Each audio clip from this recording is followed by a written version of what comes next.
$1 million. Okay? I'm not that broker, but I heard the FBI is all over them. We're hearing from people who have direct access to the gentleman's dad, whoever that is. Okay? So there's people that have access, and they hear the stories back. The only thing we don't have is that broker's name. The information was given to Wes, and Wes can go after Westpac. Okay, once we get that client's name, I'm sure maybe the FBI has got something to do with this slow march up here, and things are starting to look a lot different. Okay, as the FBI reaching into Alpine to see who the short seller is that defrauded Westpac. Remember, Westpac doesn't give two shits about us. They're worried about their own $4 million. But now it's leading to a bigger crime. All right? These people think that this is the same guy, the guy that was short there, was shorting all over the street. Okay, so they think he has multiple accounts, and that's what the people of Westpac thought. That's what we heard from out west.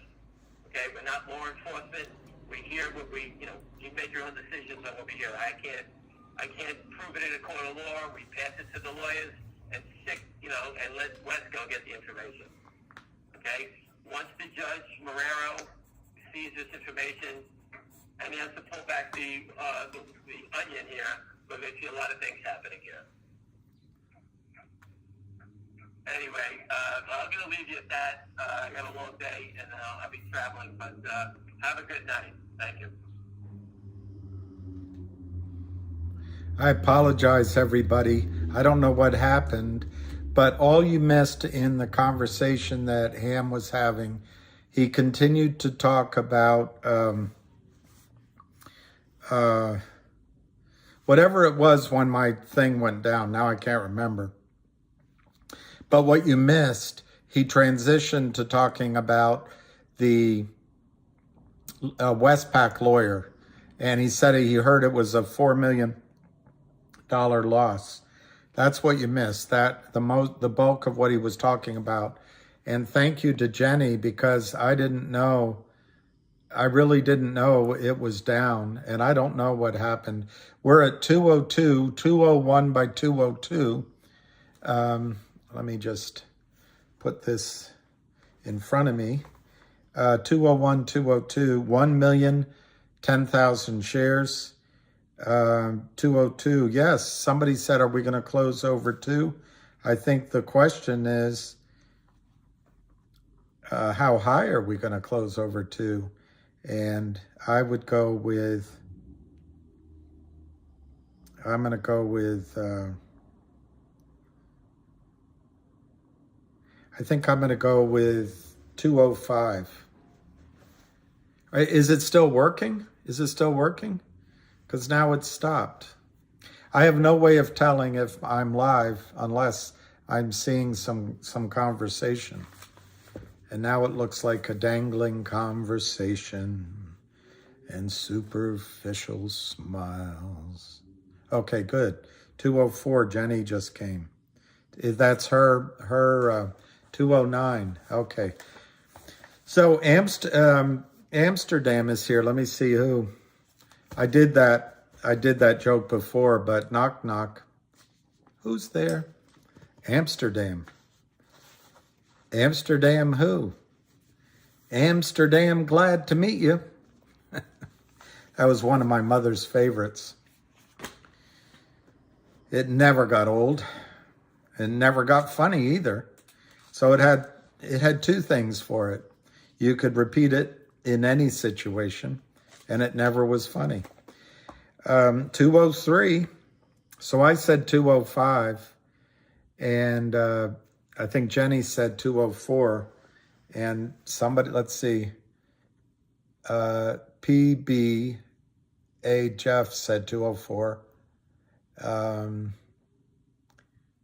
Thank you, Michael Baltzar. And, MJ1118 said 209. So we'll see. 209, are you out of your mind? Christine, I agree with Christine. 205, we've got 5 minutes to go. And down the stretch they come. 202 to 203, 701 by 400, 202 to 203, 1,020,000 shares. That's it. Since we've been conversing, it's 10,000 shares, on the second. on the second round. It's 10,000 shares have traded. 202, 203. Diego, 2024. That's not a bad one. Two Stone says 208. Ahmed says 202. Jeff, 204999. Are you out of... And there's a few here. Dips and Sweet and Sour, 207. Why does Jenny say, oh man? Is it because I'm going out again?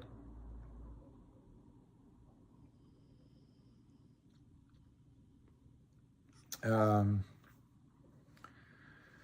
201 to 203. Rudy Myers might be right. 199. Frank Anastasio, 207. Ramiro, 207. And $1 for me to go. 100K. Wow. Oh, my joke was terrible.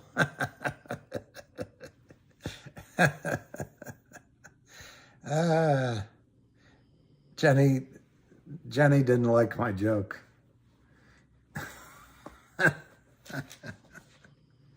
Well, all I can tell you, Jenny, when my mother was younger than you are now, she was telling that joke. 201, 203. And it doesn't matter how old you are, because she was telling it from a very young age. 201, 203, 1,300, 1,500 by 800, 357 on the clock, 203 last trade. We've got 1,030,000 now. So it's 20,000 shares. It's nothing. 202, 1,000 at 202, 1,150 at 203. Last trade, 201. Yeah, I like that permanent vacation. One way to get out, be first to cover. Once it starts, it'll be like a wildfire.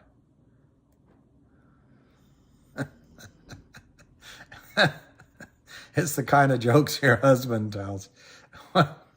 He must have a really good sense of humor.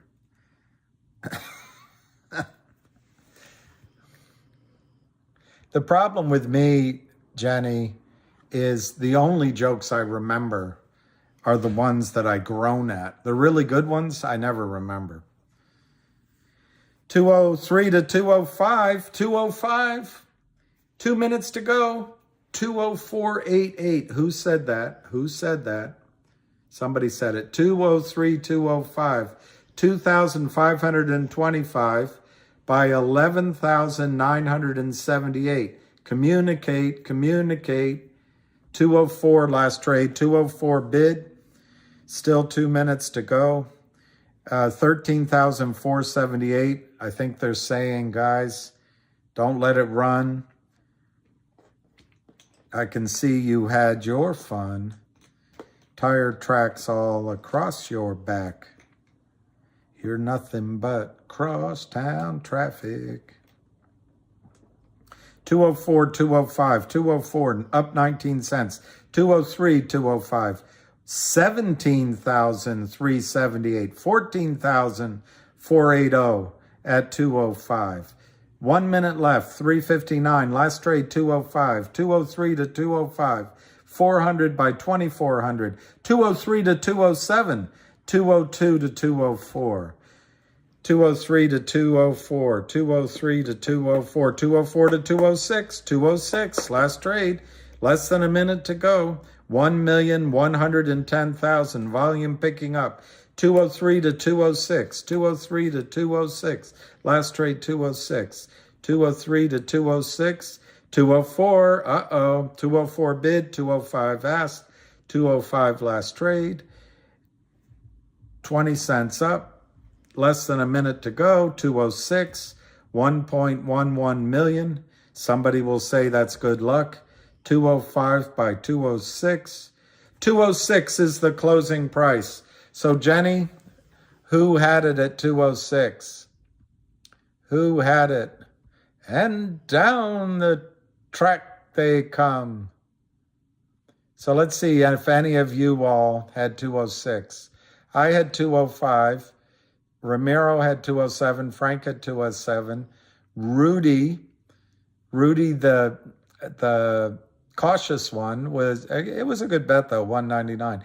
204, 204.9999, almost happened, Jeff. 202, Ahmed, 202.4, Diego, Tucson's 208, Sweet and Sour, 207. Dips Patel, 207. You know what I think happened? Christine, 205. Down south, Georgia boy. It skipped up. I'm not going to go back. But you know what I think happened? They're watching us. And that just because no one picked 206.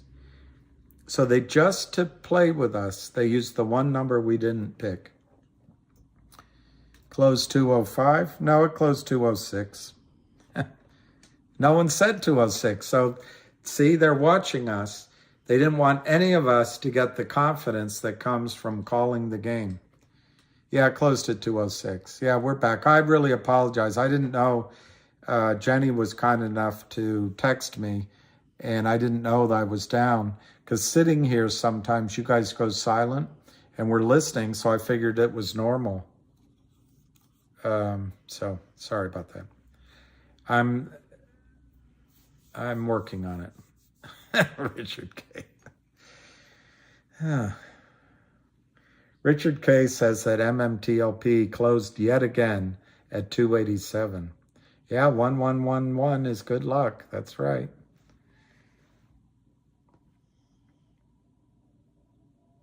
And that was the volume. Was it? I only show 111, but you see another one. That's pretty cool.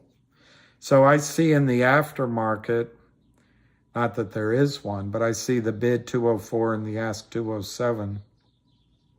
So guys, I think, oh, thank you, Jenny. Guys, I think this is the recovery from the correction that we're looking for. And I will see what Avid thinks. But to me, the next stop is, I don't know, somewhere around 220, give or take. And I don't expect it to be long at that point. Yeah, there was Clam Man, and we listened to the majority of it. It was short, so if you go back, you can hear part of it in my other, but my video went down. The only thing you missed was he was talking about the Pac West and the FBI situation. He really didn't, it's nothing you don't know.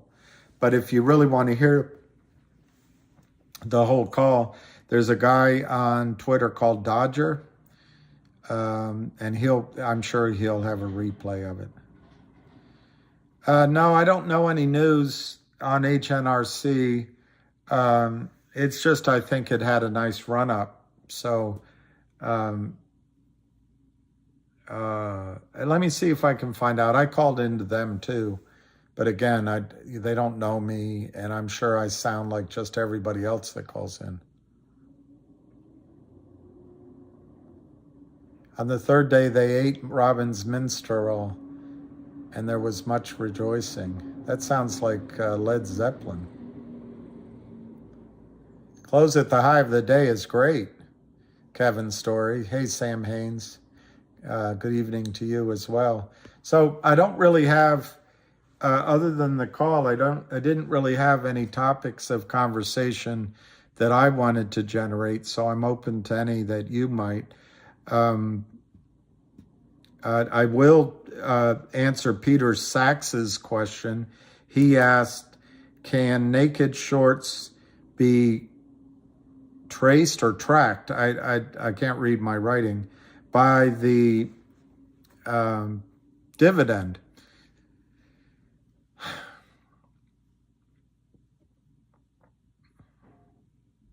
I'm going to say no. They won't be able to do it specifically. I'm going to say no. But remember, right now in GTII, you've got Wes Christian asking for that information. So it might be moot in this specific case because he's in asking for time and sale. He's asking if the market makers are real market makers or if they're just there to cheat.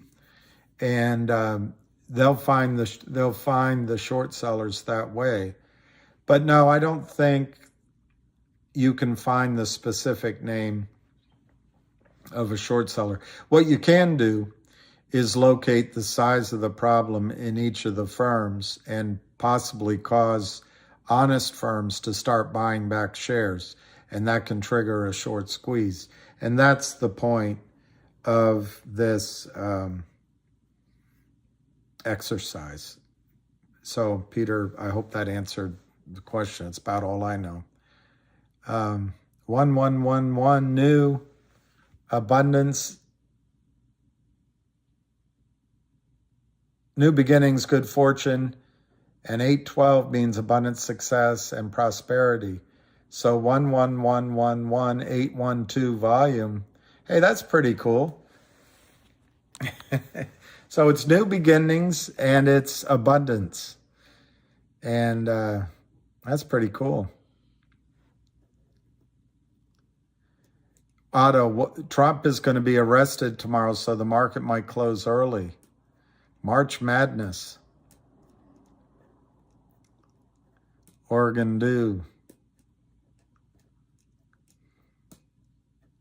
All we need is for... Yeah, Clayman, it's I don't know. It started at 3:30. Anyway, it's the end of my last video that got chopped.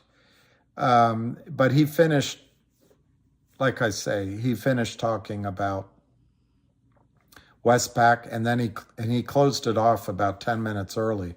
So it was a short call. It was a short call.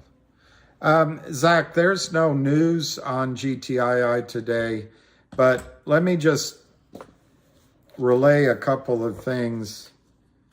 I can tell you what Ham just talked about a little bit. He talked about the real short, and he thinks the trading today was to try to help the real short cover. As he called it, he thinks it's a controlled buy-in.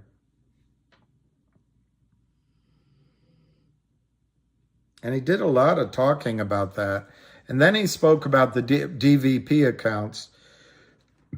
You set up a master DVP account with your prime broker, and then you're given a number, and he called that a depository trust number. And then you can trade through a lot of brokerage firms, and then they send everything to Alpine in this case. But he felt once Alpine goes down, it might be all she wrote.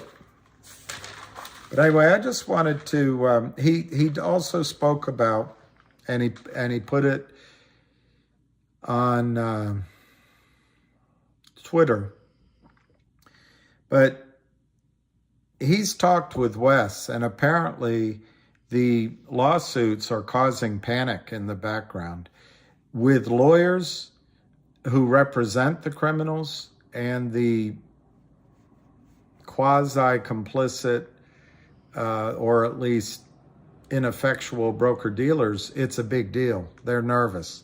These are criminal charges.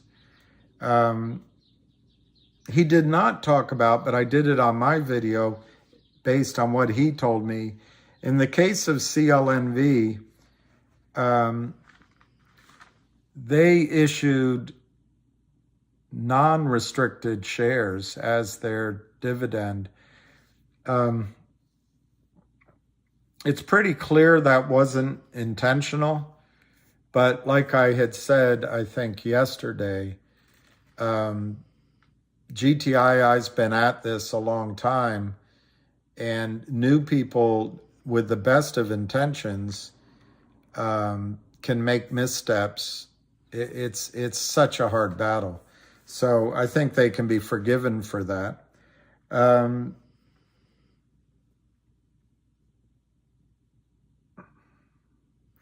then on the 24th,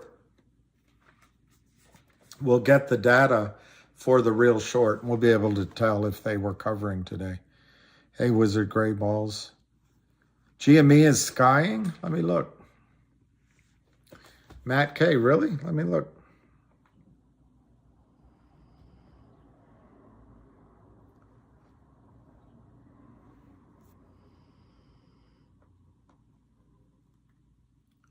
So GameStop is up almost $5. Wow. And it was up almost $1 in the regular trading. So it's up 26%, 27% now, and it was up almost 5% before, so that's a pretty good move. AMC too, let me see. I have AMC all ready to go here. Yep, AMC's up 11 cents. And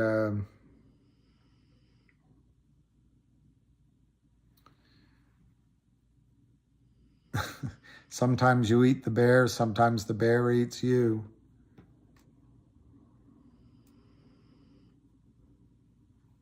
And sometimes you barely get by.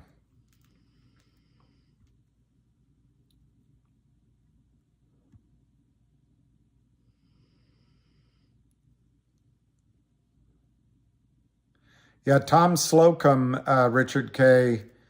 I'm trying to remember, but I have heard his name, and you're right. He is a knowledgeable guy. My brain, I'm not connecting, but yeah, he's knowledgeable. Well, Kevin, we might as well put that out there, because if Lou is correct, he deserves credit. Apparently, Kevin says Lou is saying AMC, it's just a couple more days for... Oh, MJ118. There's so many firms in counterfeit trading. Yes, I think if one goes, you can expect others. I didn't know about COSM reporting. But hey, Sam Haynes, you put up money for GME and AMC. That's great.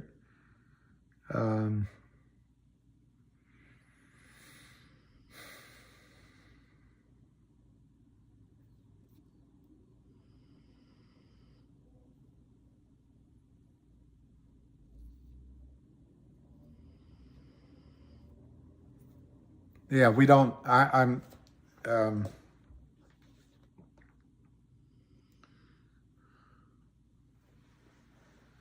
yeah, 206. Wizard Gray Balls, it was the only price that none of us chose. So my opinion, they have someone watching this video and they decided to pick the number that none of us chose. just to stick it to us on the one bit of fun we were trying to have. GME is up 31% plus the 5%. You're right, it's almost 40%. The volume is, I guess, 6.7 million. I can't tell how much volume it's having in the aftermarket. I don't have that facility, but I would be really careful about buying into a frenzy. I would treat it much like I would treat when stocks go down. If they're down, you already missed your chance to sell. That's how I view these rallies. You missed your chance to buy, but you're in it. You got all sorts of choices. All right, excuse me. Sen is up. Oh, yeah, thank you, Peter Sachs. I tried to answer it, but I feel like my answer was somewhat less than awe-inspiring. But I just don't think they can track it. All right, Sherry M. Mon chéri amour. Have to use voice activate. May I ask you a financial question? Yes, of course, Sherry, of course. Jenny, I always feel like somebody's watching me. That's a song that used to be popular.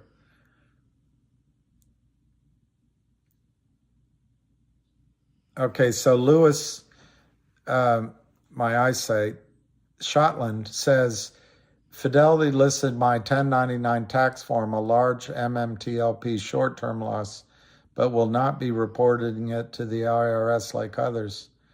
Was the spin-off a taxable event? No, it's not taxable. So I'm not an accountant, but I think you can use that to justify taking a loss should you like to. And then if the stock ever comes alive again, your cost basis is zero. So you pay gains on your everything from zero. But the risk, as I see it in that strategy, which I just suggested, is that if they somehow are able to create a transition, it'll probably be without tax consequences, so you'll miss out on that. So, it's probably 50 in one hand and 49 in the other. I always feel like somebody's watching me. I think it was in 1980 or 81.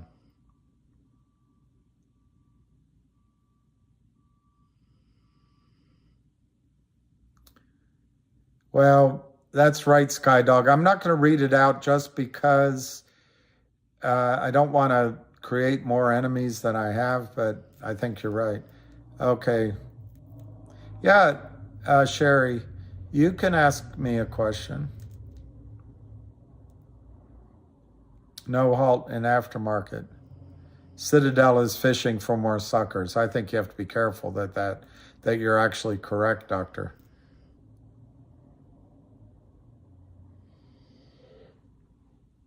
Well, his OK count was greater than 20.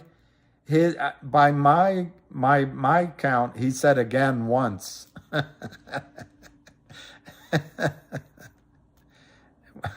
Hobbs, I picked the wrong word, so I'm still sober. All right, here. I'm trying to invest in India with ITT Delhi Plus. They have a tractor company I'd like to invest in, but I live in the U.S. Is it broken up into 4 parts?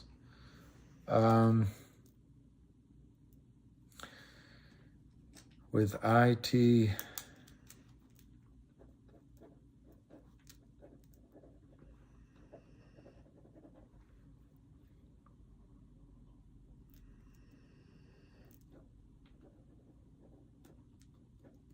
You know what?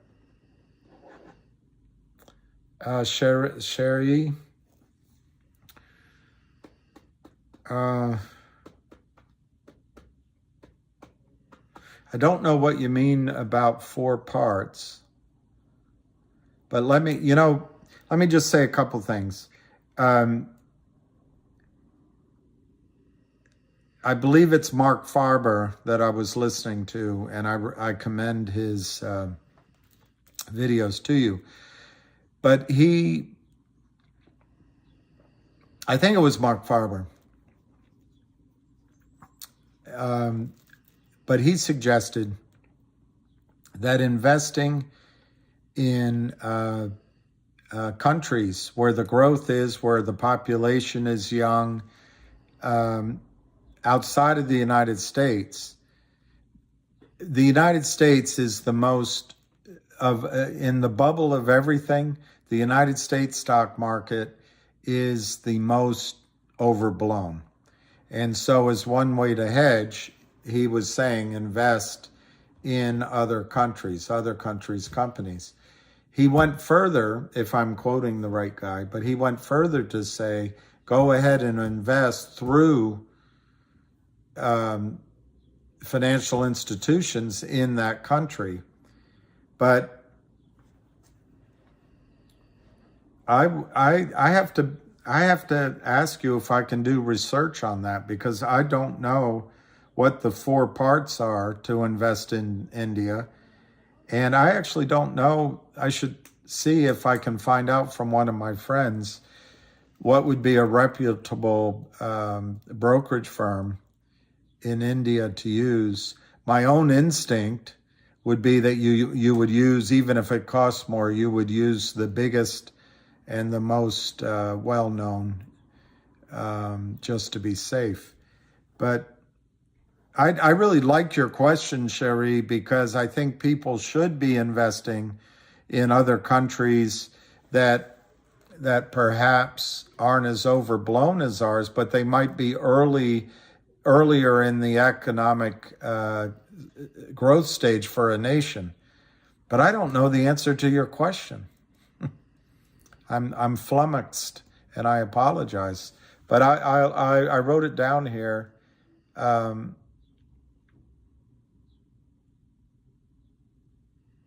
Really? He was in a hotel and the neighbor was banging on the wall for him to shut up.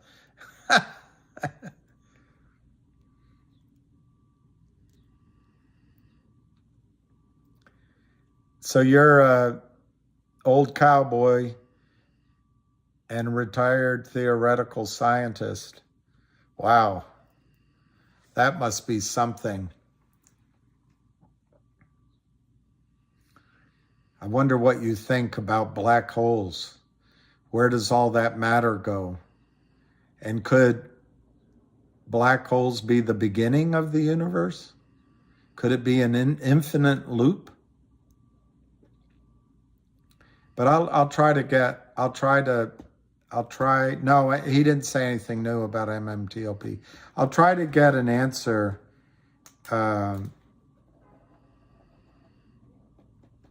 best I can.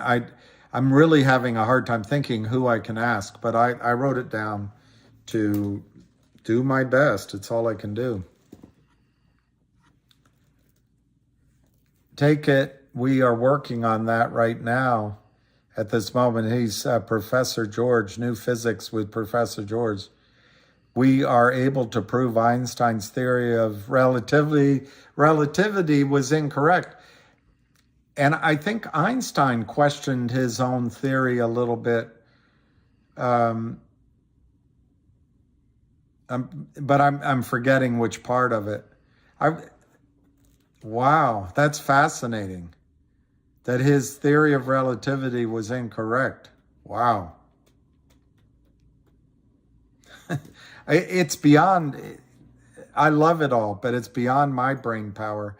I mean, the idea that gravity isn't even a force, it just becomes mind-numbing. It's fascinating stuff. I'd love, if you have anything more to type, I'll read it out, but I love it. Yeah, Sonui, all you missed on Ham's call, he continued a little bit on what he was already talking about. So other than hearing his mellifluous voice, you didn't miss anything there. And then he said, he talked about Westpac, that broker, costing $4 million in the FBI, and that's a big deal. But it was no new information. And then he cut off. He dropped off really early. Let me see, Sherry, that's why we have scientists, we have physicists, and we also have people that have applied to mathematics. Yeah, I didn't know that mathematics is such a, Ryan, the Great Science Friday on black holes.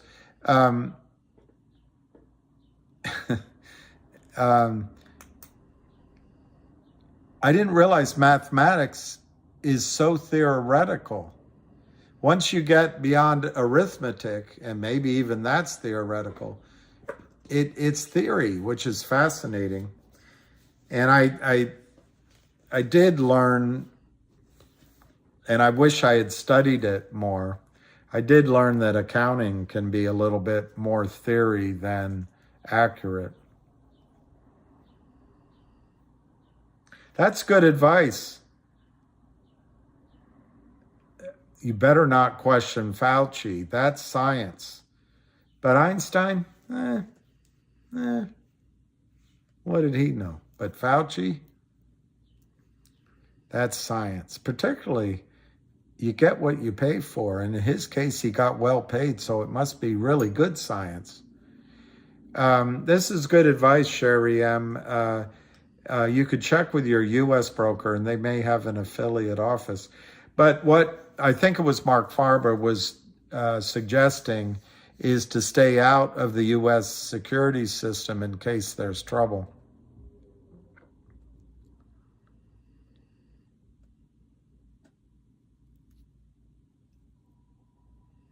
Yeah, the box is invisible. And as I showed at a different point,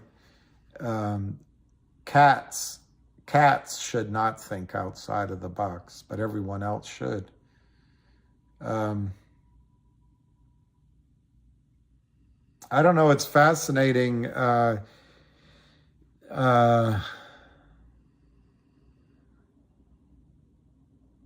have often wondered if the ancient societies had a way of communicating with consciousness anyway, because we don't know what consciousness is, but had a way of communicating across the universe, to use that song,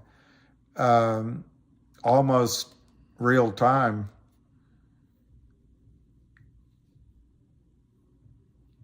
And maybe that's what, anyway, that'll make me sound crazy. So I don't want to sound crazy. But I remember asking Cherie, when I worked as what's called a wealth advisor, there was a guy in the office that shared the floor. And we happened to be washing our hands together in the restroom. And he said hello, I said hello.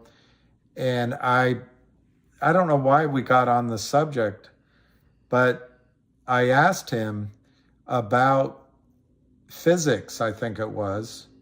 What if our rules of science limit our solutions? What if we had different understandings of the rules? There could be different answers.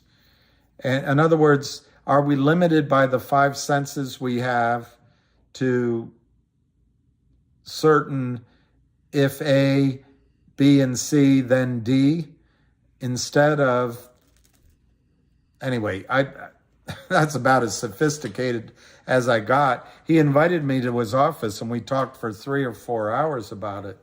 And it's always, I like your point that we should try to think outside the box.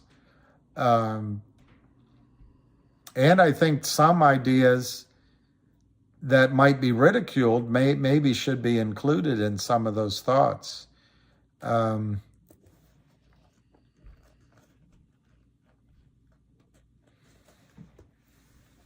New squeeze numbers. All right, I'll try to give you squeeze numbers. Let me just see if Cherie answered a question. Said anything. I don't know anything about the vesting of RSU dividends. Did they lock Trump up?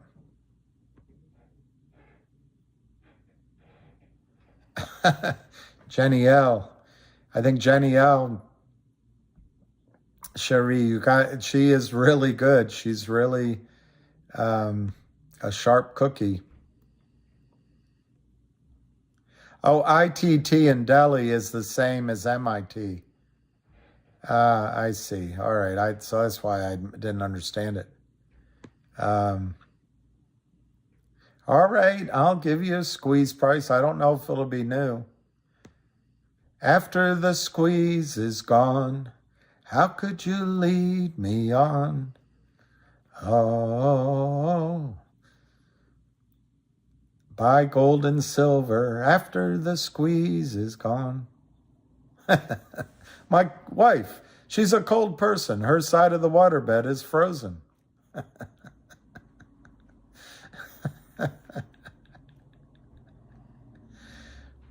We made love the other night, and nothing was happening.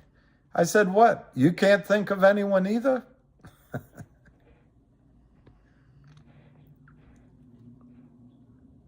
The first part of mine is liquid neuroscience. The second is force reinforced machine learning. And you quit your PhD because of it. Nobody should be forced to reinforce. Liquid neuroscience. Wow. Consciousness is a developed, advanced soul. I'm getting to the squeeze numbers. Getting to them. Well, apparently when I die, I'm going to achieve consciousness. I have that going for me.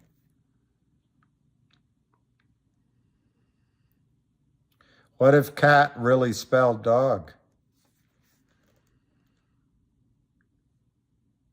What if CAT really spelled dog? How about if dog spelled backward is God, cat spelled backward is tact? I don't know. What if cat spelled dog? All right, I'll ponder it. You did miss Hamster. I don't think it was a short call. And I'd like to talk M. Casey. The more we hold, the higher the price.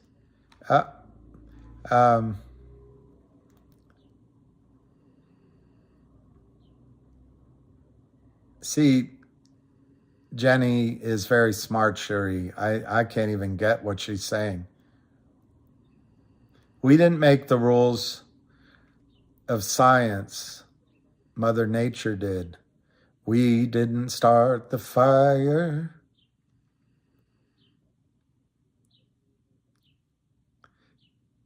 Young man now, I don't care who you are. That is funny to an old age cowboy. I'm 65. Well, it's good to know there's still a few old country boys around. Consciousness is what you return to on Saturday morning. Very good, Scott. Solvent green is people. Solvent green is people. Solvent green is people. What if the moon were made of cheese? Would you eat it? It's a simple question, Senator. On advice of my attorney, I have to take my senile meds. On advice of my attorney, I plead the fifth.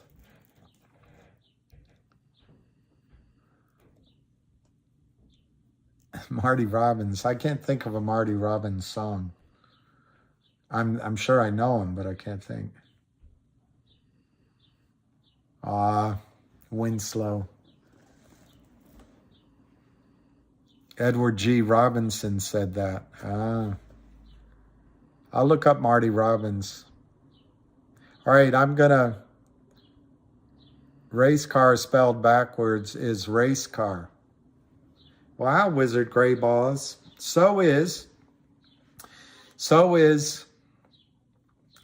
you can write this down. A man, a plan, a canal, Panama.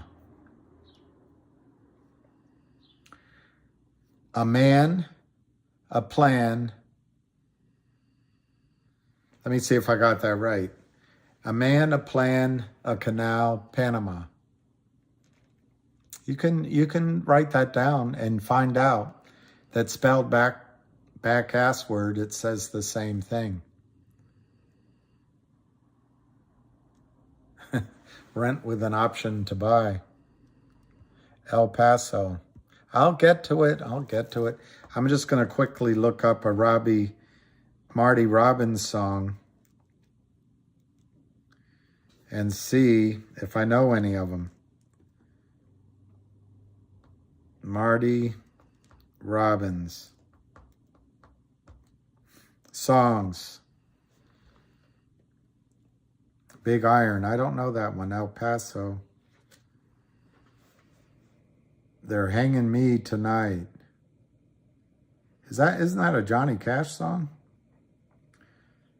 for a thing I never did. Nope, it's not the same song I was thinking about. You know what? I'm going to start listening to Marty Robbins. He's got a lot of songs. He sang Folsom Prison, which is Johnny Cash, of course. And he sang Red River Valley.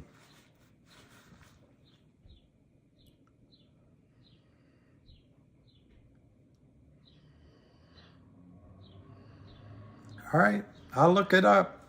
I can't impress you because I don't know any of the songs.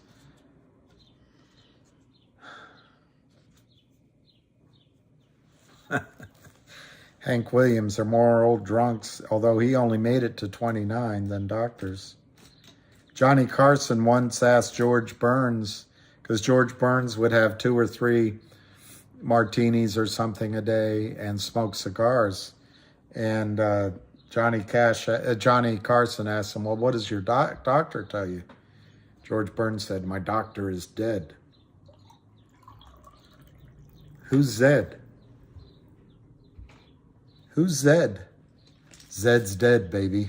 All right, let me give you my squeeze numbers on GTII. They're not gonna impress you very much.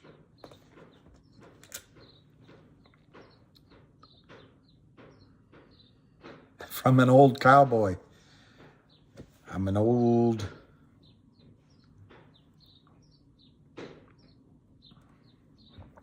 I don't know. I just read. I threw it away while we were on the call. I was reading because I was a little bored. I threw it away, so I can't find it already. But the guy was talking about how America is losing its rooting in liberty, and it said Judeo-Christian values. I'm not hung up that all the values have to be Judeo-Christian, but that now the values being taught are something else. And my point is, I don't think it would be all that bad if we just went back to the values of old cowboys. That's my point. Are the good times really over for good? Are we rolling downhill like a snowball headed to hell? All right, I want to give targets for the squeeze. Gloria, Marty Feldman, where? Yeah, Big Iron. I maybe I know it, but I can't think of it. Yeah, maybe I just don't remember. Yeah, Merle Haggard is actually, for someone that you don't think of when you're growing up, I think he's one of the. It's a great voice and great songs.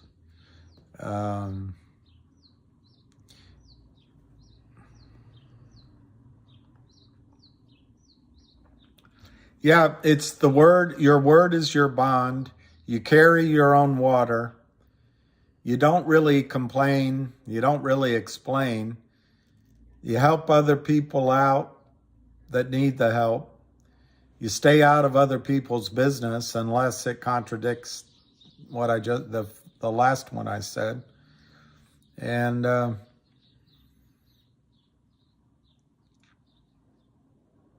you like puppy dogs and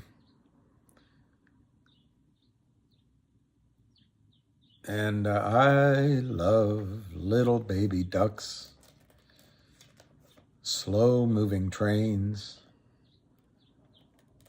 and onions.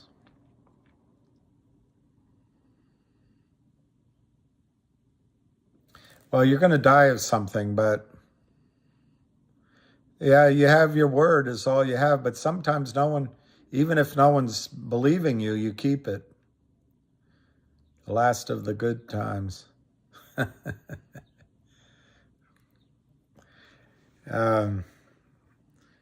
Mister, you just killed an unarmed man. Well, he should have armed himself if he's going to decorate his saloon with my friend. I want to give my projections. Old pickup trucks and slow-moving trains.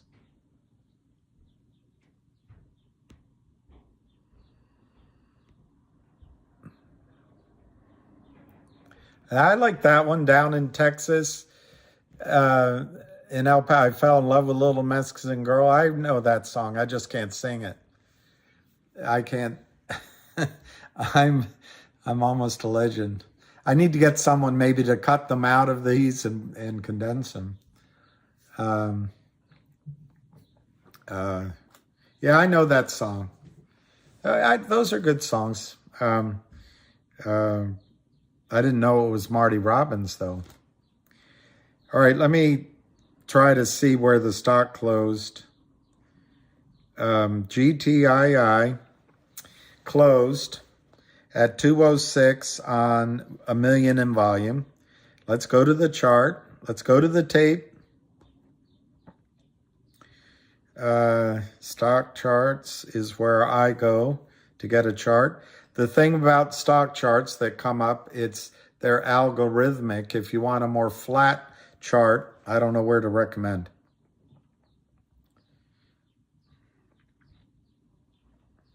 All right, I'm gonna go with a 1-year chart. And try to give my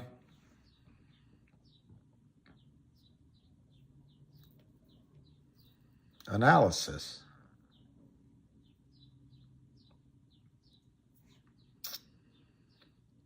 Okay, this is how I'm going to give the analysis. It doesn't mean I'm right, but you've got a straight line here. You see that? It's a straight line here at the bottom, and we're kind of bouncing off that. If you move your ruler up to here, you get a parallel straight line. That number is, it's around $5, okay? I could be wrong. Yeah, and look, you can use other numbers. You could say that the breakout is going to come across here, which is around $6 or even at the high of $9. But for the sake of your question, I'm going to use $5. So I think my targets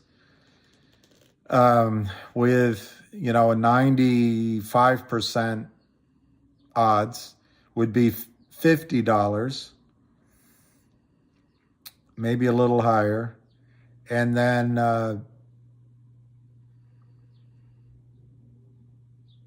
500. And I've said in previous emails, if in a spike, if the buy-in happens in GTII, I think it can be a whoosh. And I think it can be at $500 in an hour or two. So 500, so it'd be 50, 500, and then the maximum, I would say, would be 5,000. It's pretty simple what I'm doing. I'm taking the breakout point that I'm estimating. I'm saying 10x, 100x, and 1,000x. Now, within that, I can't give specific advice, but within it, I would say that looking at 15x, 20x, 25x make a lot of sense, even 30x, not all the way to 100x. So I guess the benefit of my analysis is, one, I think you should know that in the early stages, you're going to get your price, whatever it is. If your price is $10, 15, 21, 30, in my judgment, you're going to get whatever that price is in a squeeze. Everything I'm saying is with the bracket in a squeeze. The second lesson from my numbers is that if you layer your orders out, GTC orders, that I think there's going to be enough of an impetus for a spike that a lot of your higher numbers will get exercised as well. But I caution you, Avid doesn't believe in the really high numbers. I don't want to speak for him. I'm just basing it on a video he saw. So use rational money management. That's not much different than my previous targets. If the breakout comes from a higher number, remember there's a really smart guy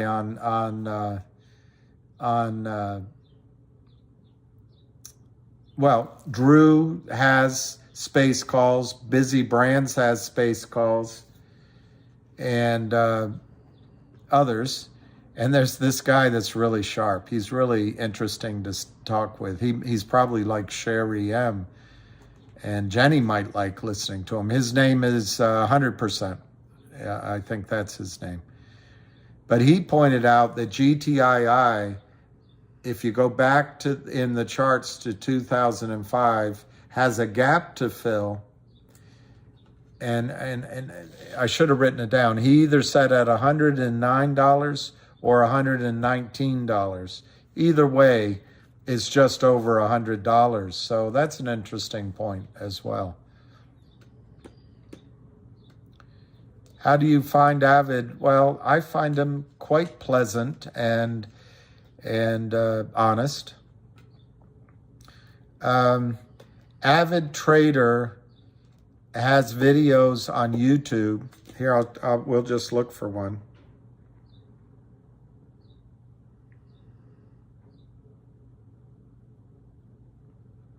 Just type in Avid Trader and just to go with a stock that we just did, it'll show up. Look at GTII. We have that same concern as to GTII dividend delivered. But here he is, Avid Trader. See? Avid Trader on YouTube. And I think he's quite talented, but his greatest strength, in my opinion, and what's good for you, is that he's consistent in his analysis. He maintains his integrity through it. And that gives you, whether you agree with him or not, it gives you one of your guideposts when you make your investment decisions. So I recommend it. Boa tarde.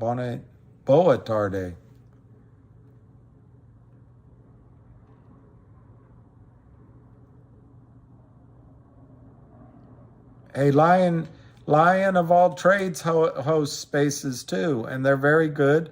I've been invited on, but less frequently. No, I don't know. He's from Scotland.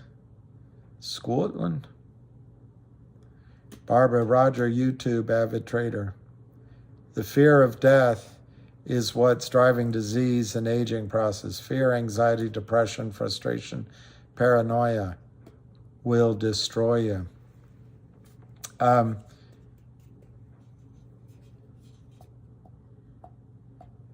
Bill, I got the info I suggested, shared it with him, and he shared it on today's call. Which part of the information? I can't remember. Let me look what I wrote down.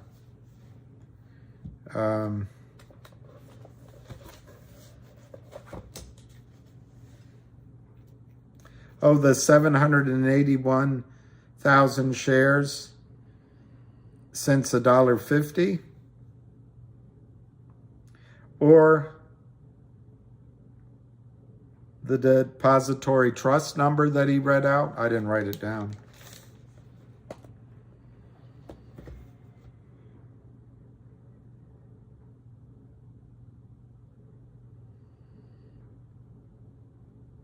or that the lawyer went quiet, or that the founder of Alpine went missing and he's living offshore with his young girlfriend. All right, Lion, I'll be in there. Sometimes I fall, okay. Sometimes I fall asleep and I forget to get on. We can solely focus on GTII. Blame me for getting off track.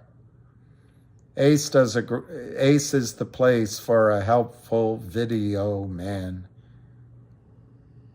Yeah, John Hurry, offshore offices all but abandoned. He did talk about depression is difficult. Modern life is difficult.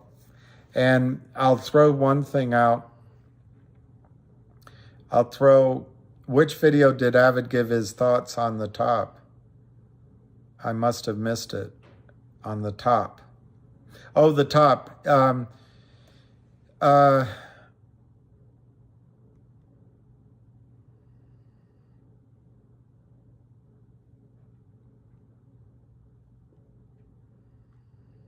Yes. It was...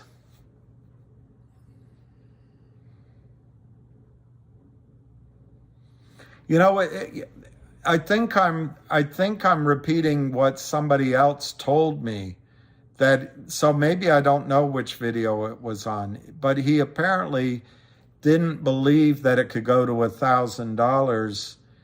But if I know him, he was just being cautious, because there's not evidence in the charts yet that it could go that high. But yeah, that's a good point, Ace. Maybe I'm quoting somebody who quoted, and therefore my quote is not accurate. Ace is annoyingly smart.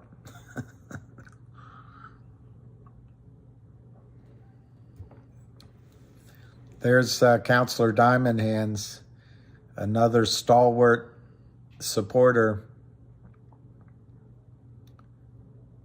I don't know if that's legal, Rocky, but one thing you could do is change accounts, but you might miss the squeeze.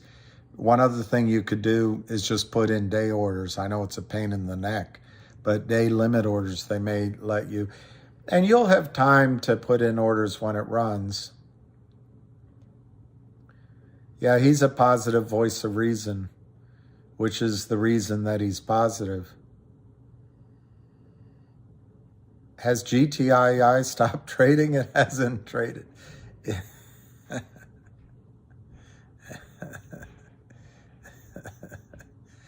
Oh, you're jealous of my video titles? Well, I just let my mind roam.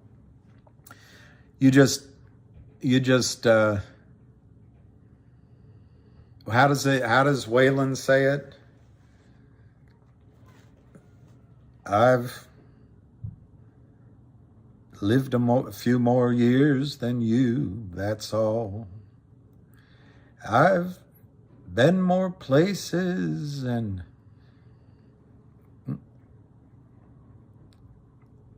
something, and had more places to fall. Someday you'll look up at a young man so handsome and tall, and you'll tell him, I've just have a few more years on you, babe, that's all. Waylon. Oh, you're in a different time zone. Well, it already closed for trading, so that's why it stopped trading. I know, Diamond Hands, we're stronger than ever.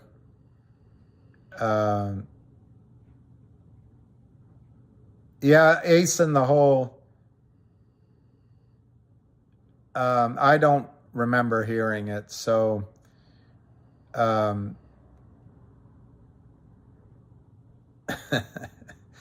well, I come from the opinion that charts are useful. You know, they're particularly useful when you're buying. But when you're doing something like we're doing,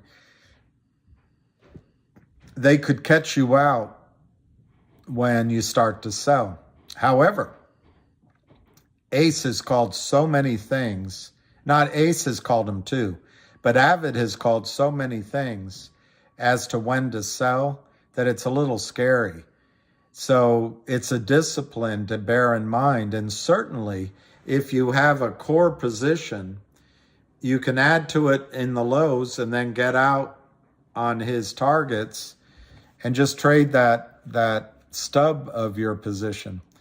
But one thing I caution about charts is that volume and price action can change the whole situ, and both directions, up and down. So particularly in the case of a short squeeze, I think you have to give Avid the leeway that if it starts to run with big volume, that he can go in with. Another guy that's pretty good is Arca. I don't know Arca, but he does these fractals, whatever the heck they are. I think I know now. But they can go in with those kind of targets, and they'll let you know then. But I guess what I'm saying is technical analysis is a moving target. I guess that's what I'm saying.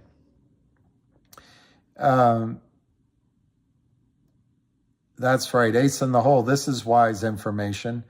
Avid is always worth listening to. We should always dream big, hope for the best, and prepare for the worst. A young guy like you is going to make a lot of money. Yeah, I saw Go Follow the Dream Hunters that GME was trading up. Let's see if it's still. Pretty amazing. It's up 585, 590, 2355. Spiny Newman, country music sucks and takes precious airtime away from shock jocks whose cruelty and profanity amuse us all. I was literally, wow, you're taking a load from Michigan to Pennsylvania? Keep your eyes on the road, Abdu Razik. Keep your eyes on the and pull the horn for all of us. Pull the horn. I was on, you'll never believe it, but to get through college and just after college, I painted houses. And I remember being on the ladder way up when a shock jock, as you call him, Howard Stern, no one had really heard of him, and one of the guys would always tune him in. So we'd have the radio going. I didn't much like him, but I remember vividly. Well, there's one I'm not going to say here that I remember that was an off-color joke. I don't know how it got on the air. It was about, well, I just can't. There's women here. It was funny. That's why I remember it, but it was, it crossed the line. But the one I remember, he said, did you hear the new flights that Air Florida, the new destination that Air Florida added to its flights? And Robin, who is still there with that, laughs at everything. He said, yeah, they now go to Key West, Key Largo, and Key Bridge. I always remember that. I don't know how he got away with it. That was after when the Air Florida flight took off with ice, and it clipped Key Bridge, and it flipped over in the water. And the captain rescued some people, and Ronald Reagan praised him in his speech.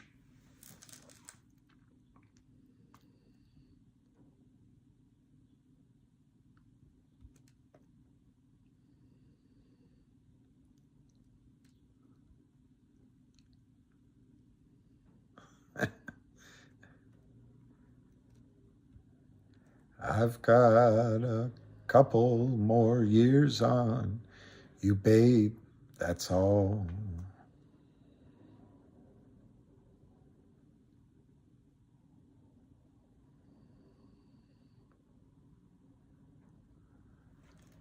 I've been...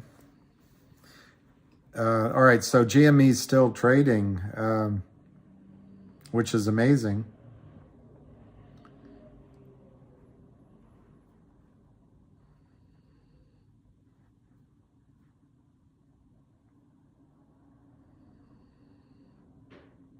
Wow, Elon Musk is being targeted.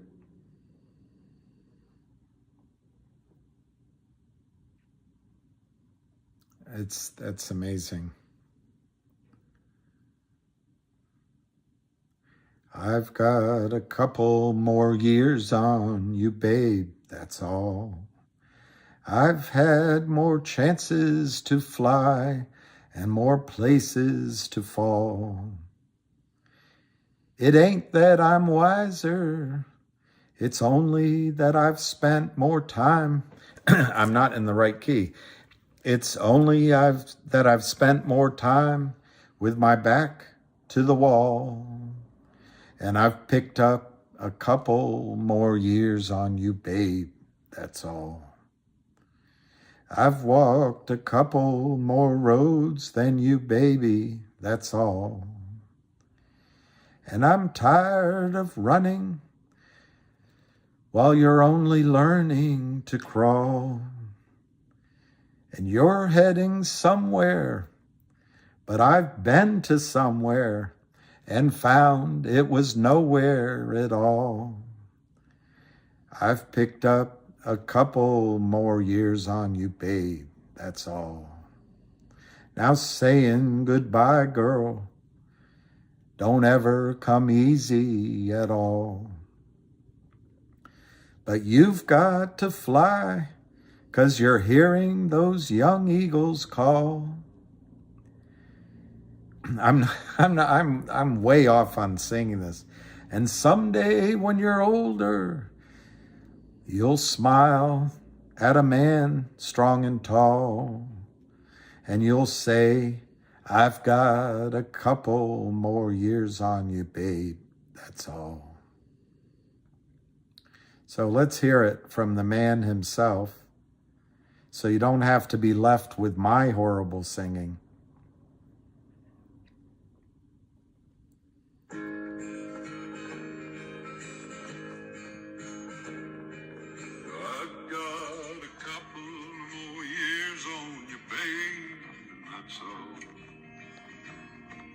And Lou,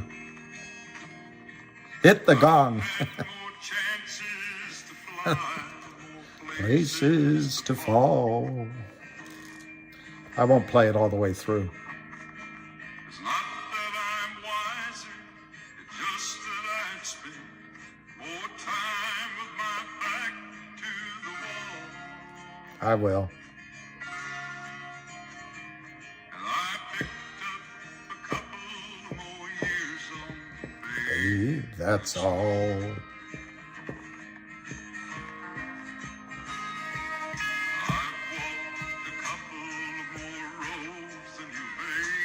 That's all. See, I started too high. I'm tired of running while you're only learning to crawl. And you're going somewhere, but I've been to somewhere, found it was nowhere at all. Okay, I'm gonna stop it there. That's my favorite line in that song. You're going somewhere, but I've been to somewhere, and I found it was nowhere at all. I think that's a good line. Go follow Dream Team Hustlers. Do you think GTI, what do I think it will run to if it happens? The lowest run and the highest run. Lowest run? You're asking me in a squeeze. The lowest run, I think it would go to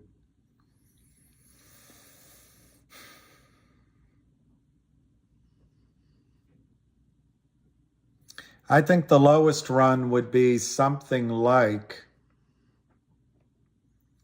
$150 would be the lowest.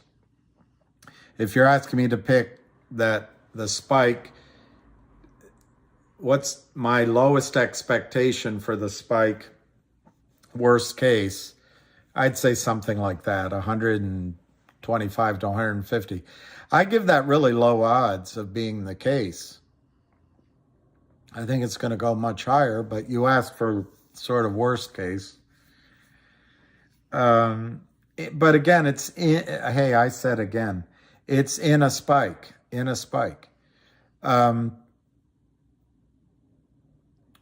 Highest, which is going to sound insanity to you, I think it could go to 10,000, 5,000, 10,000, but you'll never get that. That'll just be moonshot and it'll come back down. I think the realistic targets, and I really should probably go print out some charts and show you. It'll take a couple of hours probably, but I don't mind doing it. Just have to do it is all. But I think in a short squeeze, I think sort of, it's been 2.5 years. When I first set my targets on this, I used 16x as my lowest number. Why did I use 16x?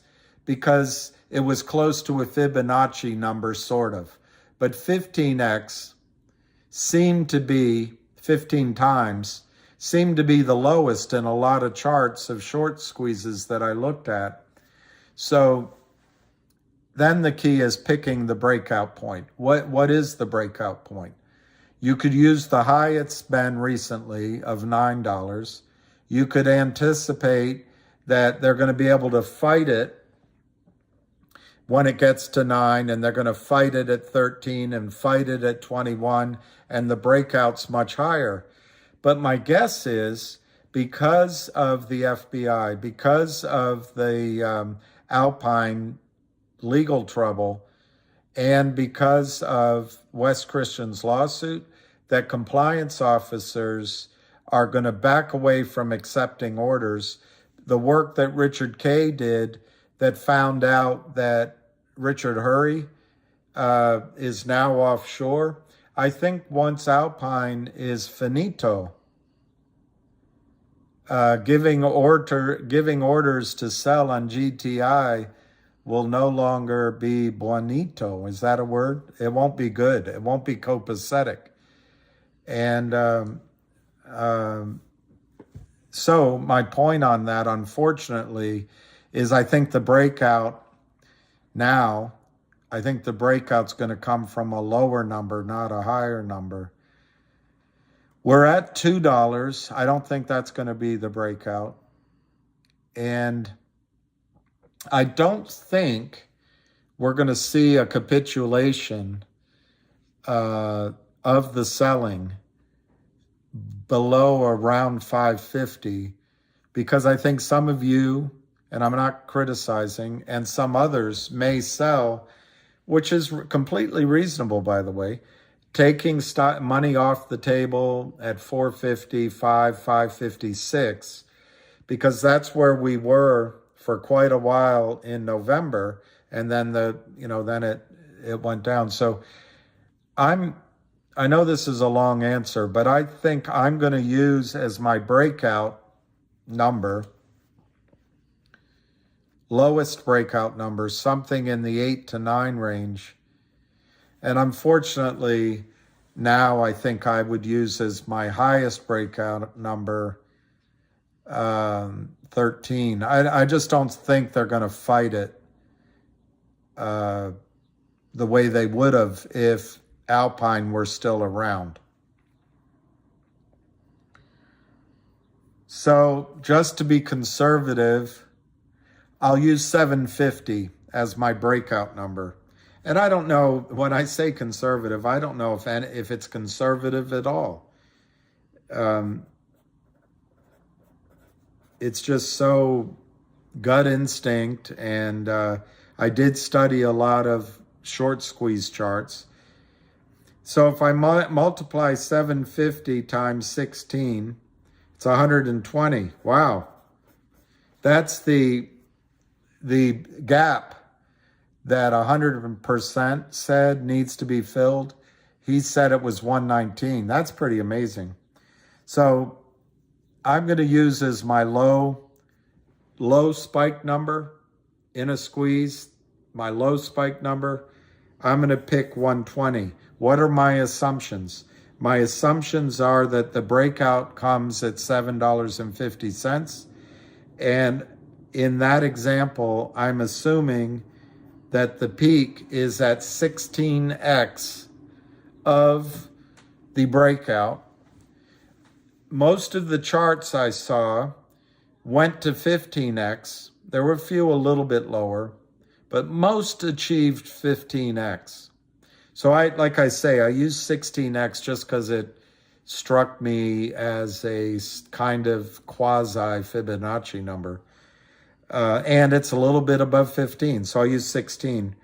I will go ahead and give you some of the other targets that make sense to me. 750 times 20x makes sense to me. So that's 150. Using 25x makes sense to me from the charts I looked at. So 750 times 25, that's 187.50. And 30x was pretty common. 30 times 750 is, 30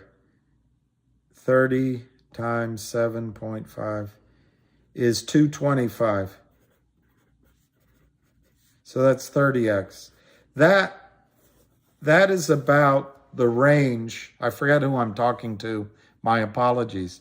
That's about the range of what I would consider the highest probability of a spike that you can sort of conservatively say that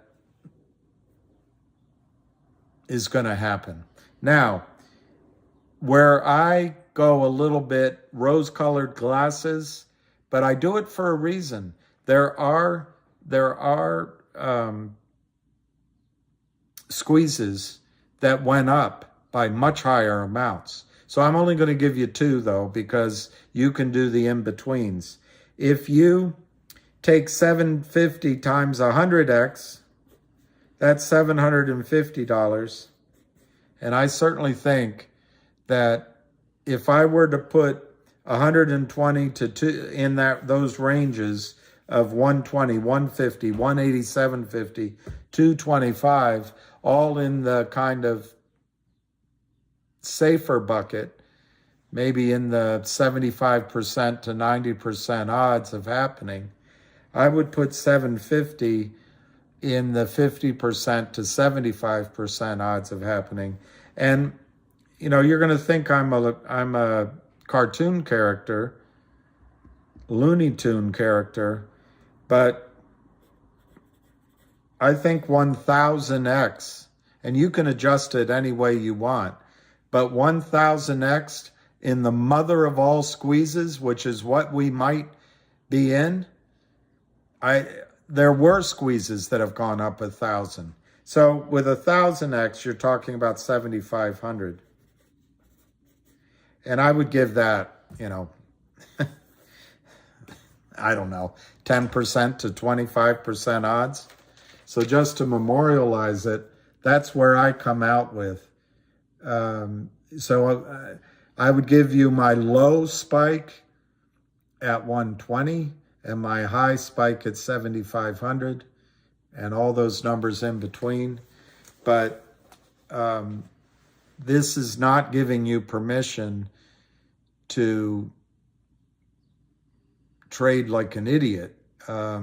It's really important, if this starts to run, to recognize 3 or 4 or 5 trading rules. One is sell when the volume's there. Sell when the volume's there. And you got to pay attention to you got to watch the volume. The other thing is you've got to leave some upside on the table for the other guy. because the other guys got to feel like they're making the best trade in the world. So you got to sell when it hurts you sometimes. The third thing is maybe write out your plan in advance and try to stick to it.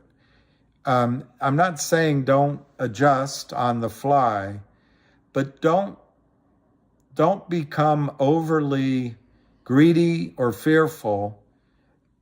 And the way to do that is to have a plan. For example, I hope to pay off my student loan with this investment. But I'd feel like a fool if I lost on the trade. So I'm going to take 10%, 20%, 30% of my stock off the table at a price either that gives me all my original money back, or it gives me my original money back with a healthy profit. And then I'm going to trade the other 70%. And a starting point would be, if my student loans are 150 grand, divide it by the 70% of stock that's remaining.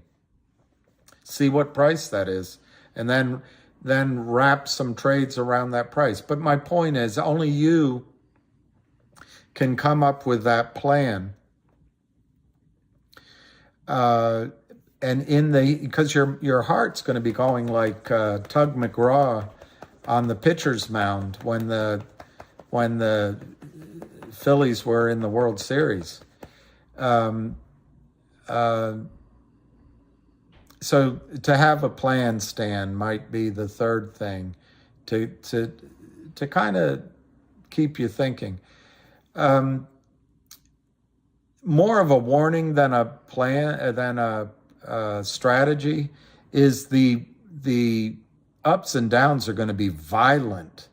Once it gets up to a point, I don't know where, over $25, over $50, you're going to see some sharp swings downward and then back upward, as these professionals who have more money than you do, particularly considering everything they trade is either other people's money or it's non-existent. And if the whole bank goes down, you're going to pay for it as a taxpayer. But there's going to be violent swings, so you're going to have to determine, is it over or is it not over? And that, going back for the third thing I said, having a plan helps you go through that. Fifth, I'm going to suggest, but only you know best if you're a professional trader. But I'm going to suggest, once you take stock off the table and it starts to run, I wouldn't want to jump back in as it's going up. Maybe if it pulls back, you can put a little more money back in. But I really think when you take the chips off the table, leave them off the table. And if it keeps running well, oh well. Those are 5 things that I would bear in mind. I guess as a general admonition, maybe my 6th point is, you're not going to get the high. You're going to sell too much, too low.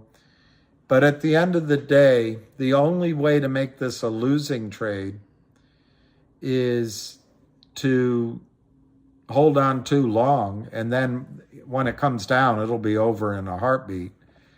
And then once as Jeremy said about CRTD, once the hot money's gone, there's no energy in the stock anymore. It's just laying there on the floor. So you don't want that to happen. But be easy on yourself. If you end up with 60% of what your goal was, you're going to be coming out ahead of the game. 40% of your goal, if you had a high enough goal. So it's going to be something you've never experienced before, and even old guys like me have only experienced a handful of times. The hardest thing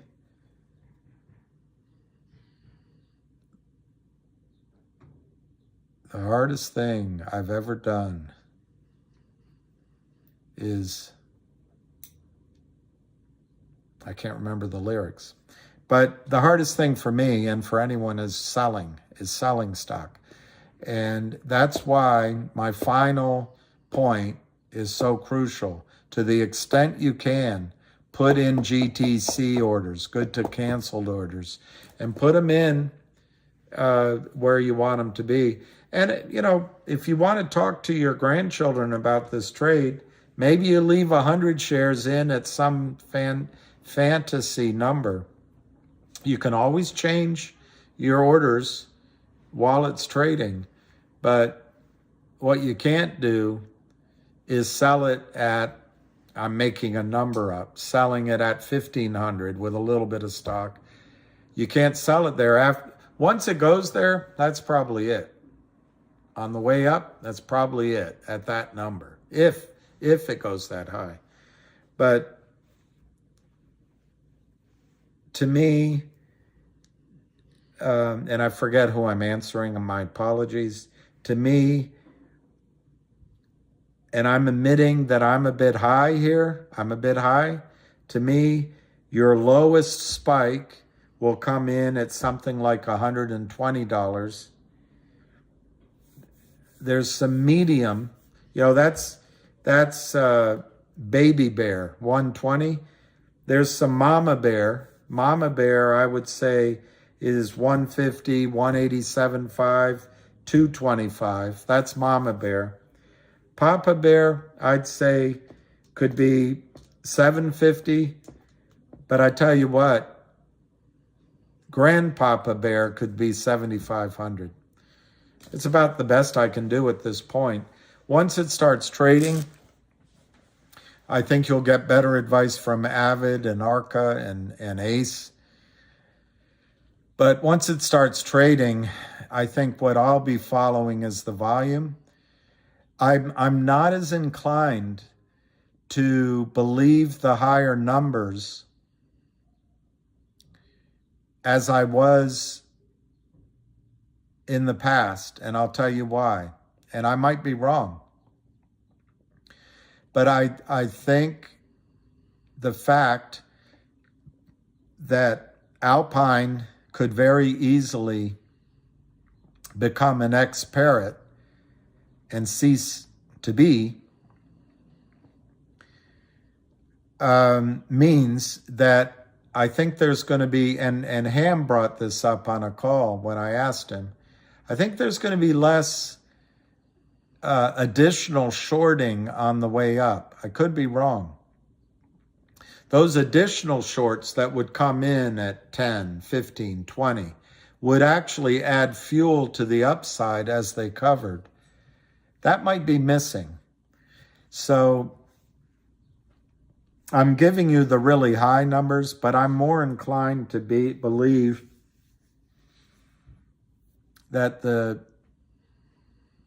grandpappy bear is less likely to happen than it was before Alpine is rumored to be out of the game, because I don't think another broker-dealer will step into Alpine's place. All right, that's my answer. And I reserve the right to change it the next time you ask me. All right, I'm going to go get some of your... Yeah, GTII. I was talking GTII. Let me just... There were so many. All right, here's Ace in the Hole, Chuck Donald. All right, I want to read... I'm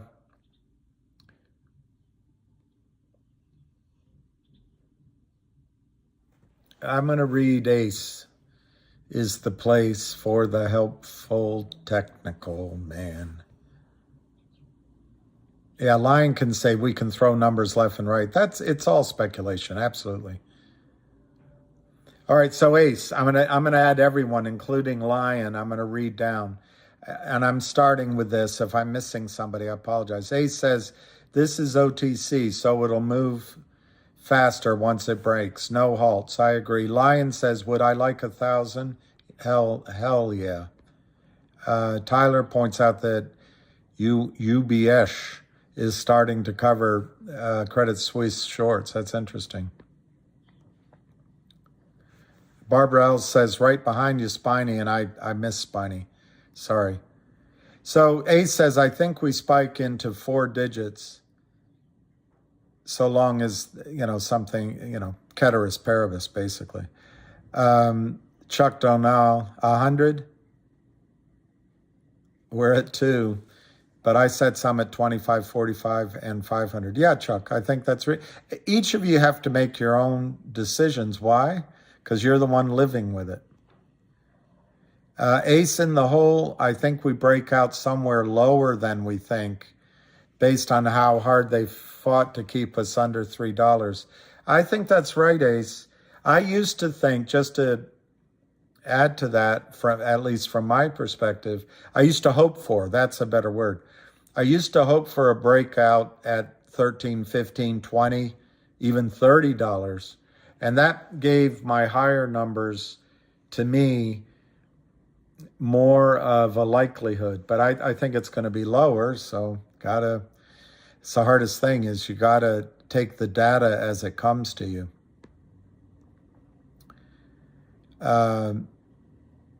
Eric, peak is more than 200x. After all this time and liquidity crisis, it'll go over 1,000 once it goes over 6. I think Eric might be right. Daryl Valentine, mine are under 700 and will raise when it goes over 220. Ace in the hole, my gut tells me this is going to surprise everyone. We've all been trained to expect the worst from the past few years. I think Ace is the place for the helpful technical man.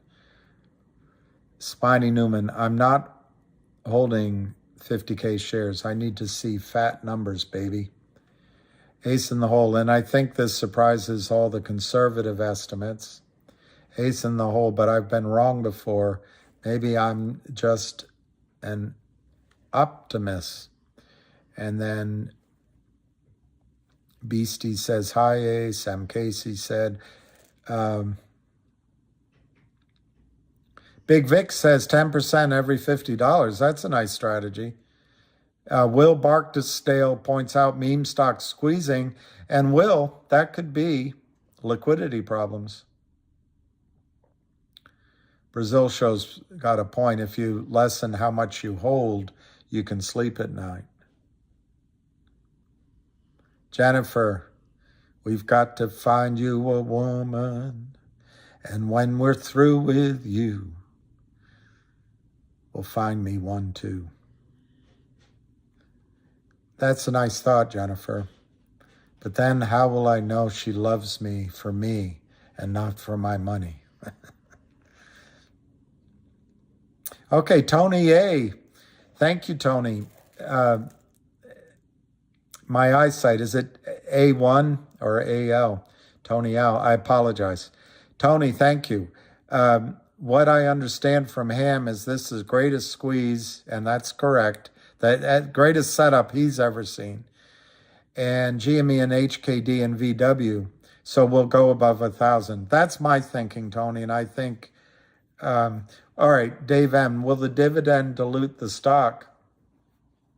Remember, Dave M., it's not going to be issued as a free-to-trade dividend. But yes, technically it dilutes the stock. However, it is going to catch out. It's going to be distributed, in my judgment, the way the warrant was distributed. We don't know the details, which means in order to get your brokerage firm is going to give you the dividend. But for you to get the dividend, you're going to have to put that dividend, whatever the broker gives you, over to Liberty Transfer. And that, by definition, is forcing 375 million shares into the funnel of, I don't know,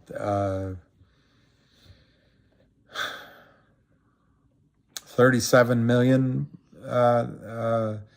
actual dividends to the float. We don't know these numbers exactly because they don't share them. But so yes, I see your point, but it's also going to cause the squeeze, I think. Counselor Diamond Hands, high 100s, low thousands. I like that. Lou says I'm selling at 2,000, and I agree with that. Having trouble depositing certificates anywhere, absolutely.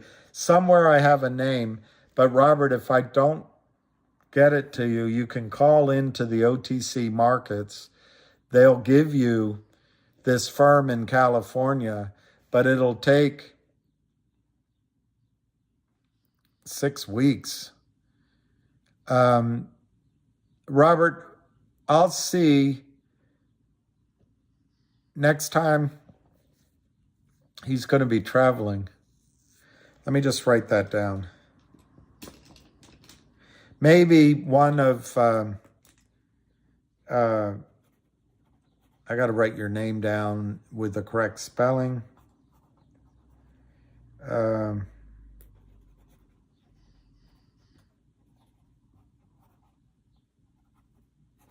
I'll see if Ham has a friend. You know a guy. You know a guy who would accept your shares into his system. You need somebody who does a favor to get it in quickly. And I'll see if I can do. I just wrote it down, which doesn't mean I'll remember. I'll try to talk about the volume.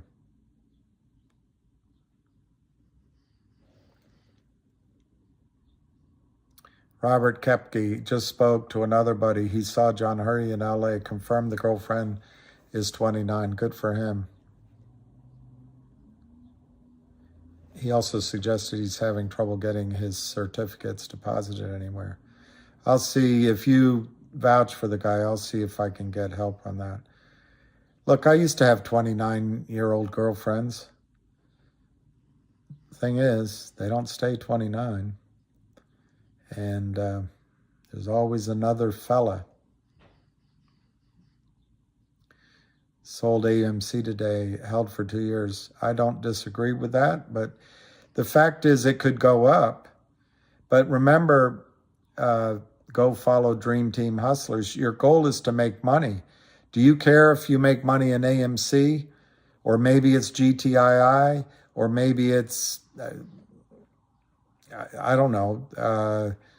I don't know.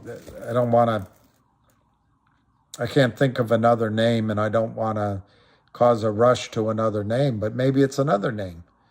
And you make the money in a short squeeze. I think GTII is the play for a short squeeze. Well, if you're in AMC for a short squeeze, it doesn't really matter if you're in GTII and it works. I don't know. It's a conundrum. I'll talk about the volume. Okay, I'll talk about the volume.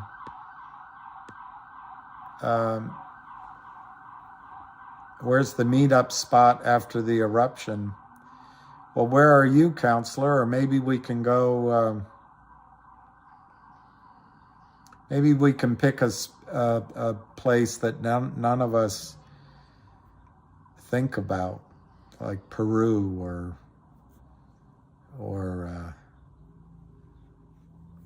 Johannesburg, or I don't know, pick a place. Maybe an island where it's fun and we can all get to know each other. There was a Greek island I spent time on week and a half, I think, called Spetses, Spteses. Amazing.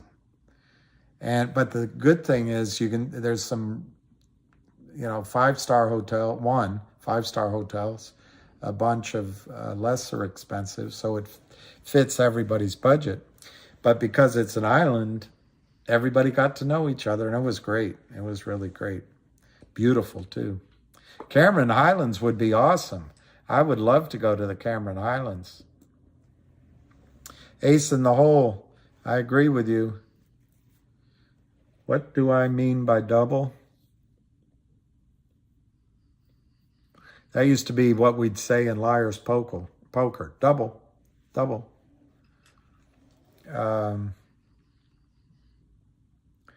Jekyll Island, Georgia. I like that. Well, yeah, Dave M., this is the problem. And this is why guys like Avid and Arca and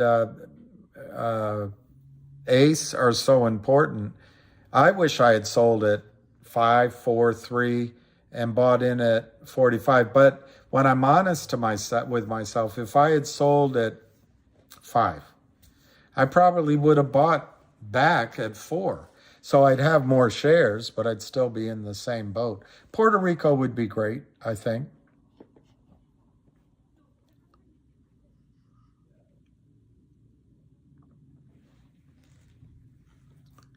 Oh, ace in the hole when it doubles. Yeah, yeah.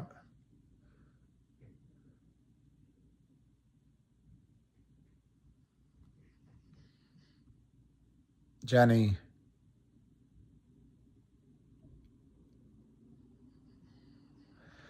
Well, Jenny makes a really important point. I think it's unprecedented, and that's what her point is. You've got 300 million or more counterfeit shares, and you've got an extraordinarily educated group of shareholders. You've got management that's not going to short circuit a squeeze by doing a side deal with the criminals, whether it's through a facade firm or directly. They're not going to do it. So the criminals don't have any way out. I believe the lawyers this time are not like other lawyers do. They advise, well, let's just settle, and it's good for you, good for the shareholders. And it's amicable settlement, and it stops shy of discovery. I don't think that's going to happen this time. I think this is going to go all the way through discovery. And if there's a settlement, it'll be after the crimes are proven. And if you settle, it might be whether or not you're at Rikers or you're down in Louisiana's prison, or maybe you're at some corporate type, low security prison. Maybe that's the kind of settlement, but it'll be after the crime is proven. So you're right. I don't think you've seen a setup like this. We don't know, Jenny. I don't know. What is the float? We know there's some whales out there that own some stock. Where do they sell? I mean, I certainly think whales will tend to sell at lower prices than all of us. But that's just my guess. I mean, if I don't know, use a number. If I own 10 million shares, am I going to wait until it goes to 1,000, or will I get out at 50? Because that's a ton of money. That's a ton of money, and I just have a feeling they might get out sooner. But I don't think it interrupts anything. I mean, if somebody has 10 million shares, there's still 315 million to go. So, yeah, Jenny, I think it's a really good point. Did I lose on AMC? Oh, no, Ace. All right, Rebecca, I'll read that. Why is GME ripping ahead? I don't know. Zach,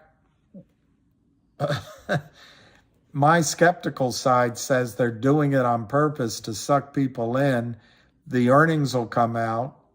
Whether they're good or bad, they'll say it missed the whisper numbers, and then they'll sell it off tomorrow morning. But that's just because I'm a jerk.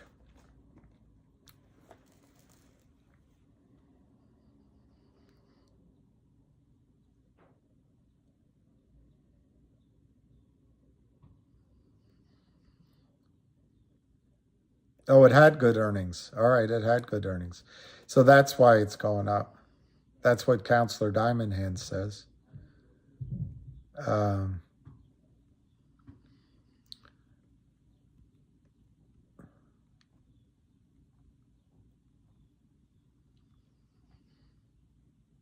that's right, Vansi.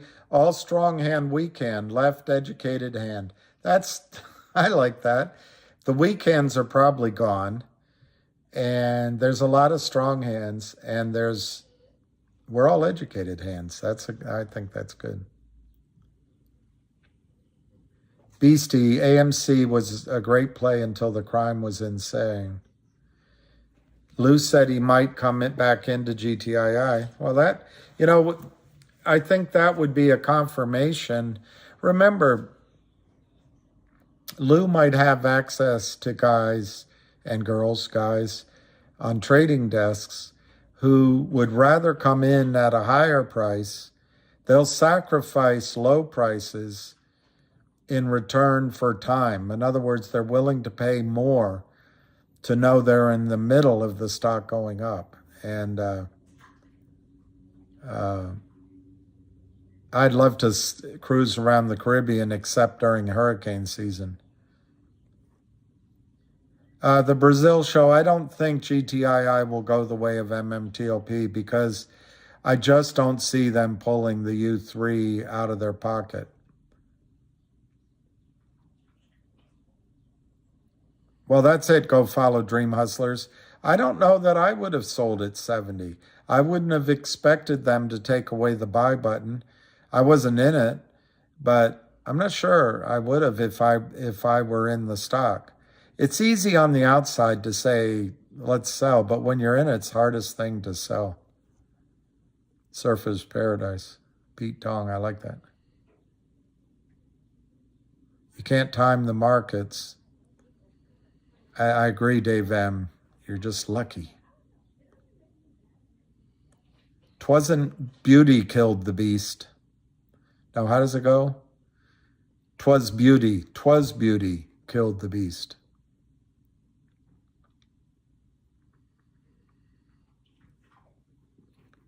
Puerto Rico would be a great place to go. I think Puerto Rico would be perfect.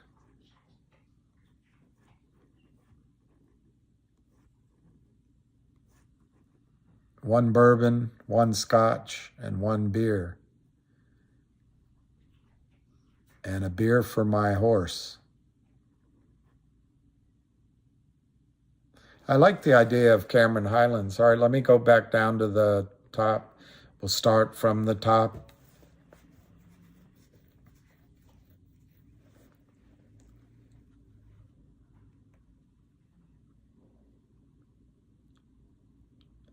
Yeah, that's a good point, Diamond Hands Counselor. This has been organic, and I give credit to a lot of people, but first and foremost, I give credit to him. Secondly, it's the GTI Army, which is about, I don't know, a dozen people that you'll see their names in Twitter. From Dirty Mayo to Dodger to there's other names and there's a couple of real names which I don't think I have permission to give. But anyway, there's 1 or 2 dozen people that have just stood in so solidly for 2 years. And then there's the guys close to the company that have been tremendous. There's been the whale investors led by Tommy Wang. And then there's just been so many people that have come on that have done such tremendous work. There's the whole MMTLP crowd and what they're doing. What they're doing is a movement, and it's having an impact on GTII. You don't know which thing is doing what, but I would guess that a lot of the investigation into Alpine might be triggered by a lot of the effort that the MMTLP people are doing. There's some huge talent and dedication over there. And then there's so many of you guys. and I've said a lot of the names here today, and rather than go through them, because then I'll leave somebody out and offend them, it's everybody that I've highlighted and more. So, yeah, Counselor Diamond Hands, I agree. This has been almost, it's organic, but it's been almost, I don't know if it's viral yet, but some word like viral, and it's growing, and it's building roots, and the roots are strong, and they're interconnected, and they're deep. And when it goes viral, I think there's going to be a lot of people joining in. And it goes back to our brief conversation of consciousness. It's like a growing consciousness of this community, all with good intent, all with support of each other, all with heartfelt warmth, but also all with a dedication of a goal. I think that's a lot of, I wish I had better skills at vocabulary, but I think that's going to win out here.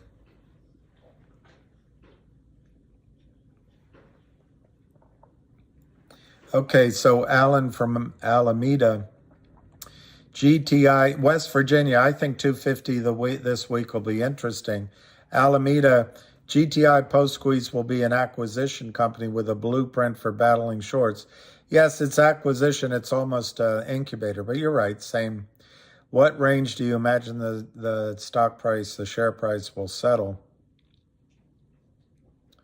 More valuable, not less valuable post squeeze.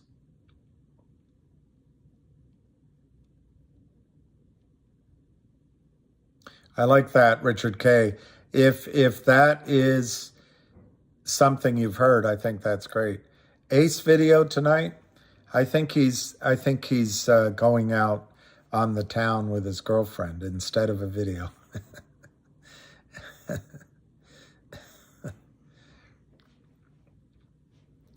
I think Ace is right. If I get in trouble, but I think when you have volume, the stock is up, people want to buy it, great time to sell GME.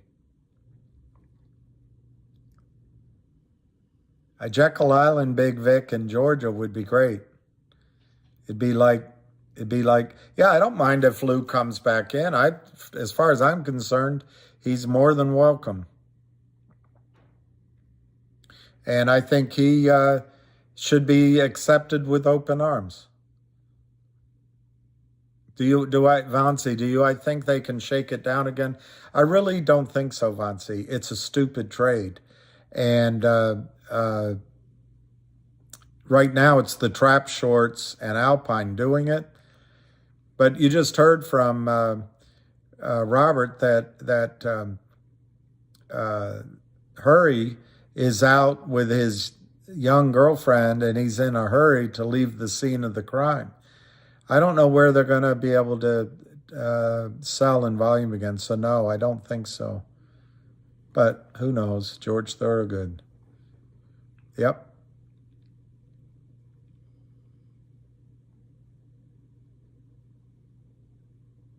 Yeah, I agree with Ace on that assessment of,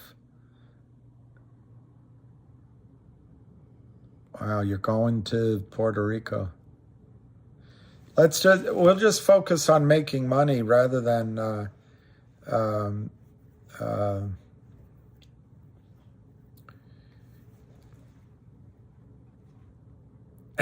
you're a happy married man. Hey, stay married. Even if it's tough briefly, just stay married and have kids. Captain, do you mind if I ask you a question? No, Callahan, what is it? Do you have any kids? No, I don't have children. Lucky for them.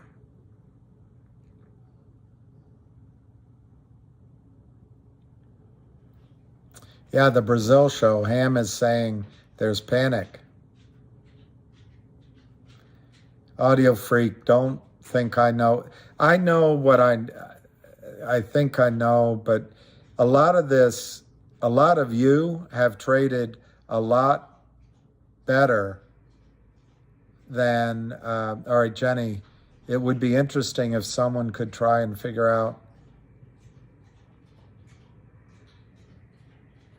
Well, that's it, Jenny. It's a weird dynamic. Just say there's 30 million shares in the float. I'm just making it up. And you've got 300 million shares to cover. They have to buy the 30 million, and then they have to entice those 30 million that bought to sell at higher prices. It's going to be it could be something that is taught in business school classes for a long time to come. We're done now, though? What? Oh, married 15 years. Wow. 6 kids? Wow. You're not Catholic, are you?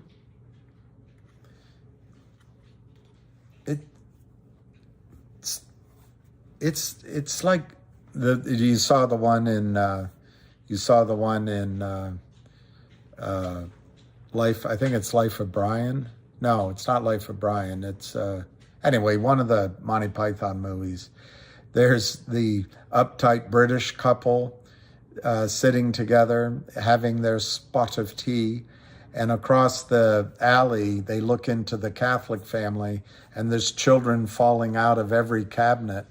And the man says to the woman, oh, it's disgusting. Those Catholics, they don't know how to use a condom. It seems like every time they make love, they have a child. And the wife says to the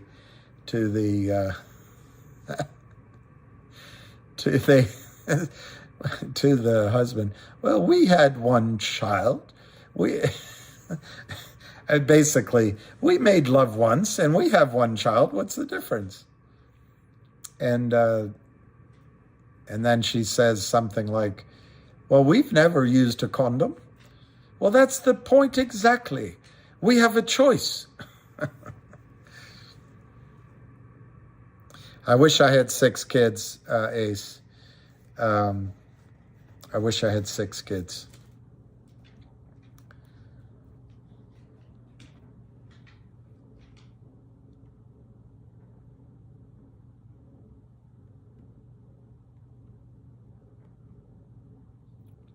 So I wonder if Ace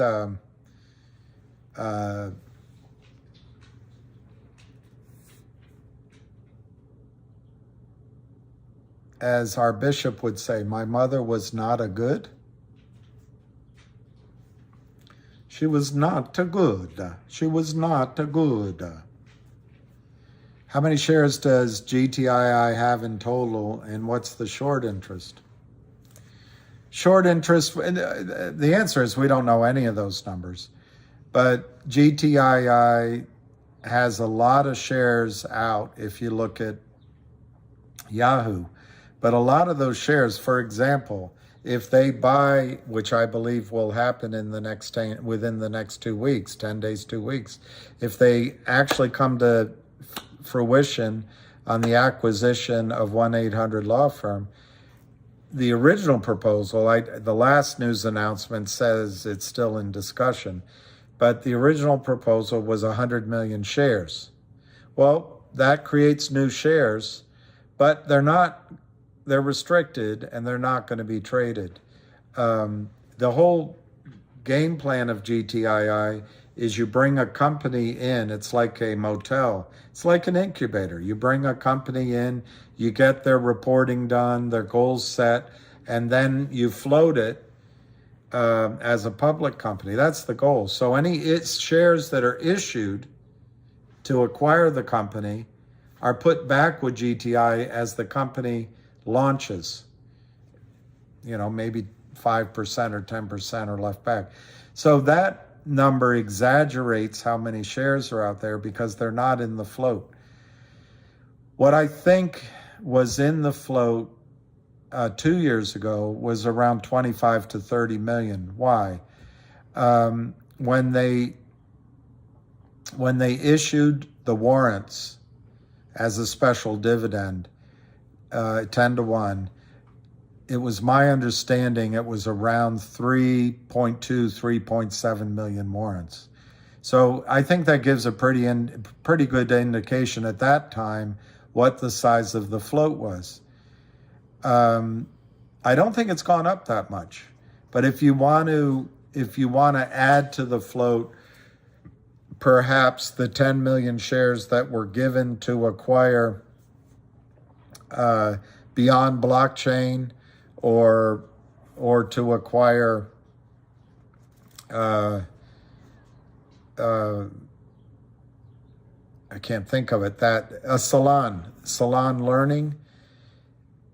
Maybe it's not 30 million, maybe it's 40, maybe it's 50, but I think it's in that range is what the float is.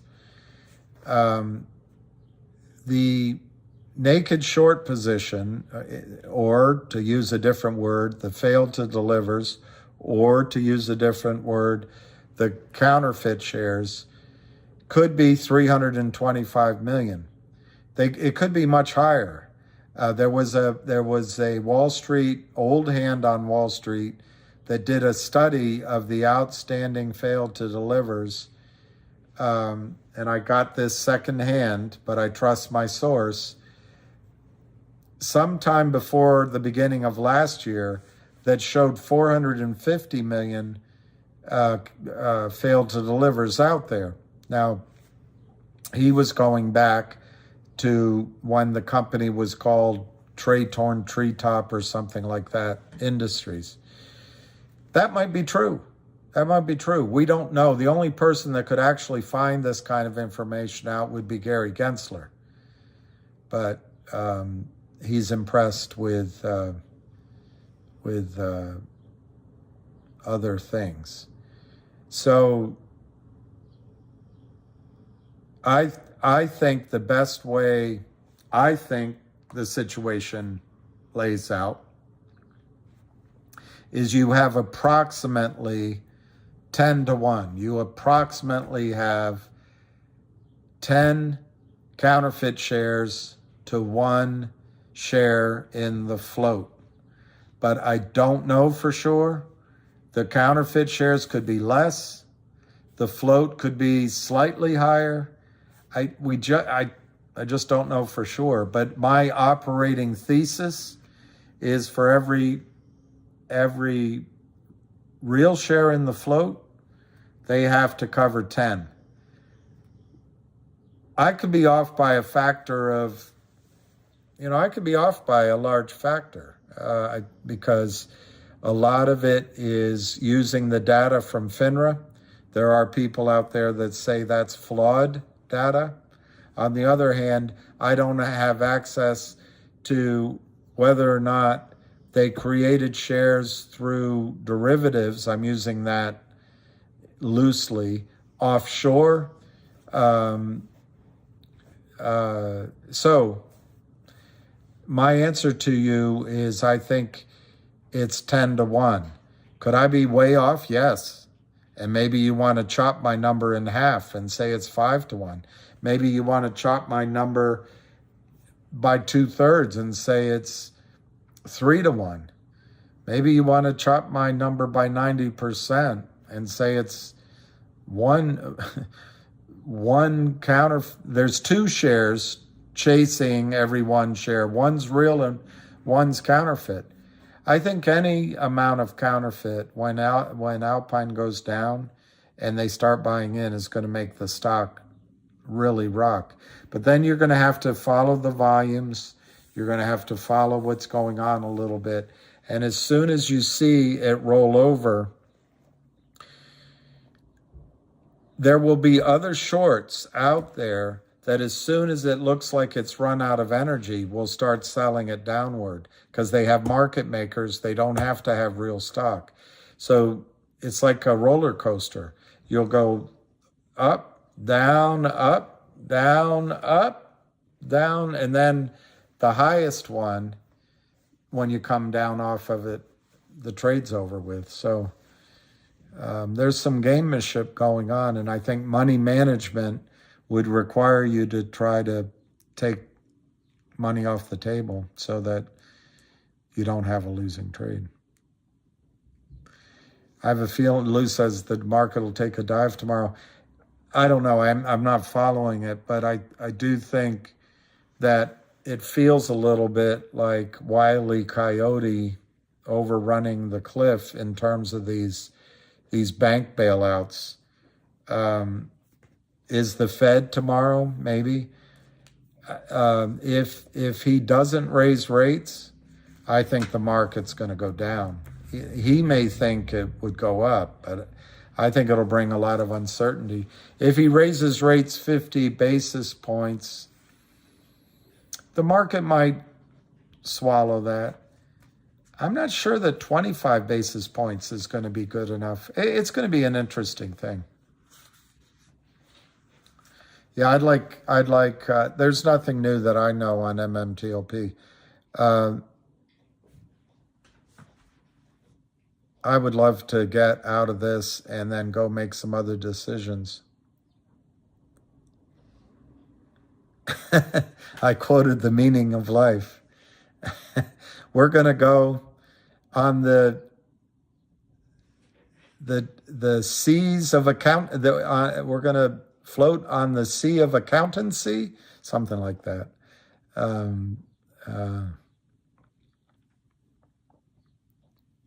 Hey, Pecos Bill. I can't wait till it's over. On the other hand, what will we talk about? Hey, Pecos Bill.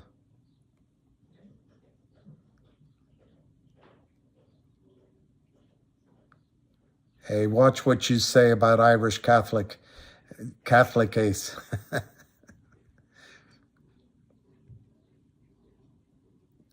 I assume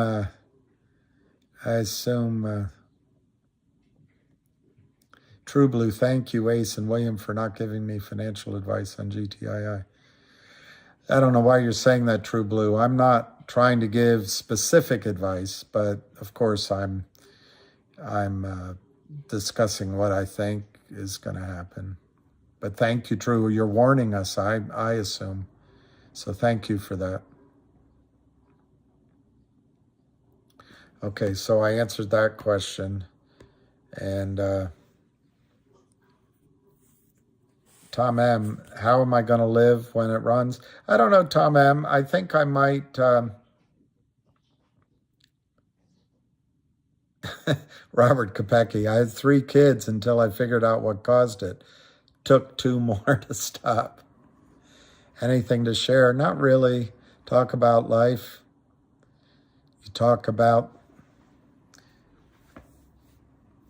me and change a few of the names, and the story is the same one. Oh, I'm homeward bound. Yeah, it's a pretty positive group because there's good people here. I'm kidding you, Ace in the Hole. Oh, thank you for your gains today. Yeah. True Blue. Good. Let's just see. Wow. GME's up $9.50. It's up almost $10. And with the regular day trading, it is up 10.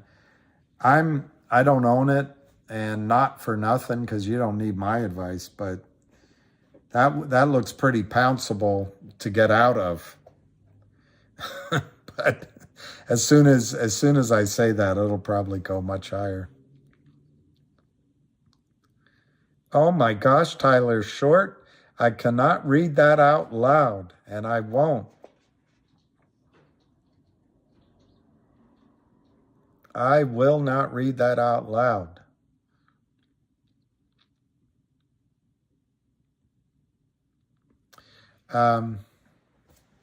Well, Davila Violio.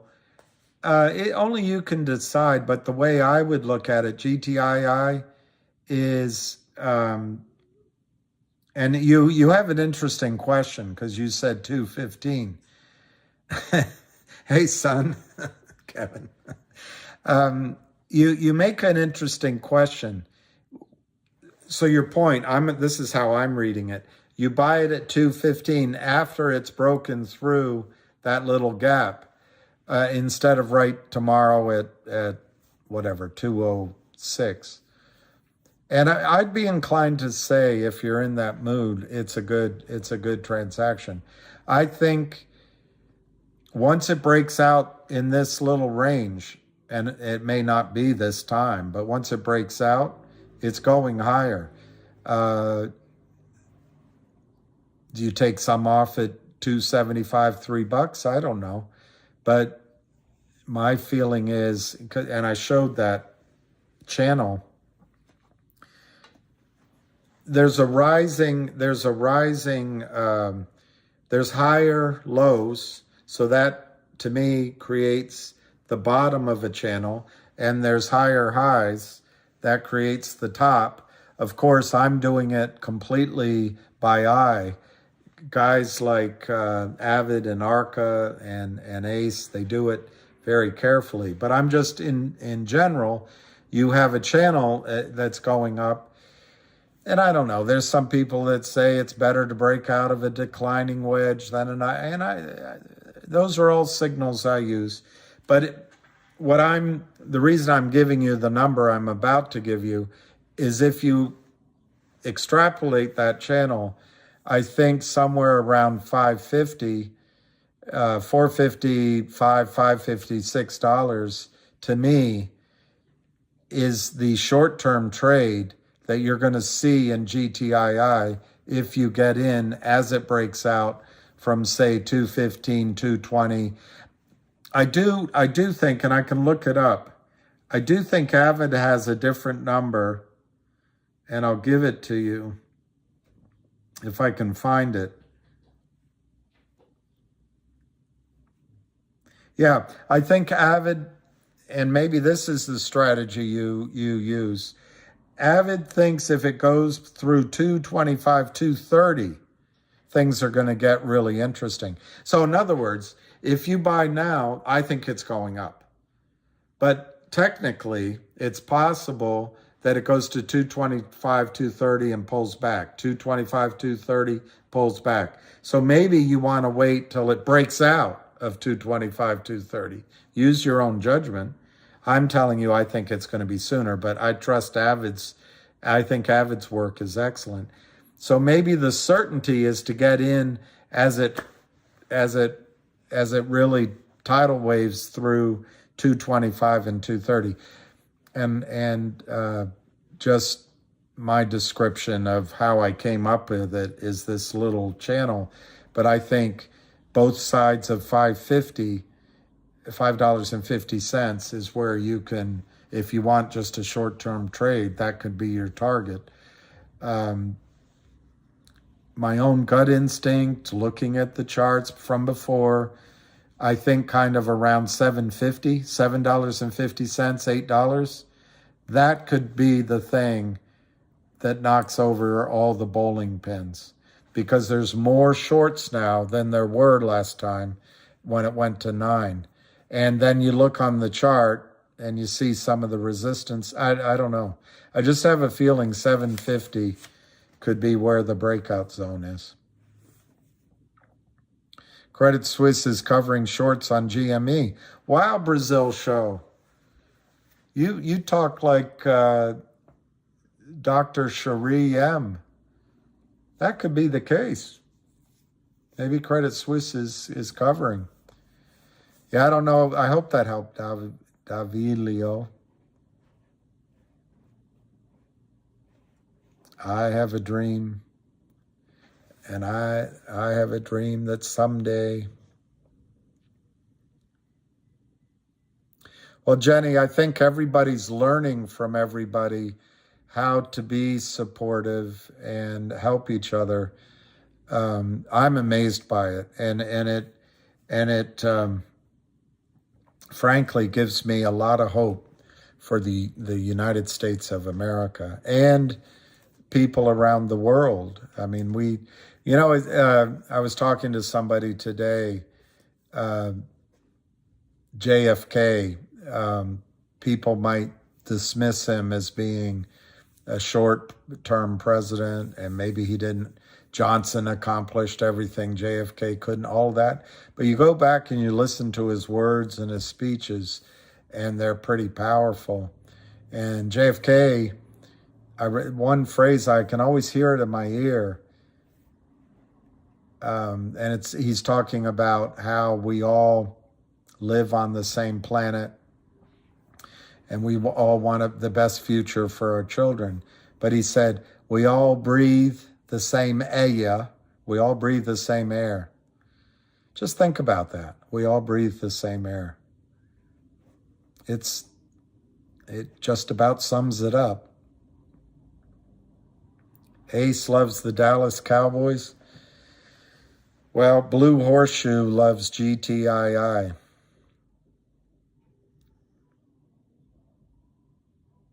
Well, Jenny, thank you for supporting me, because I don't know if you guys can tell, but I sometimes get, what's the word? I don't understand some of these words, empath and energy and feelings and all that. But sometimes the energy that comes toward me can be crushing, and I can have insecurities, and I can withdraw. And sometimes it hurts. Sometimes it's physical. It feels like physical pain.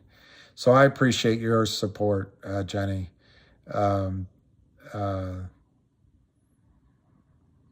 Oh, you're an empath, so maybe you picked that up. So I had a couple, I had someone I trust very much say that to me, like 2 days after a guy that I consider a friend said it to me, and I didn't even know what it meant. But yeah, Fonzie,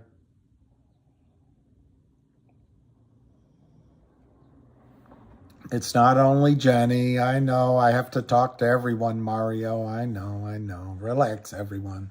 Oh, I make the chat. Oh, well, just tweeted by Anna. Yeah, Picos Bill, I want to meet you someday. I think there's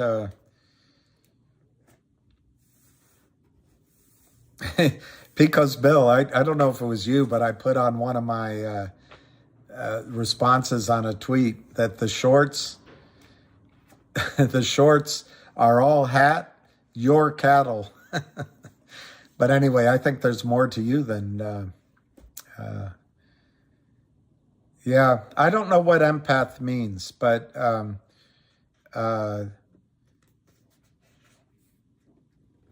yeah, anyway, I'm learning it late in my life.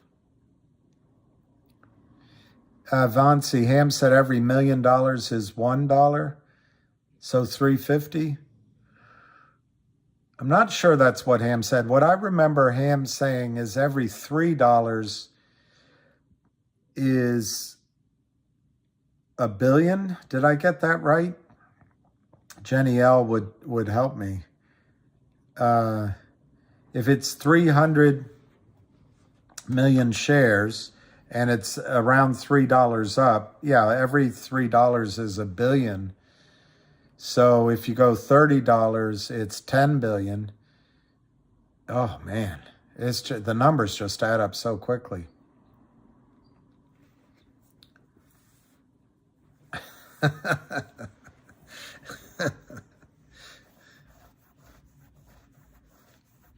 Well, M. Casey, I don't know what a seeker is, but I think I've been described that way too. I don't know what it means, but I've been described by a good friend of mine who is a he's a good man. He the ones that knock on your door and they sit down to talk to you. I always say, hey, I'm Catholic. Jehovah's Witness. But he says that about me. He says I'm a seeker. I might just be a smoker, a toker, a midnight something, but I seek my love on the run.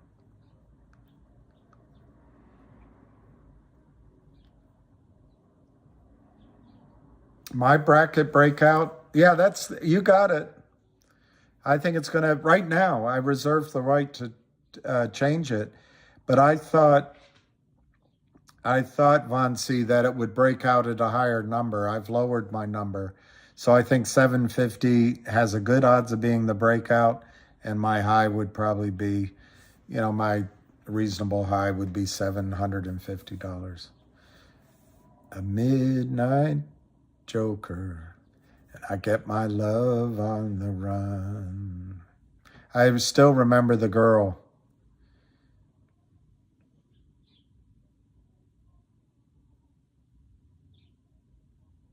It's amazing. I can remember somebody when I was that young. Are you leaving, Ace? I hope that you have the kindest of words for every one of your children, and that you remember to tell your wife how much you like her new haircut and that she's wearing beautiful shoes. Anyway, thanks, Ace. Hopefully, if there's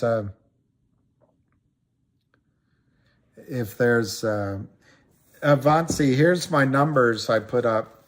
I don't know if I'm in dreamland or not, but I think the breakout is 750 and a conservative peak is 120. I think these are very conservative peaks. I think 750, and I'm going to go with this. I think there's a chance it goes as high as 7,500. But if you're thinking that happens, you're probably a midnight toker.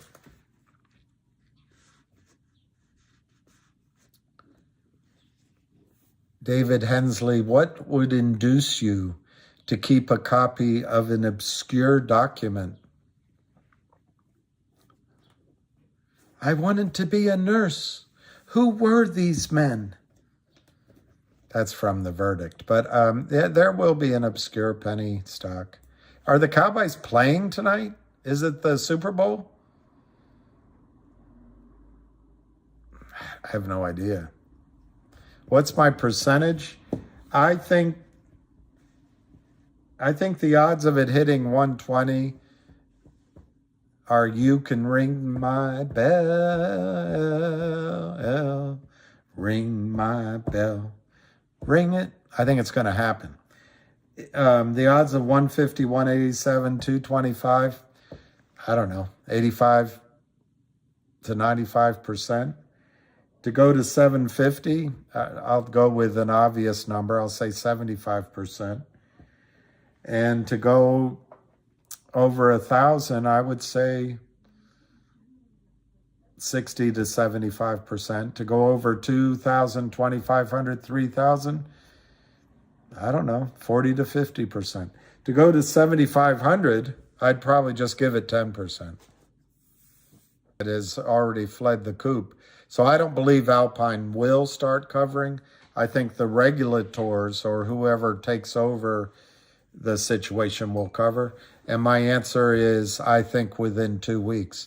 As soon as the lawyer quit, it's a sign to me that the judge, when the time runs out, which I think is April 3rd, the judge, I think, is going to make her ruling. And I think Alpine's out of business shortly after April 3rd. And the buy-ins should happen then. They are crazy numbers, Jackson. I will admit.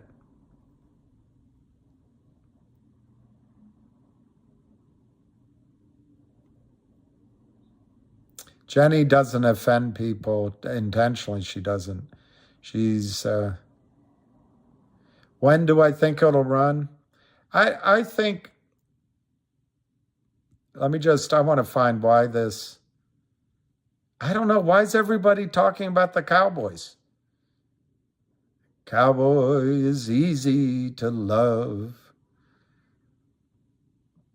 and harder to stay.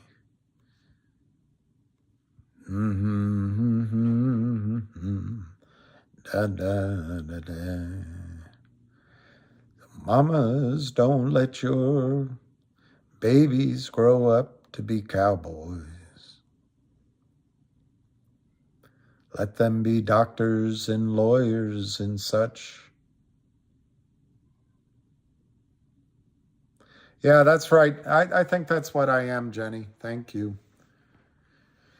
It's annoying sometimes. You can read my mind.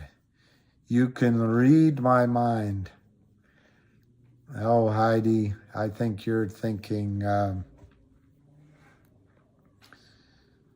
there was one time, I'm dead serious, and I used to be able to do it if I had a beer or two, because I didn't have inhibitions.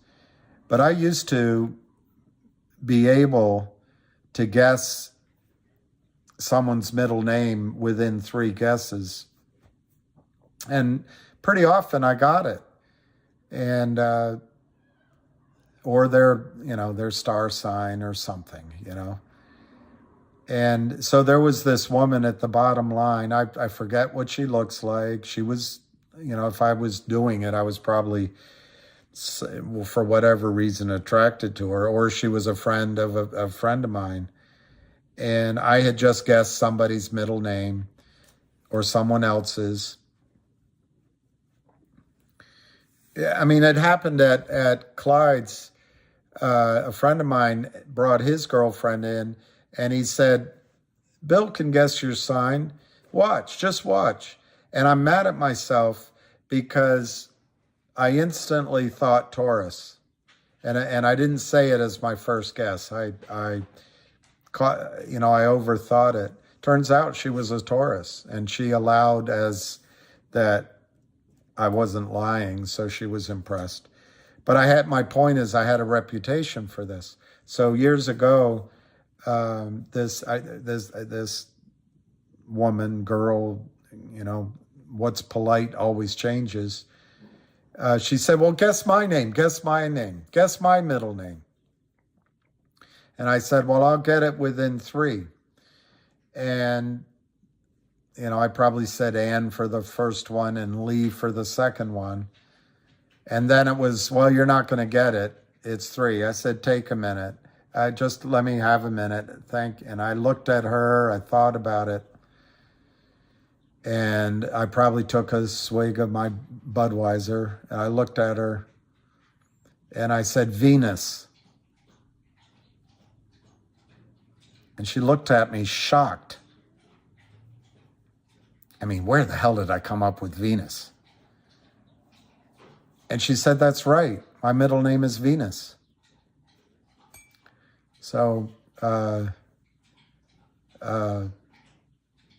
not saying, I would never say that I have a talent at it, but I always think back on that. Where the hell did I pull that out of the ether?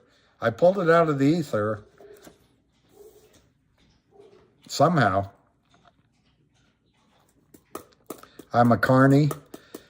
I'm a carnival.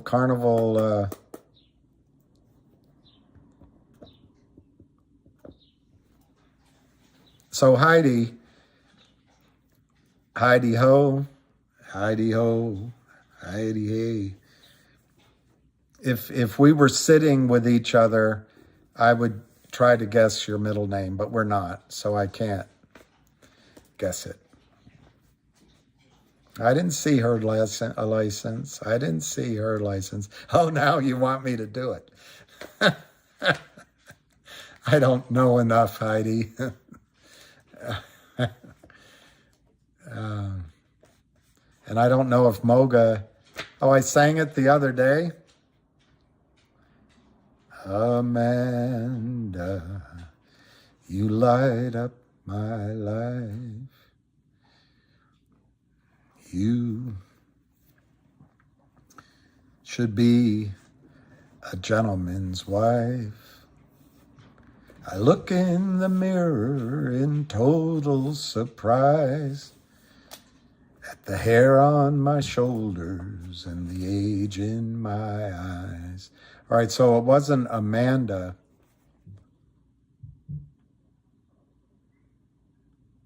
Was it? Oh, you gave me a hint? Oh, what? I was going to say Irene. Good night, Irene. You don't see, now I looked. That was the next one I was going to say. But fuck it. I should have just said it. Irene, good night.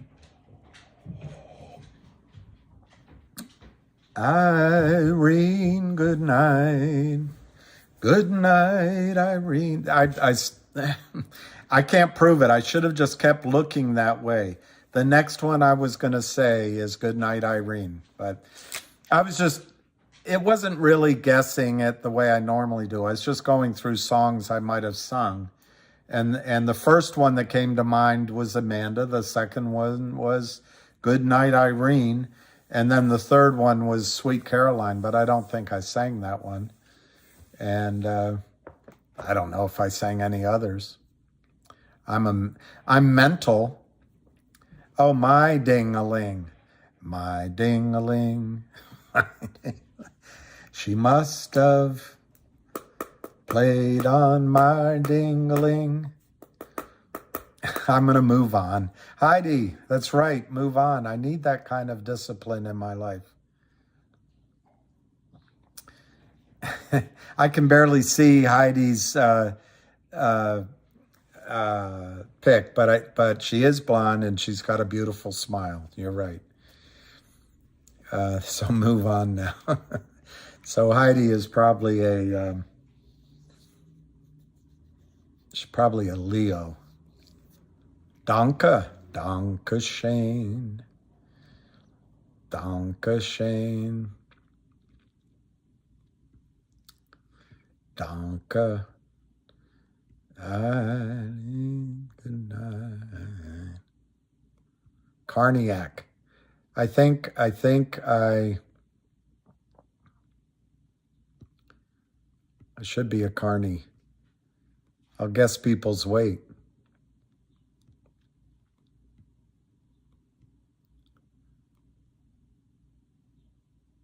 I think mamas don't let your babies.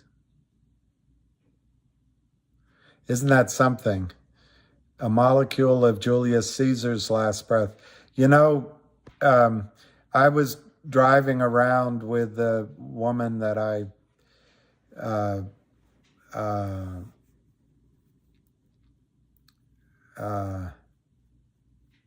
she's a lady. Whoa, whoa, whoa, she's a lady. Do I enjoy streaming? Yeah, eat some seaweed. When I first did it, I was nervous, and I still sometimes get nervous. I don't know if it's enjoyment or, because my goal is to help, but then I'm amazed at how much you guys give back to me. So, have I ever been to Europe? Yeah, I've been to Europe.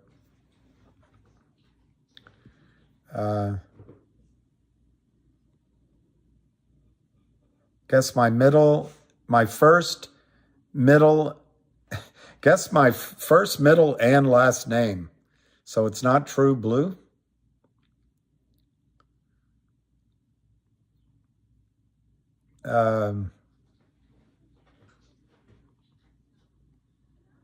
Harry Houdini. I think GTII has broken out. I think they'll try tomorrow to keep it down. I think Ham is correct that what they're trying to help their friends out, like the real short. They're going to stuff the prime broker. The prime broker's already left the building. And remember, I think lawyers and lawsuits help the shorts. it gives them time to crime. So, but I think it's breaking out.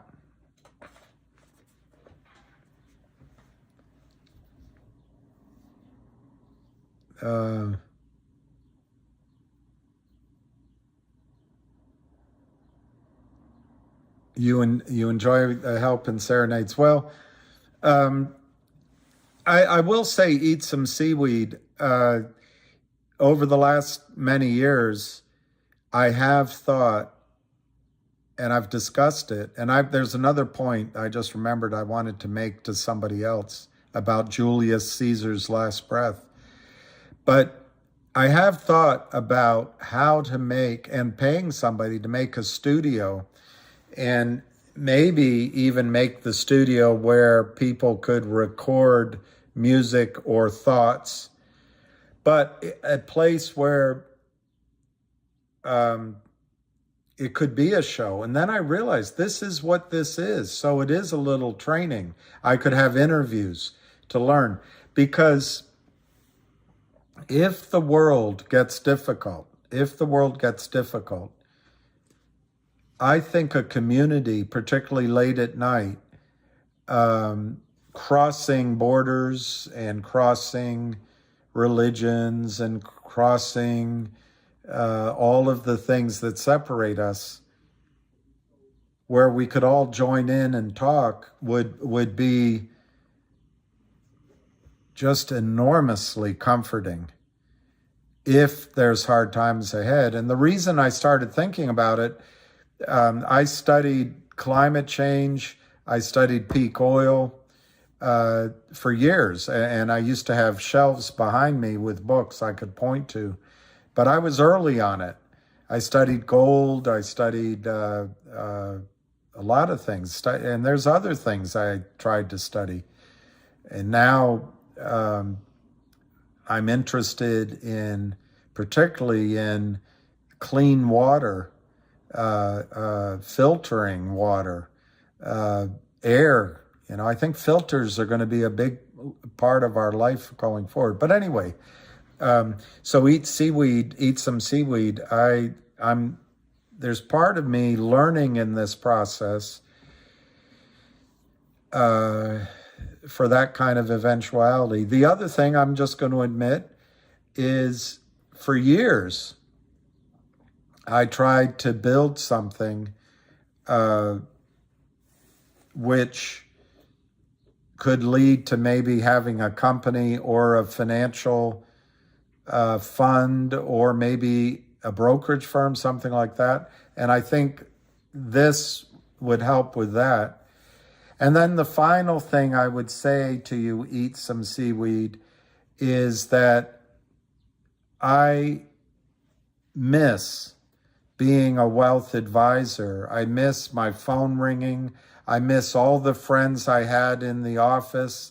I miss keeping in touch with my friends over my lifetime, because they all knew where to reach me on a phone. So there is an aspect that maybe I'm tapping into that. I don't know. But when I started doing this, eat some seaweed, I just put it out.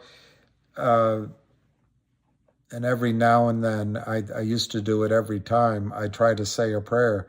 But I put it out that I'm trying to sincerely help people without my ego involved, without thinking about myself.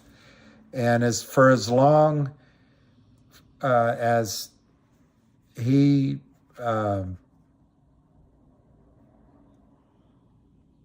provides, as long as he sees fit that I am actually helping, I think I get benefits the other way.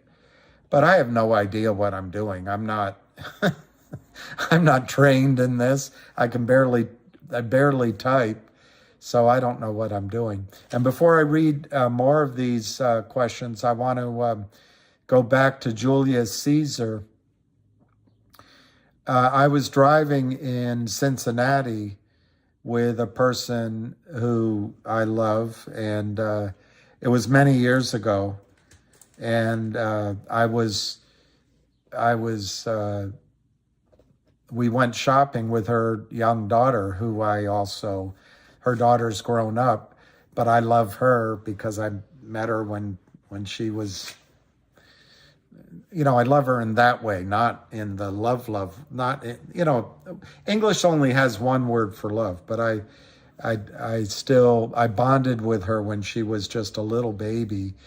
And so I have that, I don't know what you call it, love of an uncle or a father or a family for a young person. But this little girl, she was, I think, 4 years old, 5 years old. She's sitting full of energy and talking. And it was a full moon. And I was sitting in the back. I think she was sitting up front with her mother. And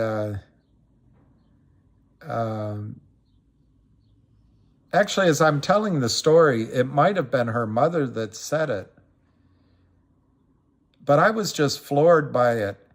I looked up at the moon. Neil Diamond has a song about it. But I looked up at the moon, this full moon, and I said, isn't it beautiful?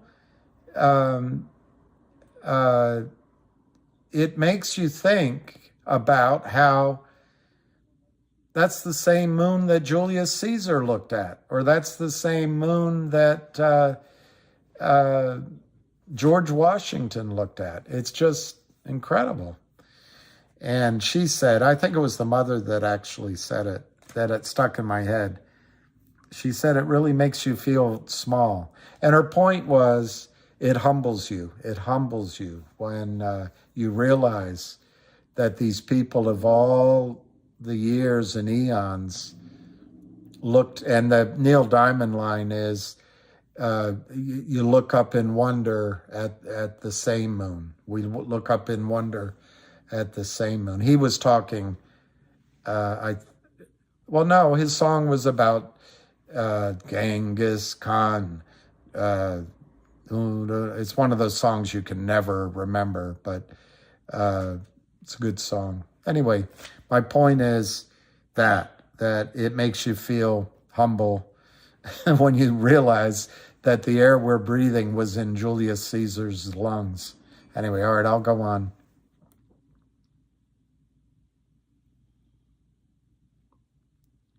Robert Kopecky married the prettiest girl in Dallas. That's amazing. It's the same moon that Jesus looked at.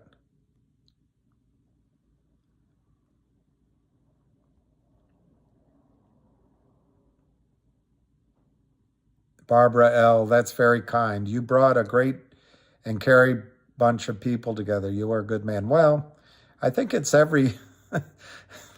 think it's you all, but that's a very nice thing, and that was the goal. Go F yourself. How are you? Waylon had it too.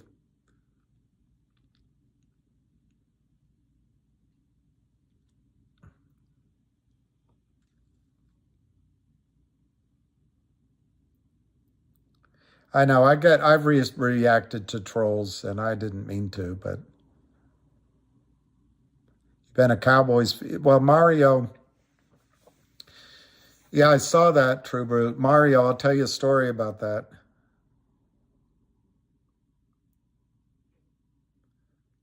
Don Williams.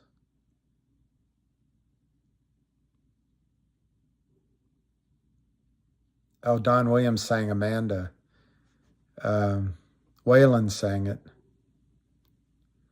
Daily Jillian, remember that. Be part of it, and if I'm not part of your DMs, just DM me. You guys learn one name. I have to learn hundreds, so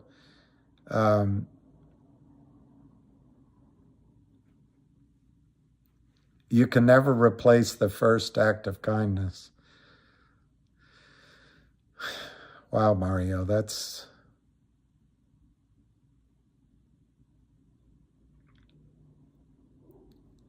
I don't know how I do it either, but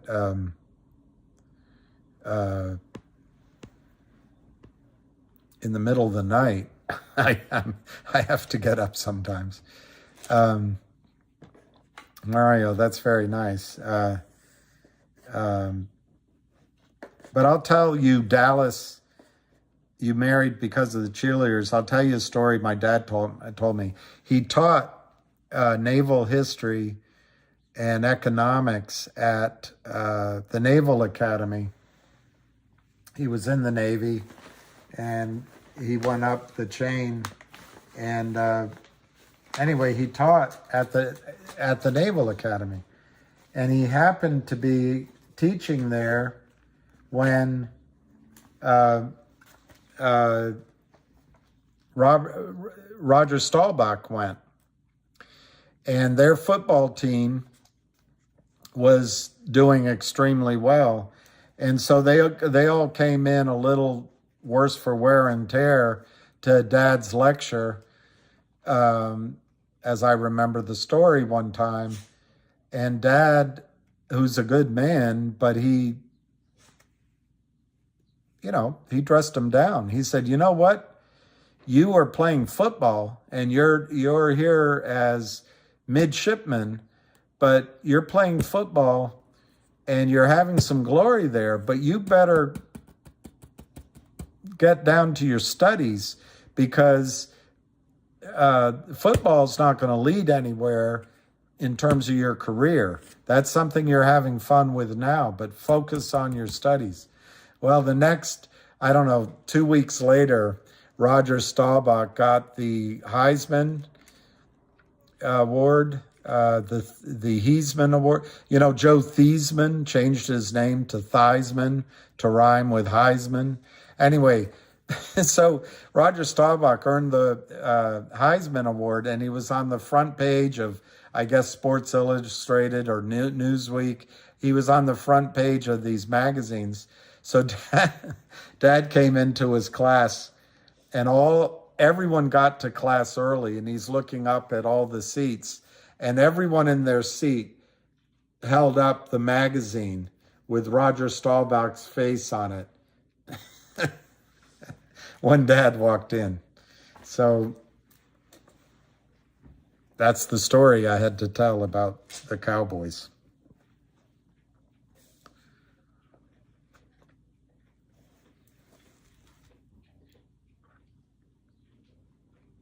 Yeah, Daily, Jillian, let's stay in touch on that. I've got to write. I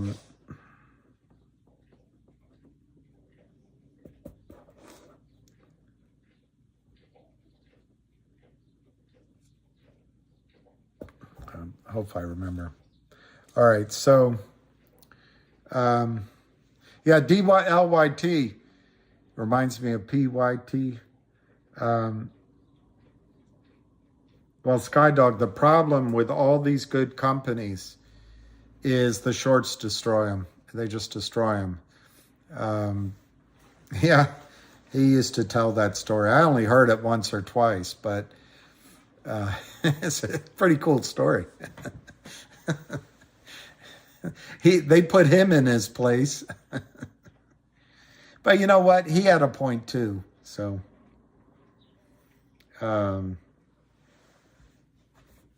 I don't know. I'm going to check some headlines to make sure we haven't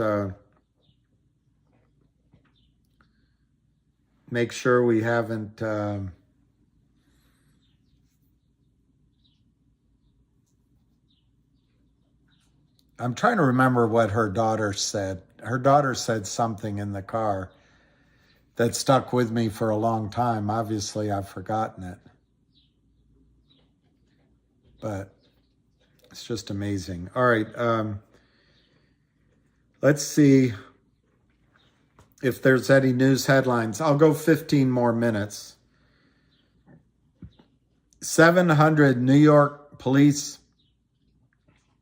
riot cops mobilized, deployed ahead of Trump's arrest. Antifa went out and destroyed cities, burning and looting, and people came out and said, well, that's just an expression of their frustration. I got to tell you, I live here. there was, and I went down to two, I was going to go to the third, of these gatherings of people that love our country in support of Trump. I went and walked through some. Maybe I'll put up the videos. I might do that now that I'm thinking of it. I have never seen, I saw one guy carrying a huge flag, and I walked near him, and he was so proud, and the wind, because we were climbing up to the Supreme Court, the wind was so strong, but he didn't want the flag to go down. But I've never seen thousands of people gathering so peacefully and with such awe and reverence for the United States of America as people that flew in under the title of MAGA and under the title of Trump. They were always peaceful. What happened at the Capitol was a setup. And there's a really good video, if it's still up there, by Millennial Millie. I'll see if I can find it. I don't put it up on Twitter because I'm here to help you guys make money. But you got to know, there were a lot of good people that came to Washington, their capital, to express their love for the country, and they're ridiculed by the moralistic, highly educated media. It drives me crazy. But anyway, they're going to set up riot cops for this arrest. I guarantee you there will not be a single Trump supporter that causes a riot or causes physical damage. There might be some manipulation. Auto loan denials hit 6-year highs. They're coming after Epstein connections. Look at this. This is just like what's happening at Alpine right now. SVB's loans to insiders exploded before the crisis. That's what the criminals are doing surrounding Alpine right now. And that's why I think once Alpine goes down, the buy-in could start.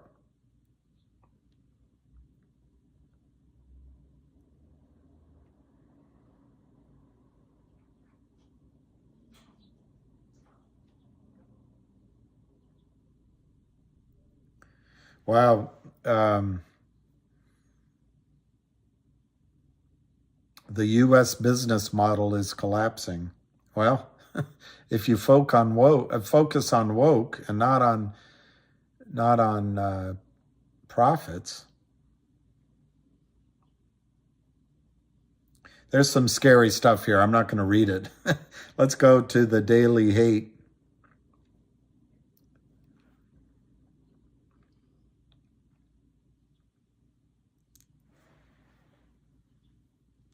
New York City's One Vanderbilt skyscraper, it's new, feels a huge shake ripple through it. Wow, that's big news. Ron DeSantis attacks Trump and insists that DeSantis can beat Biden in 2024. You know, I think my dog could beat Biden in 2024. Florida governor tears into Trump's character, mocks his use of nicknames, and says there's no daily drama in his government. All right.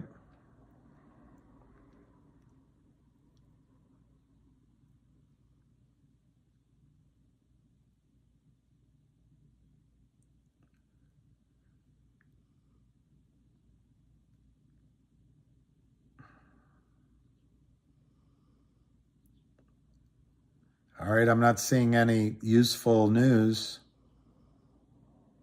Deep fake news. As New York City and D.C. brace for Trump's arrest, Tech Whiz uses AI to imagine what it might look like. That's the thing, guys. The ability to use pictures and fuse it with computers you're going to see a lot of pictures of things in the future that look real but may not be real.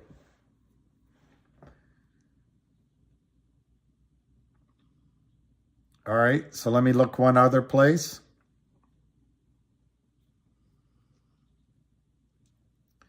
To see if there's any news headlines.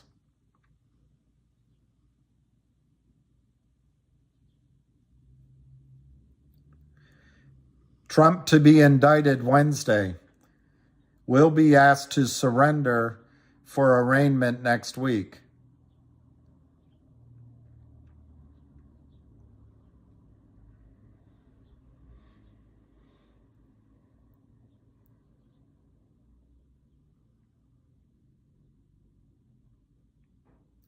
All right. I guess that's about all the news. Oh, here. China and Russia signed major economic agreement today. It didn't have to be that way. We want to go up against the world's largest source of resources and the world's largest economic engine combined. I tell you what, we better stop teaching woke and start teaching reading, arithmetic, and writing. All right, I'm going to check one other thing.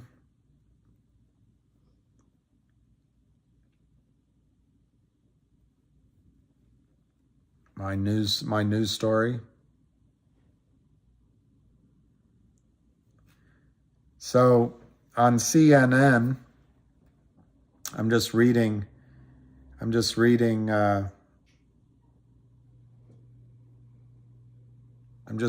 from CNN's report. It's taking a little while to come up.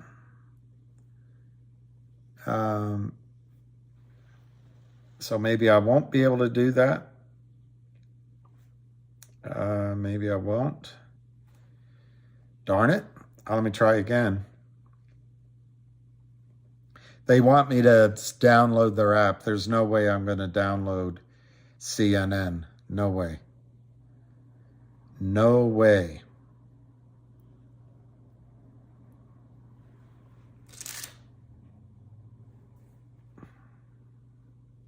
Okay. CNN anchor asked Novak Djokovic if he regrets getting vaccinated. One of the biggest tournaments in the US tennis calendar, the Miami Open, is in progress, but without one very famous player. Novak Djokovic, unable to compete because he is unvaccinated against COVID-19, meaning he cannot enter the United States without a waiver. It's not the first tournament that he has missed out on for. All right, get to the point. 22-time Grand Slam champion says he Get has to the point. no regrets. Speaking to me exclusively in Dubai, Djokovic told us that he will stick to his guns, but is hopeful of playing in the US Open later this year. We also discussed his long-running and Get to your point. his respect for Serena Williams and his hopes for 2023, both on and off. This is taking too long. Take a listen. No, I have no regrets. I've learned through life that regrets only hold you back and basically make you live in the past, and I don't want to do that. I also don't want to live too much in the future. I want to be as much as in the present moment, but of course think about future, create a better future. So I congratulate Alcaraz. He absolutely deserved to come back to #1. It's a pity that I wasn't able to play Indian Wells Miami. I love those tournaments. I had plenty of success there. But at the same time, it is the conscious decision I made, and I knew that there is always a possibility that I won't go. And it is the current state or current situation that I hope will change for later this year for the US Open. That is the most important tournament for me on the American soil. And the organizers have said that they hope that you will be able to play. Do you share their confidence? So I admire Novak Djokovic. That was a good answer. Dallin Lippens. You mean the flower Lupin? Lupin. I did study economics. I also, we didn't really technically have what was a minor, but they had cones. But my offsetting area of study was geology, of all things, on the science side. And then I really enjoyed studying government and a bit of history. But I studied economics, which is why I'm so useless. Yeah, Jason Foster. Hey, Star SS. Lucky for president. Wouldn't that be great if... yeah, my dad was military. He was Navy, but then he was Foreign Service.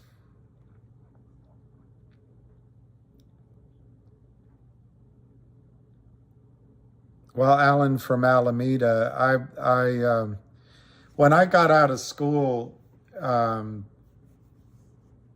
there was a hiring freeze. So I actually wanted to apply. I wanted to follow my father and apply to the State Department, but they weren't accepting applications. So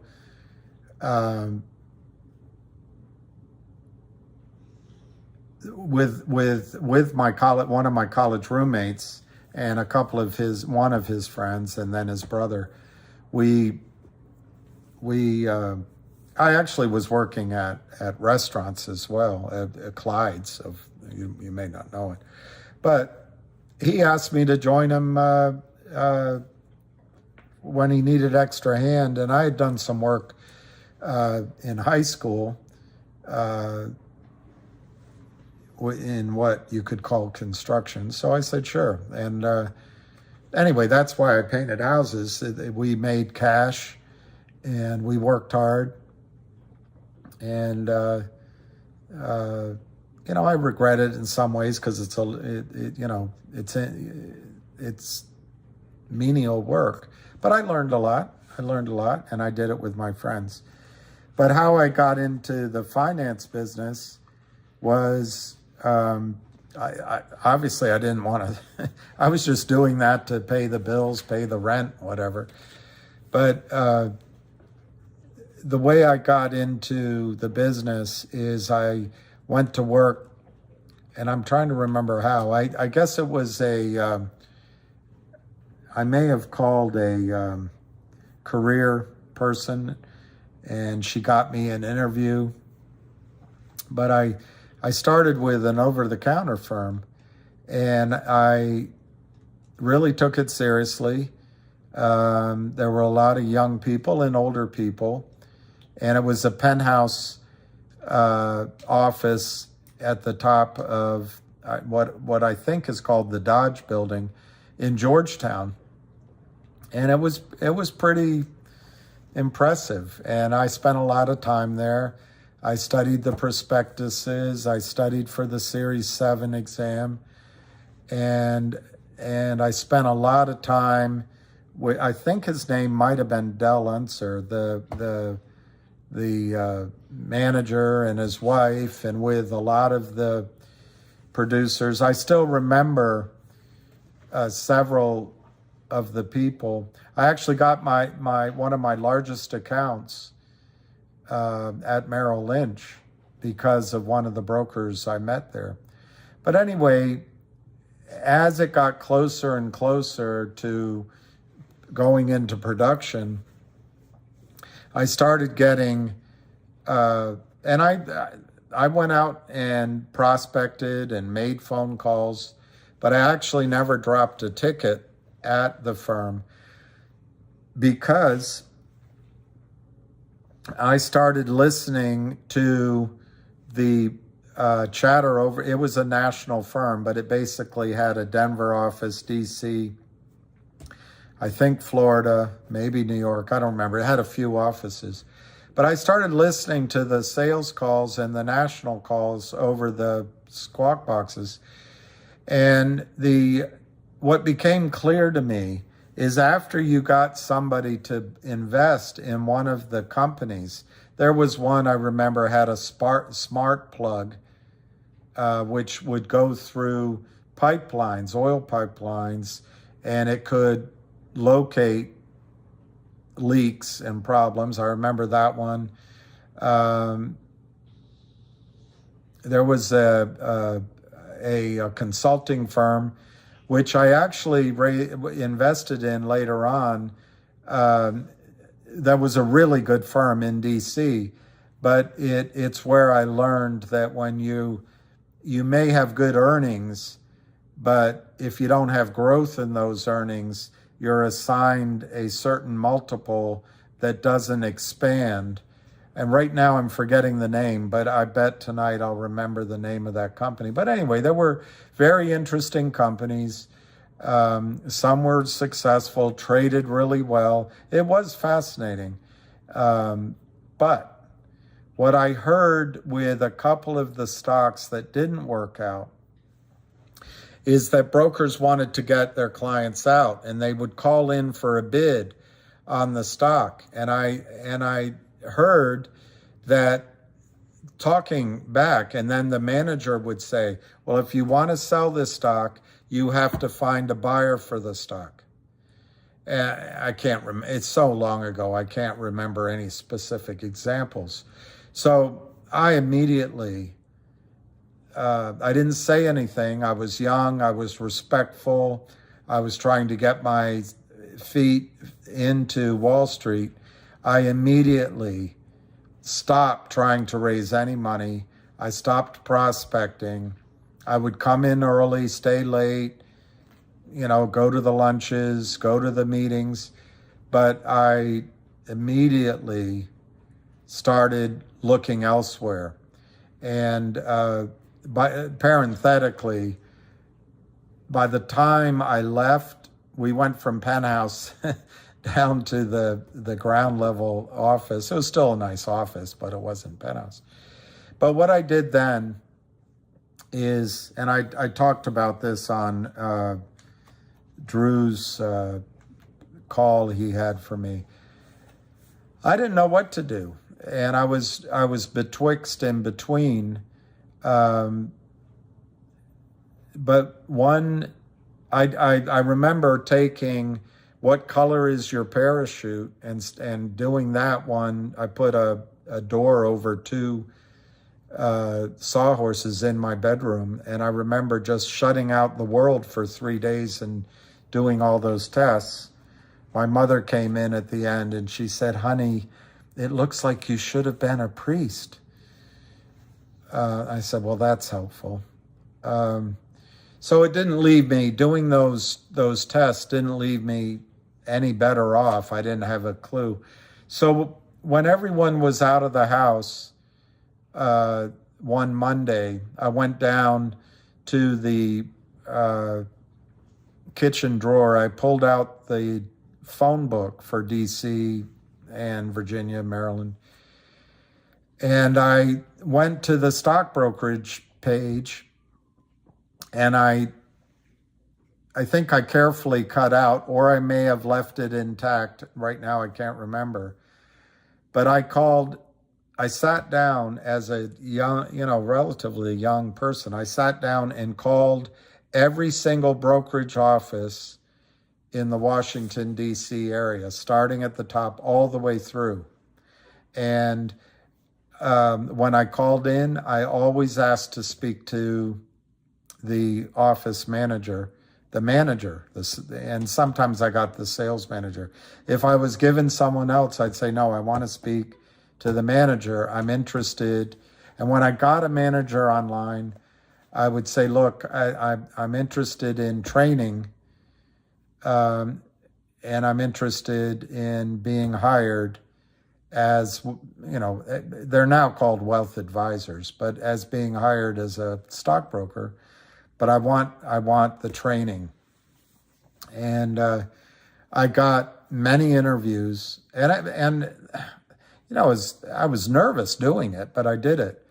And it must have been, I don't know, I must have spoken to 30 office managers, downtown DC, Tyson's Corner, Alexandria, out in Maryland, and I got a lot of appointments. And I remember one at Wheat First Security.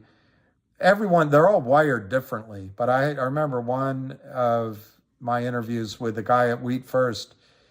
He lost his temper with me. He said, "Why are you interviewing to be a stockbroker when you went to one of the best schools in the country? Why are you?" And he just lost it. And I started questioning what I was doing after he did that. That was Wheat First. He became a manager at, he might have moved on to Payne Weber, but I had interviews at Payne Weber, E.F. Hutton, I believe Prudential was called Prudential then. It might have been Prudential Beige, Kidder Peabody, Dean Whittier, Witter. I'm trying to remember all the names back then. There were some other names. Alex Brown. There was a company called Johnston Lemon. Anyway, bunch of companies. And I went through all of them. The one that the downtown flagship office for Merrill Lynch called me in. And when I walked in, they immediately, I thought I was going in for an interview. They immediately put me at a desk in a simulation of how I would operate. And there was, the bullpen was full of probably 20 or 30 people, maybe more, because the bullpen was large. There was probably room for 70 people there. So it might have been 50 people, but we were all being immediately put in the position of this simulation as if we were actually managing people's accounts. And that went on for 3 or 4 hours. I had no idea when I walked in that that's what was going to happen. They put me at a desk, the phones would ring, I had clients, I had compliance, I had research, all sorts of things that I had to process over a 3-hour test. I was in the heat of it. And I passed with flying colors. They called me back to take a written exam, which wasn't very hard. And I was offered a job. Other places wanted me, but Merrill Lynch was the flagship office. It was, to me, my feeble understanding of how all the firms worked. To me, it was the best firm on Wall Street. Yeah, I could look back and maybe say there were better choices, but there was no question at all. The best training on Wall Street, the best training on Wall Street at that time was Merrill Lynch. And so when they offered me the job, I accepted it. And training started in the office, and then you were sent to New York, One Liberty Plaza, for, I can't remember now. I want to say 4 months, but I think 4 months might sound too long. But it was something. It was a long training period, and it was fascinating. And then you come back. You're given a mentor. My mentor was a guy named Paul Sweeney. He was terrific, and he had Sugar Ray Leonard's account, but he was good.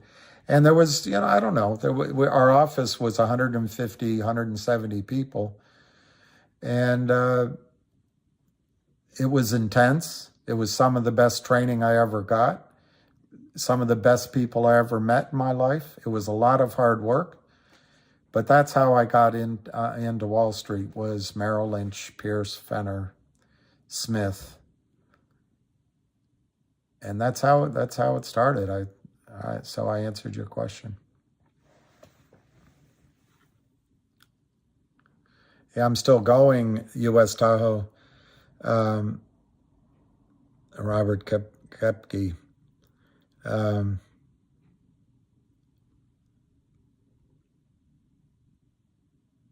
Mario, you were born in Fairfax? Which hospital?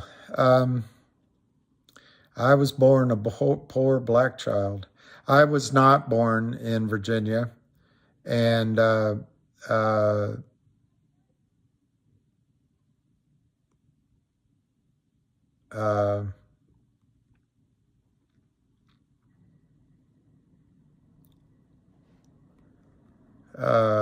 just saying.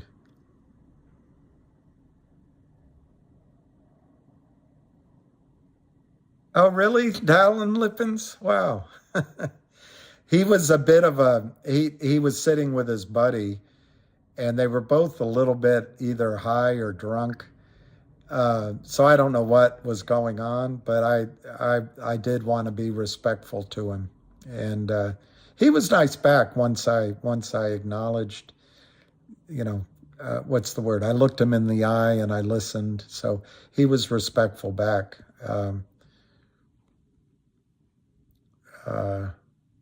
I've been to Boston, yeah, if that's addressed to me. You teach geology. Well, the one thing I remember about geology, and I was thinking the other day I might name a book after it, but, it's not. But I remember, can Ollie see down my pants pocket? Cambrian, Ordovician, Solarian, if I'm saying it right, Devonian, I'm losing it on my. And then it was, P was Paleozoic and Permian, I think. So what was M? Miocene, maybe, Miocene. Anyway, stupid thing I remember. Yeah, I love Boston. Yeah, Robert, they did want you to cross. That's exactly right.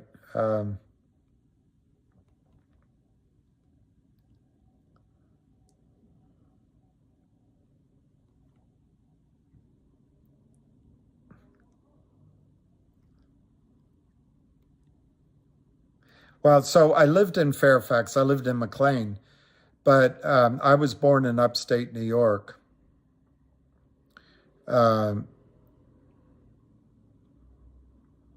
Star SS, DM me. If I come to Boston, I'd love to visit. Thank you, Dallin, again. I came back to the same one, but you guys are great. That's really nice. You've never seen me lose my temper when I'm driving or something, but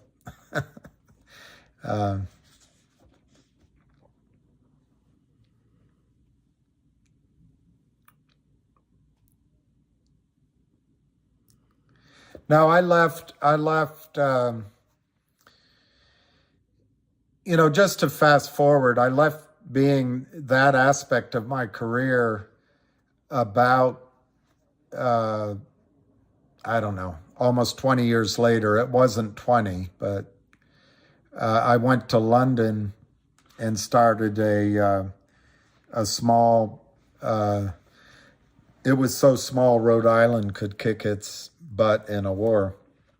But started whatever you want to call it, investment bank, private equity firm with a dear friend of mine, a guy that I consider my brother. And he brought in another guy, and then it expanded to another gentleman as well. But I spent, I think,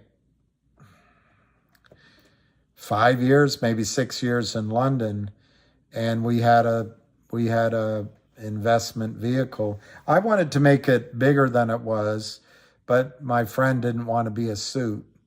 But anyway, that's where I learned a lot about the mechanics of companies, raising money, all that stuff. And then I came back here and did it. Still worked with all those guys, but I did it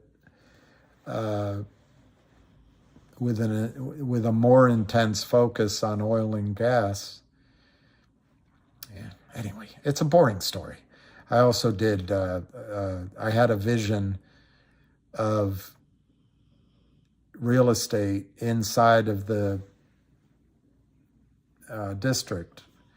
And I was early on that. I found investors, and I learned a lot. But what also disappointed me in real estate, everybody thinks they know what they're doing, and they don't honor introductions. So it was a long, stubborn process. I was stubborn, and I helped. Made a lot of money, but I was always on the wrong end of the transactions, as it turns out. But anyway, and then here I am now. But I'm being very simplistic. Anyway.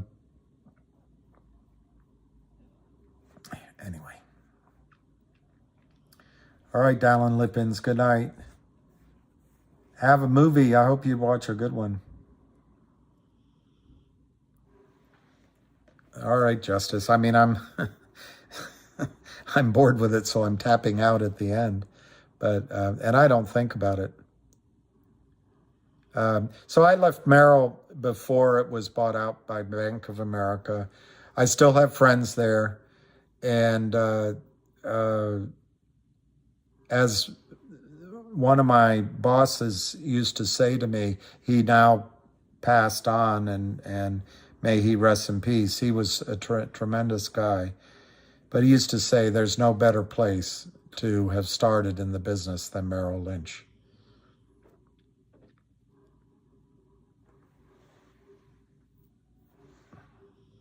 So Jenny L is a behavioralist. And I have no idea what an IEP is. Is an IEP one of the Myers-Briggs amendments to their personality test?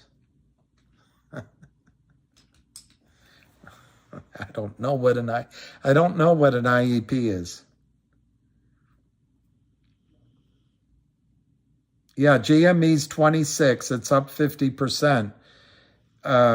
My guess is, let's see if there's news. GameStop soars on more than 30% on surprise quarterly profit. Buy on rumor, sell on news. I'm going to guess tomorrow it's down massively on the open. But it's a guess. Don't listen to me. Behavioralist with children with autism. Wow. Individual education plan. Well, I thank you daily, Jillian. And by the way, it's interesting. When I was in the what's now called wealth advisor role, that's what I did. I helped people, and I took it seriously. There's a lot of competing demands on you.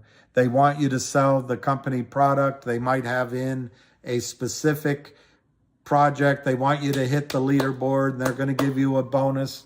So you got to fight against, you got to balance some of that. But I always, anyway, I miss that aspect of the job.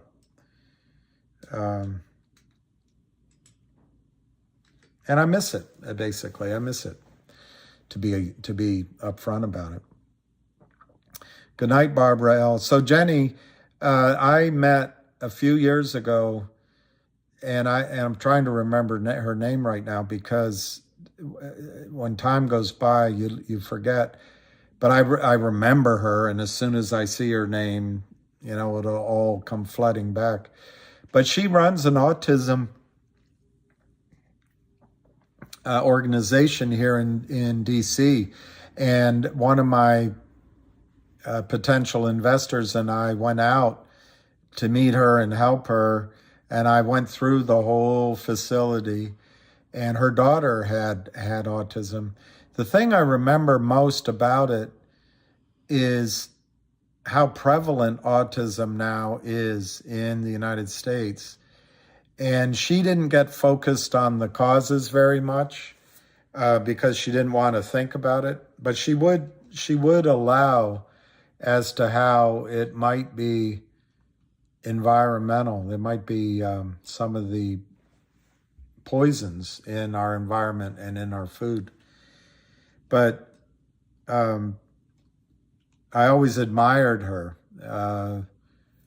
I went to some of her corporate events. I never really raised much money for her, but it's in the back of my mind as something that I have to honor at some point in my life. Changing behaviors is a nightmare. I admire you for that. I don't know how you do it. I think, and you can see I'm not married, so I don't know. I don't think you can set out to change people, but if you're working on yourself and you're trying to live the best way you can, others may see by your example, and then they choose to change. But in my judgment, you can't force change on anybody. I bet she loves her children. ESK. Hey, Didif, great day. I tell you what, let me look again at the chart of GTII. I think we're about to explode to the upside.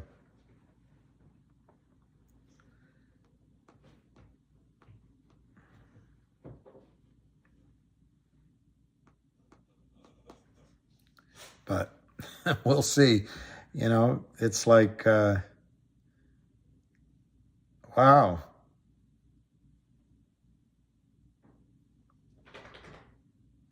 This is the chart on the short term. I don't know what that really tells me on the bottom because it's not clear and it doesn't tell me much. Up top, that's good.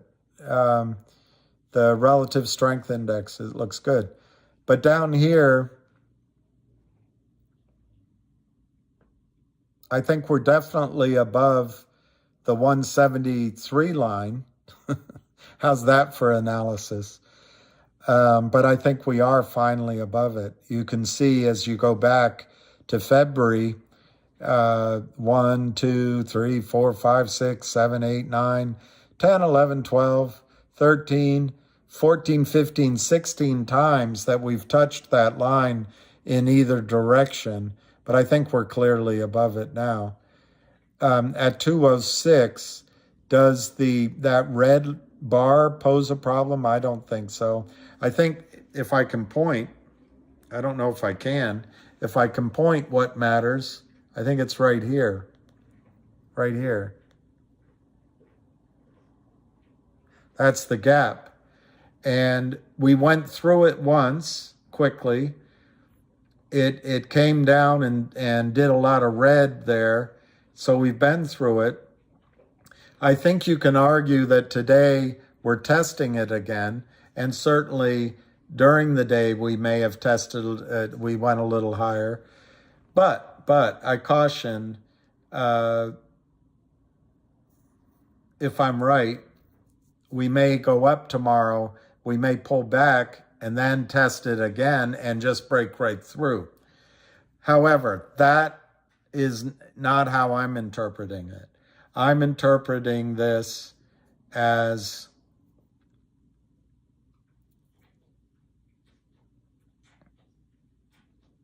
much more as this 200-day moving average, which is almost a straight line, was support, sort of, but then it became resistance, just became a lot of resistance. We broke through it, And it came back down and it held the test. So it was resistance, it becomes support again, and it held that test. I don't think we have to come down and test it again. I bet Avid's going to say we do. Listen to Avid, don't listen to me. But I don't think we really have to close down there again. Maybe we'll test it a little bit tomorrow, but I don't think so. I do think sort of the 210, maybe 215, maybe you run around there. But then if you open up the view of the chart to this, I think this gap here becomes significant. And where that is hard to tell. It's hard to tell, it's hard to tell. It's either right around here or it's right around 225, maybe 230. It's really hard on this chart to see. But you'll go through it quickly, but this kind of selling in here, to the extent there was some buying, this is back when they started attacking it in December. There might be a little. I don't personally expect a lot of resistance there. Here, back in October and November, these things could be resistance. Those prices are around 350 to a high of 550. So you could see, I think very logically, remember what charts are trying to measure is group psychology, but also the group decisions, buying and selling. And it's trying to measure where people are likely to sell. And I think some of this buying and selling up here, mostly buying, people might be just, thank God I can get out and I'm going to go home with my money. So you might have some of that.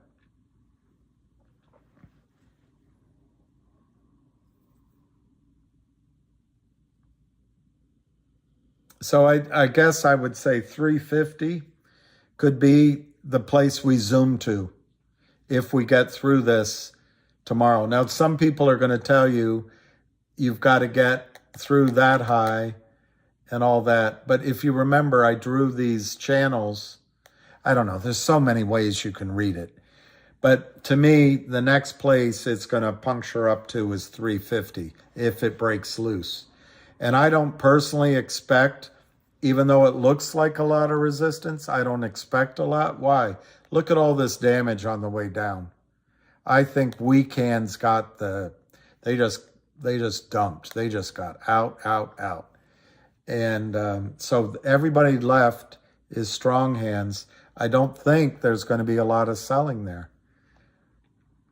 And if I had to pick up, well, this chart's too small. But I think where there might be selling that comes in is that stops us for a few days is 455, 550.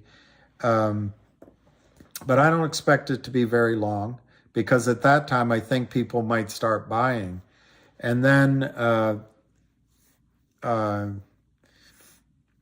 I think I've already said, I think 750 could be where it all falls down. And it will inflict pain. Chris, you quit Wall Street? I want to read about Chris.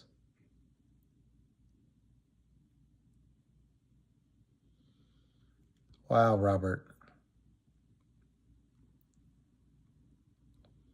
It is God's work. It is God's work.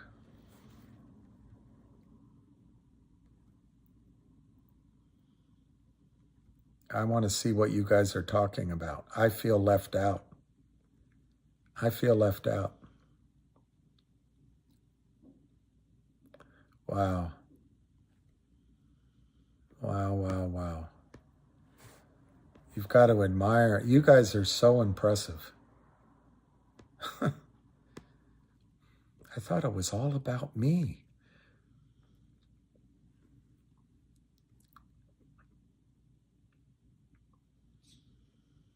I'm tired of talking about myself. What about you? What do you think about me?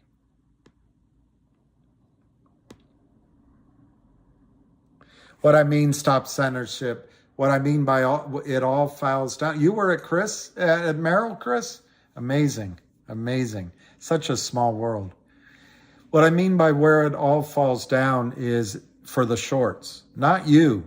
I think what I mean is, I think it's 750 or thereabouts is when the buy-ins come, where the margin calls come and you start seeing it accelerating to the upside. That's what I mean.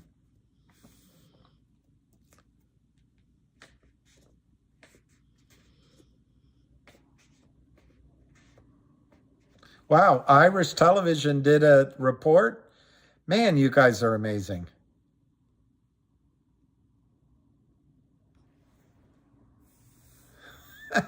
It's amazing. Heidi. Heidi has good sense of humor, but also good, what's the word? Reining it in skills. Let's move on. Yes, God bless you, Heidi. That's an interesting point. Would they cover before April 15th? I would expect that this special dividend that has a record date on April 15th, unless another dividend like CRTDs causes a squeeze, I think it's going to not create the fire alarm yet because people don't realize. They don't realize. But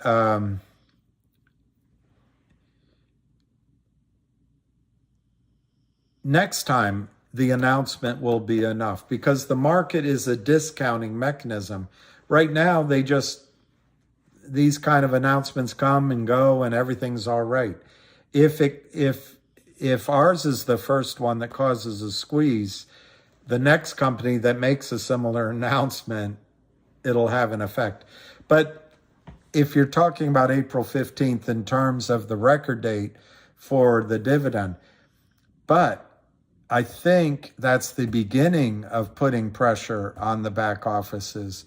And my expectation, 2, 3, 4 weeks. Certainly, I don't know what I forget what the record date, what the effective date is. Maybe they didn't say it, but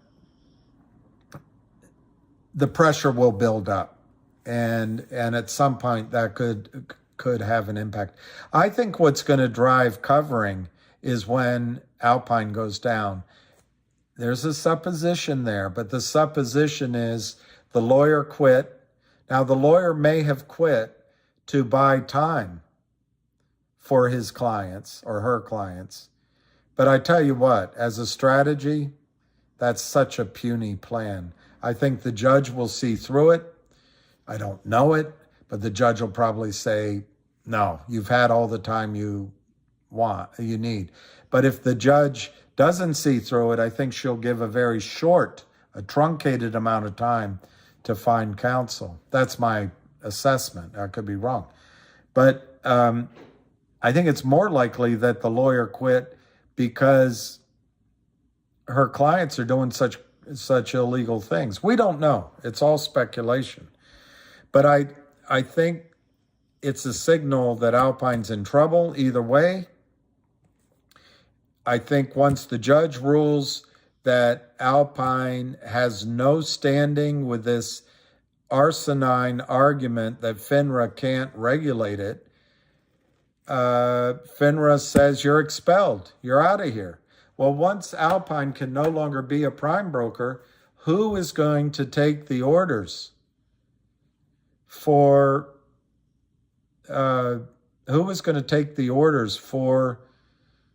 the criminals, to put it succinctly? And I don't think anyone is. So my judgment, which is worth, whatever, is approximately April 3rd or so. The judge is going to make her ruling. And yes, I think the buy-ins and all that could happen in that week and certainly by April 15th. But I come to that date slightly differently, I think, than your implication. In terms of the warrant, the special dividend, I think it's going to bite, but I'm not sure it'll have that impact by April 15th.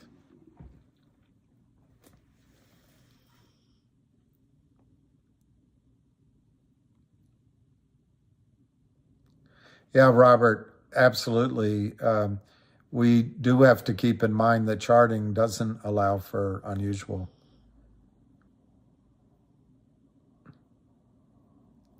Ah, Heidi. Where do you live, Heidi? Are you in the United States or in Scandinavia? But that's really nice, Heidi. I'm not reading it out because it's about me, and that would be but that's very awfully nice, and I really appreciate it. And it does mean a lot to me because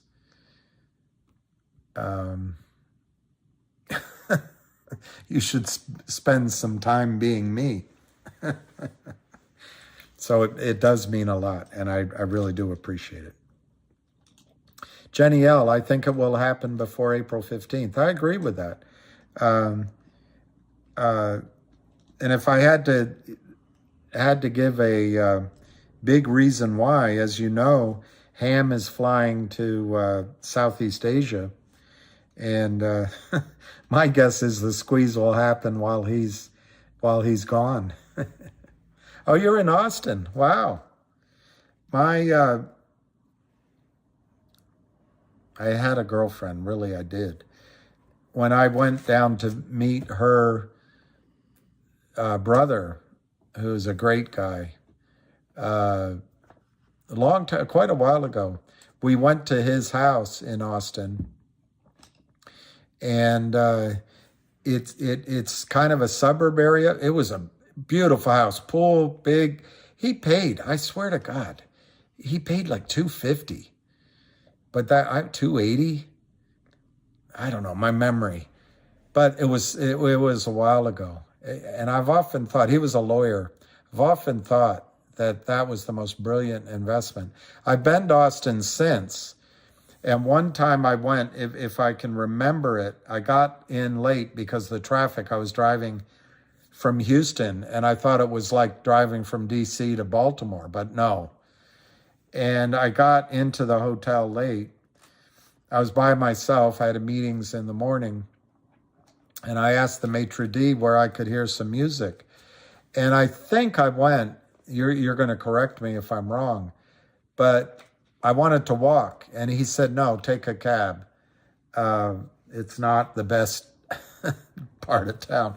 So I went to the Continental Club, and I had my white hair, and I sat in one of the tables, not in the back, but not in the front either. I was by myself. But I went on a night where it was a Sunday night, I think. The musicians were amazing, absolutely amazing. I missed several of the sets, but I was there for at least 2, if not 3. And I was there for the final set. There was an older musician, but they kept calling people up from the audience. And it was just one of the greatest sort of impromptu nights I have had. I remember the older musician came out into the audience to say hi to me and asked me if I wanted to come up. I said, I can't sing.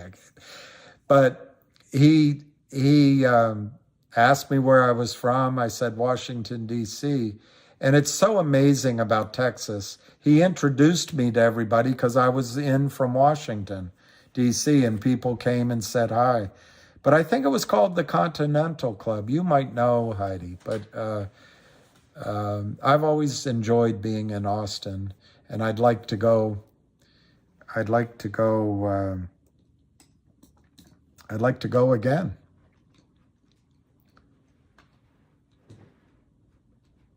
Yeah, so next time, Heidi, if we're in touch, I'll come and hang out with you all, and I'd love it.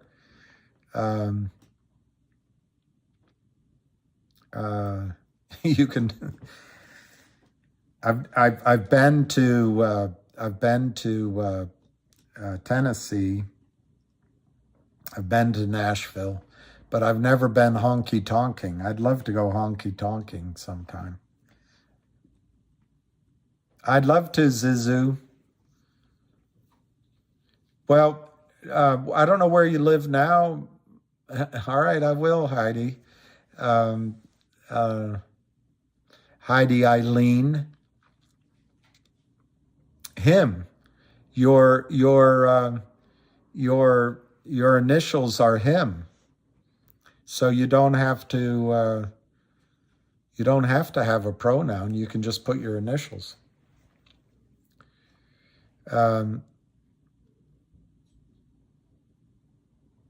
Austin doesn't offer much anymore. Tex-Mex bar. I love all Tex-Mex and barbecue. And I've been to Dallas. I love Dallas. I usually go in to see. All right, you can have side conversations. Sorry, I'm trying to answer them all as if I'm involved. What about me? What about me? I go into Dallas for mostly for oil and gas, and I've spent a lot of time there. Spent a lot of time at Netherlands and Seoul, and I like Dallas. See, Heidi, you can just put your initials in. You're woke. Checks all the boxes. It's all about you. Yeah, it's all about me. What a boring life that would be. But anyway, go Cowboys. Everybody says go Cowboys. I don't even know. Oh, you live in Nashville, Mario. Wow. I'll come into Nashville.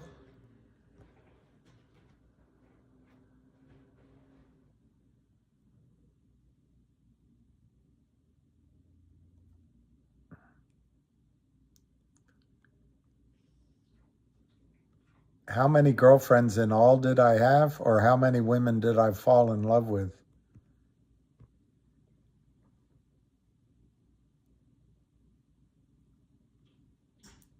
I don't know that I've had that many girlfriends, Heidi. I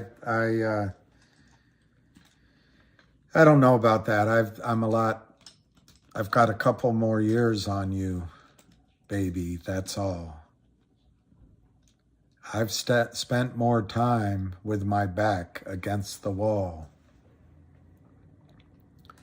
I'd love to go to Georgia. I've been to Georgia. I went to, I could tell you something about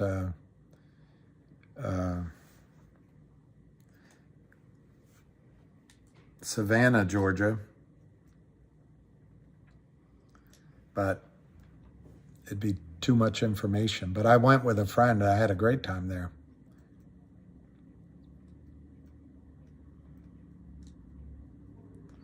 Yeah, the southern states are great. But Jenny, if you haven't been to Boston, you got to go to Boston. And I think New York, but New York, I don't know how safe it is anymore, but there's nothing like the energy in New York. Chicago is amazing. If you want a jewel of a city, is Cincinnati to me. Lexington, Kentucky is amazing. Denver. But San Francisco, if you had to pick one place you got to visit before you... Oh, you live in South Florida. I'd come down to South Florida. Bogota, Colombia.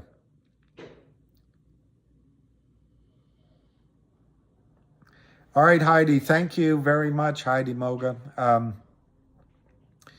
We'll catch you on the flip side, but thank you very much. And enjoy Austin. Down in Austin, Heidi, Bob Wales is still the king. Just remember that. And Mick Jagger does a version of that song, and I gotta say, he did a pretty good version of it. Yeah, I'd love to, Zizou. I'd love to meet everybody. If this all works out, it'd be fun to travel around if I found a companion that tolerated it. Or just by myself, I'd travel around to meet everybody.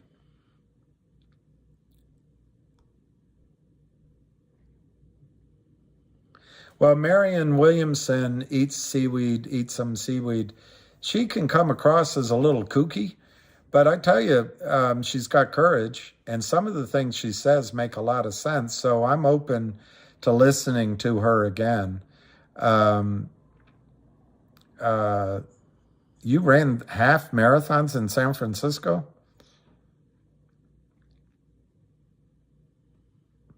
All right, Don D74. Just remember, Don D74, your question is, if Alpine goes BK, did I say GTI's upside will be lower?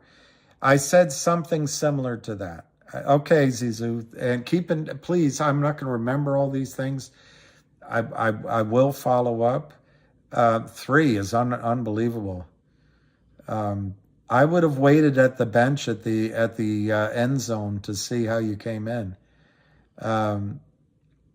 We'll do it. We've got to stay. One thing is we have things in common. The other thing is we're going through the fire together.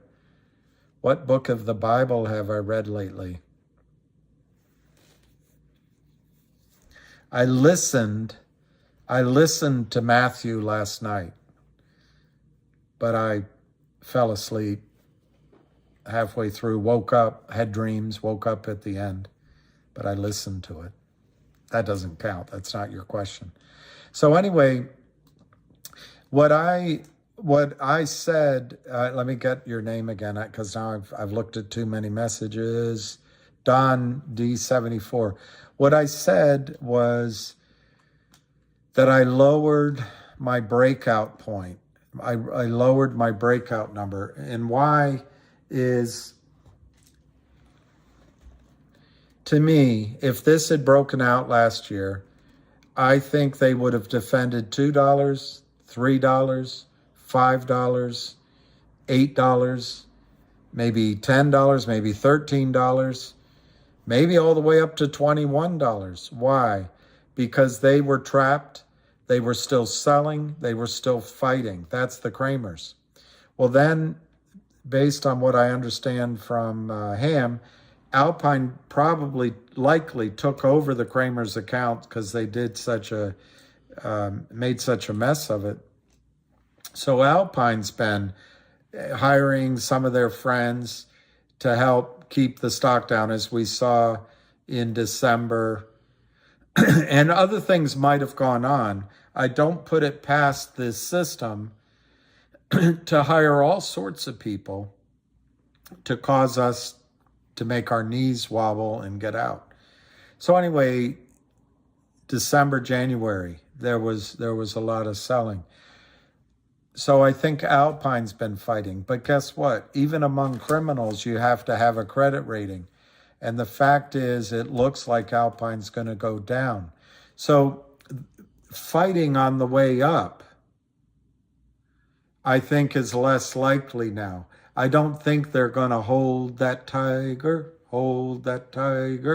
at 8, at 10, at 13, at 15, at 21.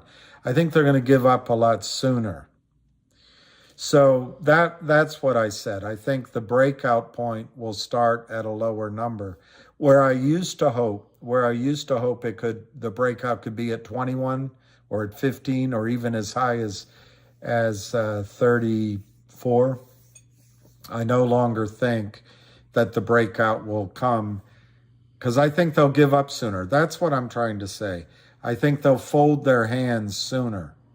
And the word I said, it'll all, I forget what I said, tumble down or something. What I meant is they'll fold their hands sooner. I think I'm just guessing now.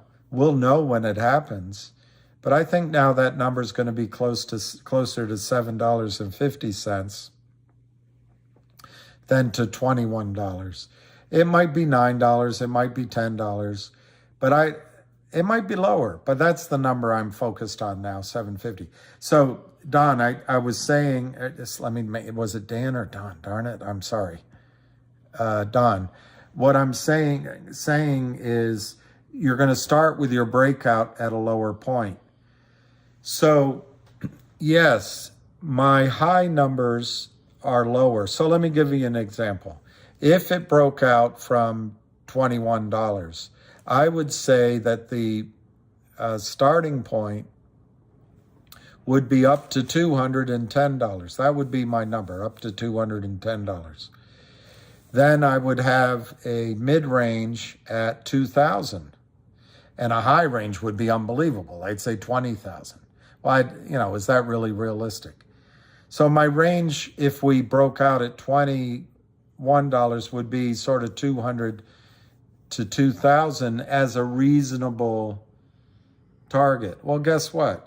From 750, my reasonable range, I don't know what to call it, my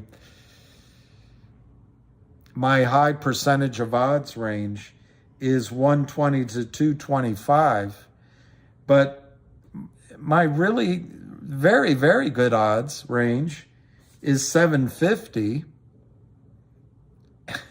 and then I have a high range of 7,500. So it's more, Don, it's more that my bubble, that big bubble of trading may have moved down, but I still see the odds, and I have higher numbers probably than most people, but I still see the odds of sort of mid hundreds to over 1,000 to even 2,000 as really good on the trading. I was trying to answer other people's questions, but I guess I would say,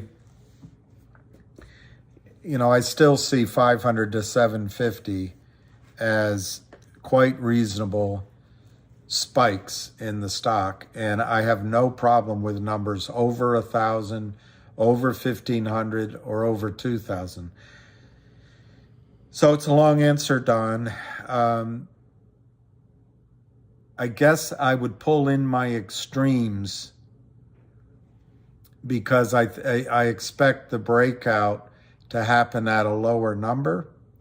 But counteracting that is there's over 125 million additional shares that need to be bought in.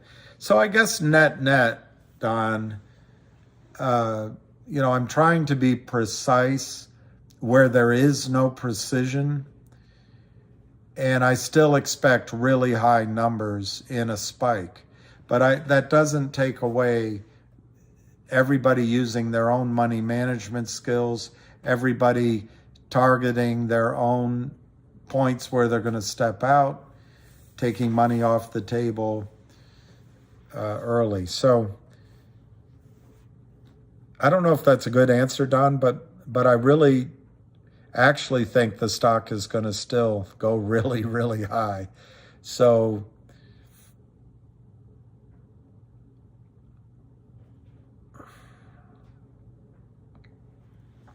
I don't know how to summarize what I just said, other than if you start with a lower breakout number and you apply the same multiples, obviously the extremes are going to be lower. And I suppose that's what I meant.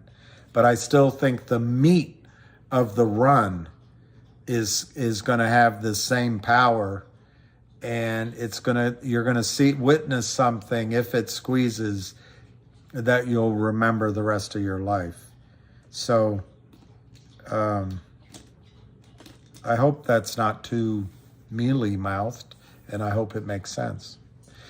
Chloe, I think it's going to happen soon because I think there's potential fundamental news, but my reasons why it's going to happen soon, the FBI is going after whoever stuffed West Park.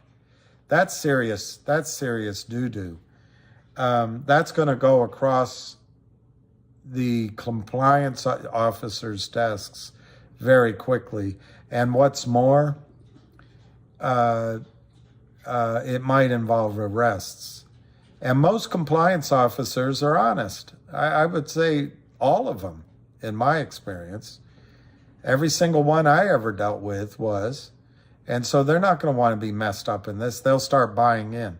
Secondly, when Alpine goes down, which is what one of my assumptions that it will, I think that goes across compliance desks. It's not there yet, but I think it will.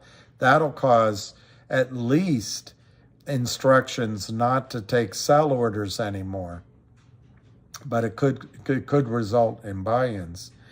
And then finally, the West Christian lawsuit is causing, according to Ham, panic in the back offices. Likewise, that's going to cause people at all levels, even in the criminal organizations, let's not take any more orders to sell on GTII unless we really know our customer and really know where the stock is located. At the maximum, it's going to say, let's buy in these positions. So those three triggers, I think, are all coming in the next weeks. I can't pick the exact day, but I think it's soon. On top of that, you got fundamental reasons, which I won't bore you with.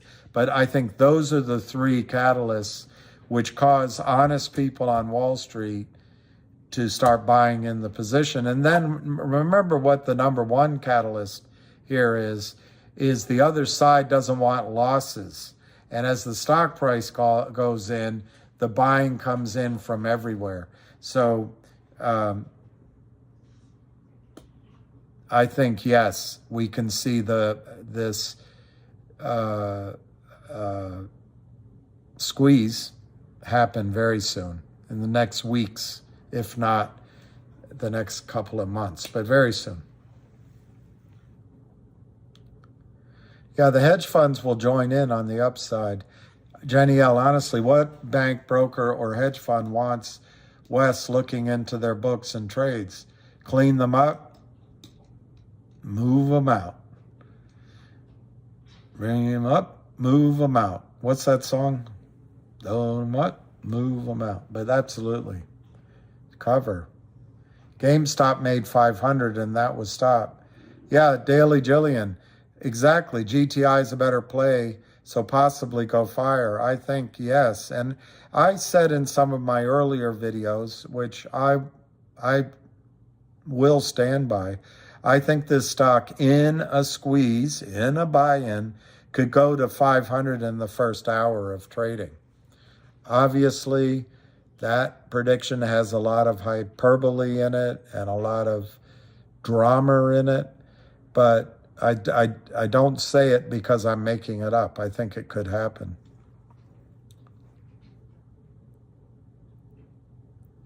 Robert, that sounds great. Particularly, the best part about that recommendation, I don't know enough. Best part about that recommendation is she's moving to Nashville, and I'm thinking that Tennessee is a red state, and it implies to me that maybe there's some,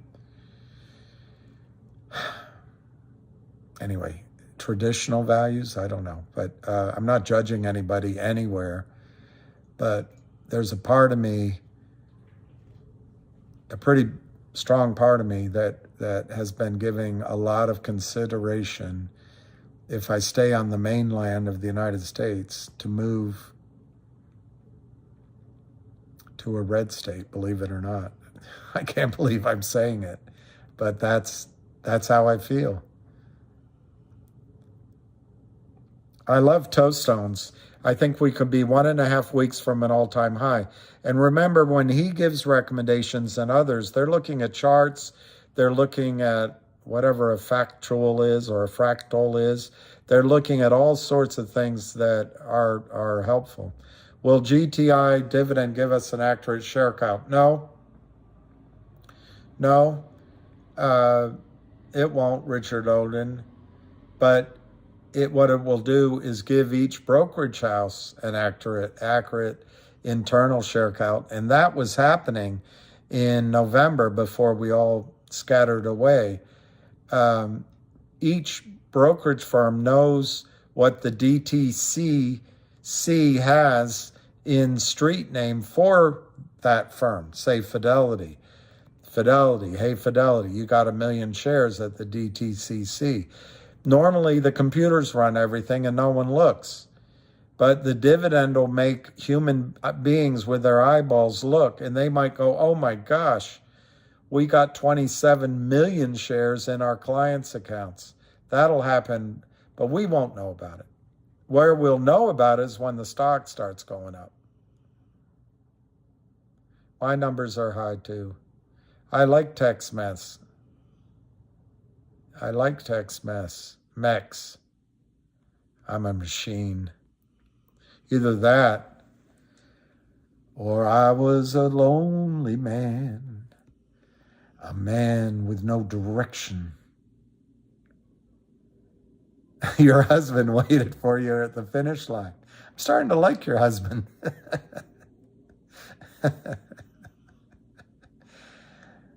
I was a lonely man, a man with no direction, no purpose, and no one to love me for me. And oh child, you came into my life. You made the jagged edges smooth and just to be close to you. Girl, if only for a moment, if only for an hour. All right, Jenny, after you go, make sure you wash your hands. Thank you, Jenny. That was great. Rawhide, move them out, head them up, move them out. That was it. Rawhide. That was rawhide. All right, so it's 8:03. I'll go to maybe 10 more minutes. He did wait for you at the finish line. I love it. I love it. And he's got a good sense of humor. I mean, what more could you want? What more could you want? Won't. What more could you want? 8:30. Yeah, you have everybody. Good night, John Boy. Let me see if there's any news out there that matters.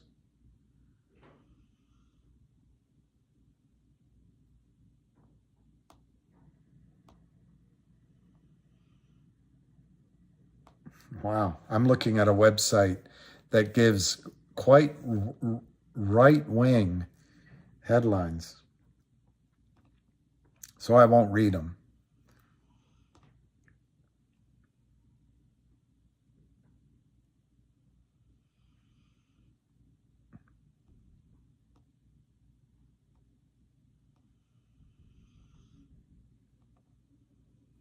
Wow.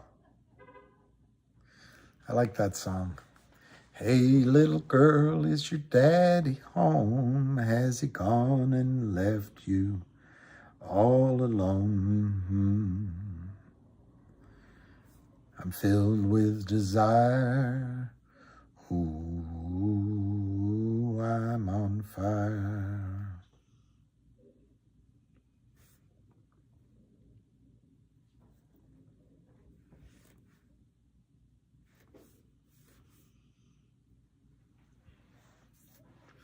So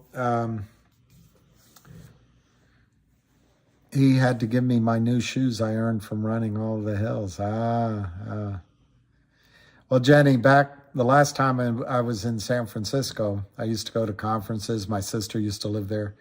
I hate to admit it, but I had a harder time walking down the hill than going up. I don't have that problem, I don't think now, but my knees, I had problems with my knees, which I don't think I have anymore. but that was pretty scary. There are a lot of hills in San Francisco. I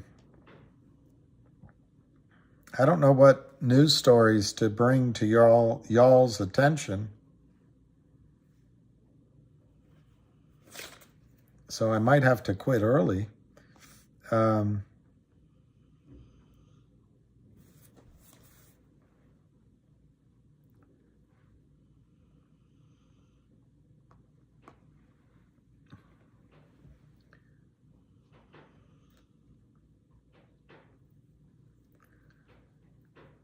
The Rockies signed Jackson Profar.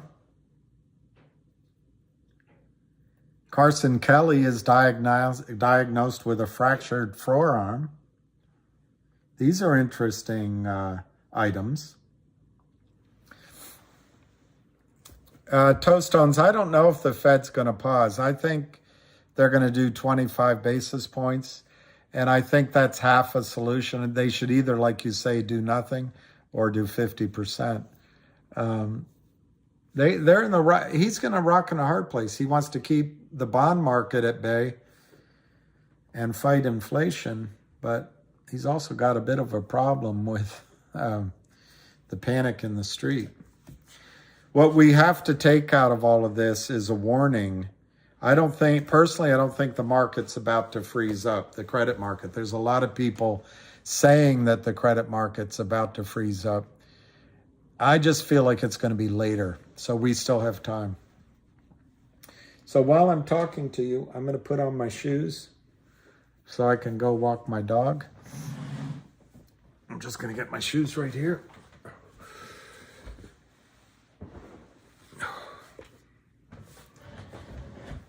Because I think I'll close off in 5 minutes or now. I don't know.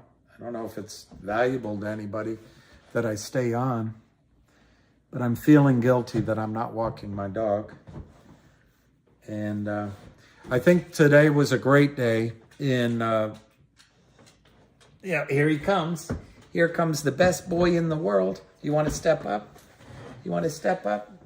You can step up and say hi. You can say hi. VO. I think they're going to break. I also think. Oh,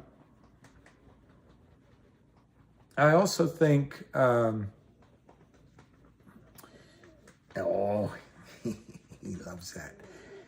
I also think that we're going to hear good news on MMTLP soon. I don't think it's all hopeless on MMTLP. So I think our what do you call it? Our time is almost up. Okay, here, Alan from Alameda. If retail shareholders are diamond handing as the stock gets over 100, will there be market makers and hedge funds that open new naked? Yes.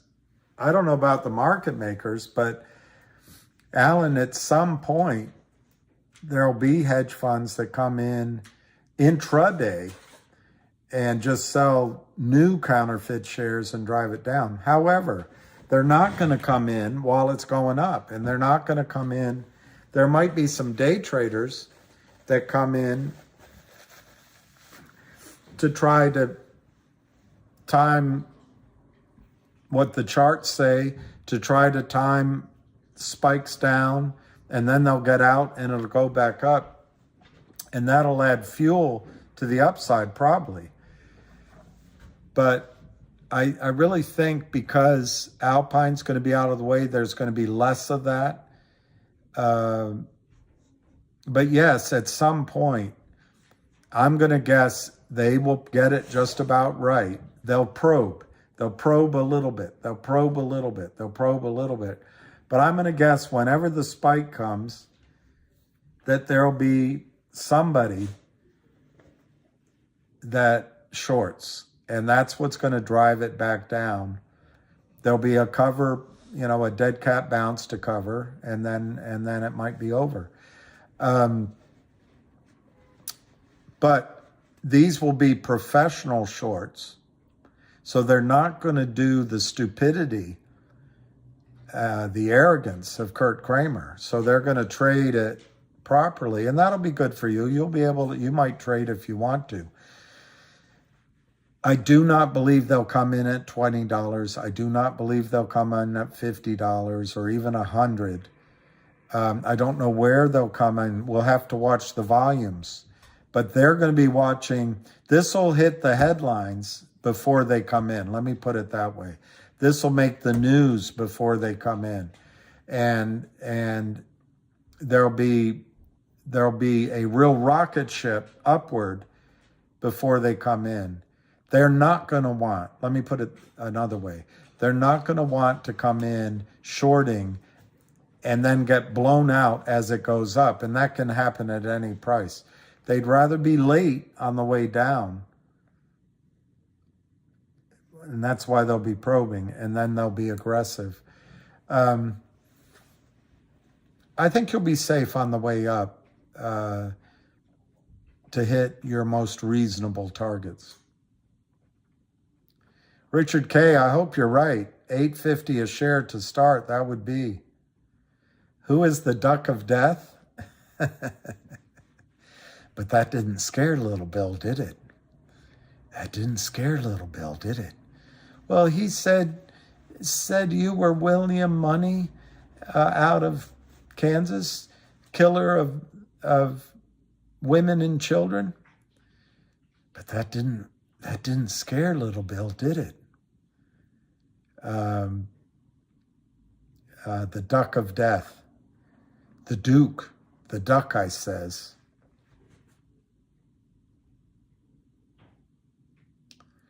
Well, GNS, Brendan, I can't give advice on it because I don't know enough. But I don't know where it's trading. But if you're in GNS for a squeeze and you paid more, you can, if you feel like getting out of it, you can always get out, establish your loss, and get into maybe GTII, maybe you like another one, like, I don't know, DBMM, I don't know. But you can participate in a couple other squeezes.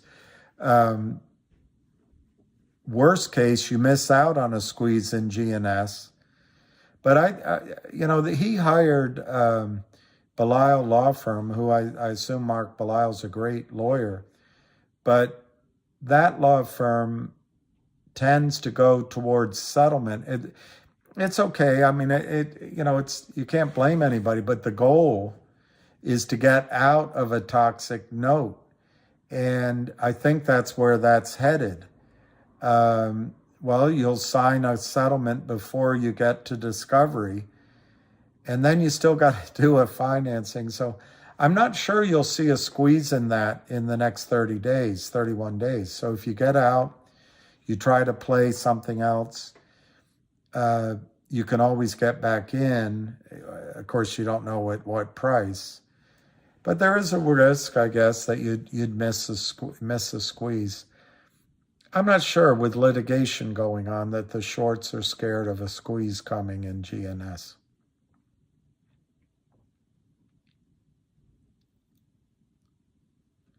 Alan from Alameda, it's tempting to sell some short as it falls, but it is too scary.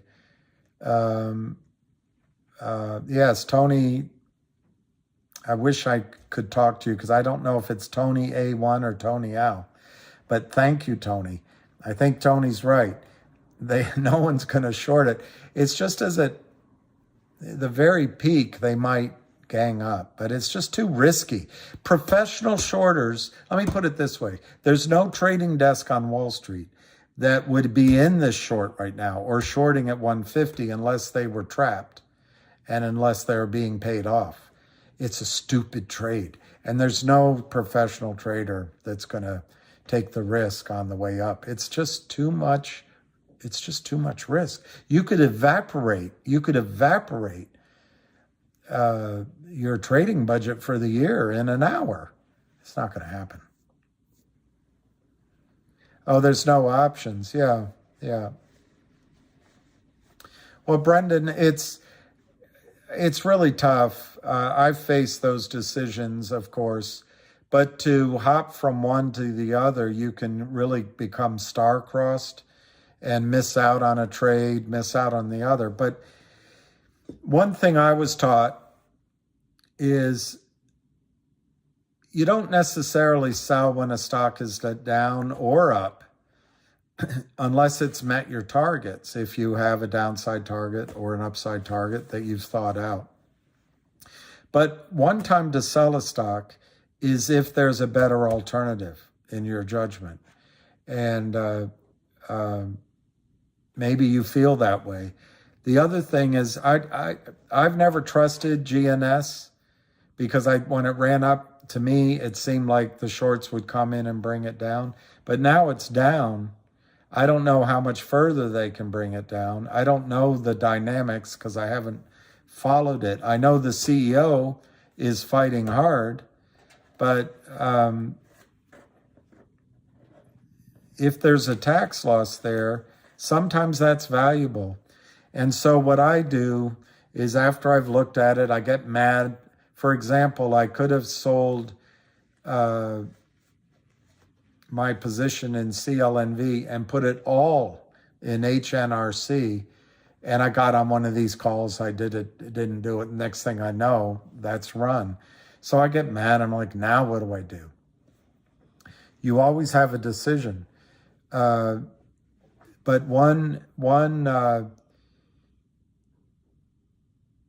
once you make the decision, you just got to steel yourself. All right. For example, if I were in GNS right now with a loss and it's trading above GTII, I would look at my money as units of stock that are going to squeeze. Forget the name, because you don't have to make money in one specific name.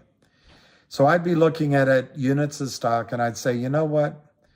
I think I'm going to take my loss, establish my loss in GNS at, I don't know what, well, let me look what it's trading for.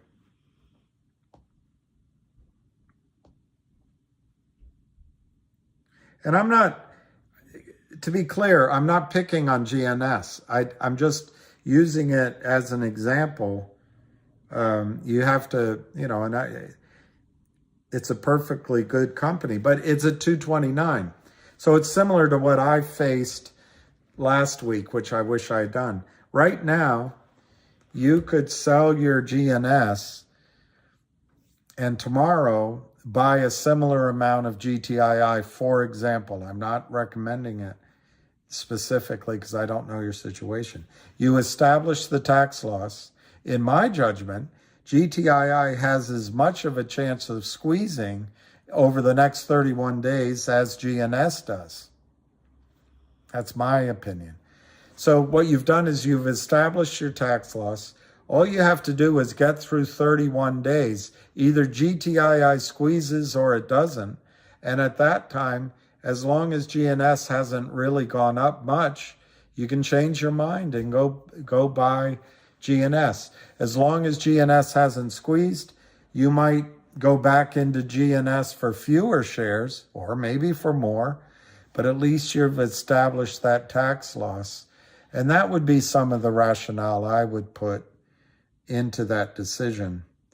I should look at the chart, just not the charts matter.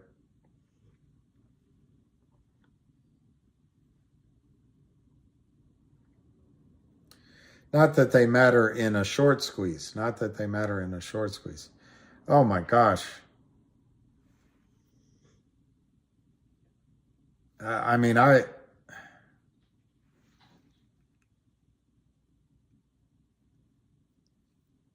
Look, in GNS, you're either hoping that's causing too much, but you're either hoping that by filling this gap, which is what it's done, that it's ready to turn around and go back up. That's what you're hoping. But it's made a lower low. It's broken through the 50-day and the 200-day moving averages.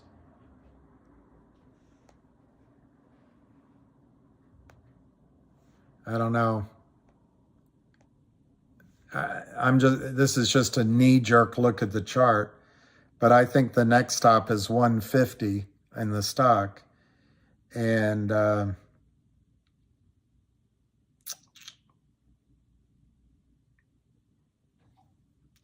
it could go to 75 cents.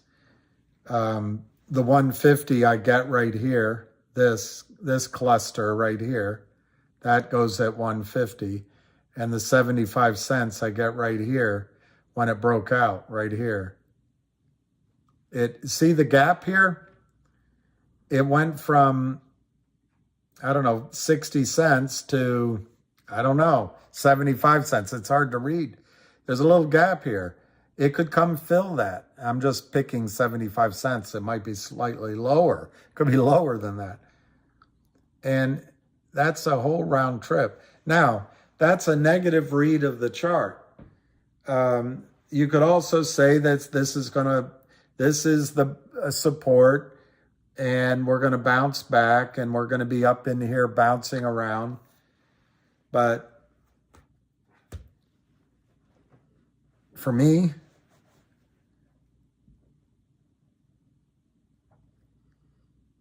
I would rather be in the GTII chart, not in the GNS chart. What do you say, VO? Yikes. Did I make a mistake? Yeah, remember that. I believe in the company. See, that's one thing you got to know. My approach might be affected by what I know I'm more comfortable with. So you may know more about GNS than I do. And you certainly have a champion CEO out there fighting hard. And so this chart looks like this right now, but he could make a deal, do something that could change that in a second. So you gotta consider that you may know more about it than I do. But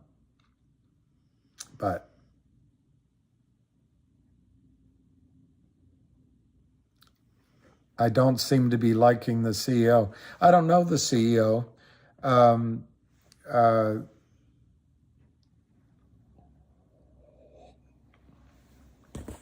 don't know the CEO, so it would be unfair for me to dislike him. Oh, DBMM. Go back to my convo. All right.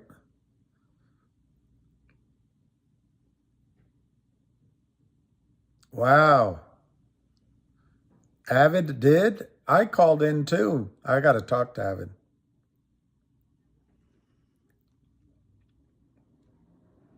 All right, I'm going back. Basically, he had a financial backer to help them, but they refused. In GNS, watch his latest video.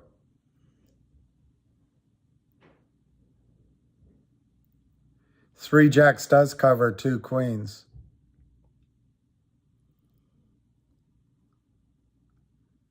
Oh man, this is a lot of info here. All right, I want to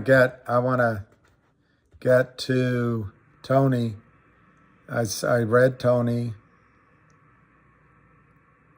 Vancy, what with the questions? Do I see a run by the end of April? Yes. Am I going to be right? Probably not. But yes, I do see it by then. I'll watch Avid's new video on DBMM. I didn't see any. Is Tony Al? AL. Thank you, Tony. Sorry. Tony Al. Now that you say it, I'm embarrassed, but it wasn't clear to me. Victor Santos, Avid was pissed. Yeah, I believe it. Really pissed. I have more shares in GTII than GNS.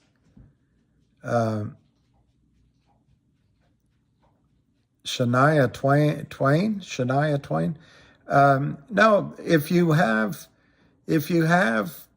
more shares in GTII, then there's no reason to concentrate everything in one position.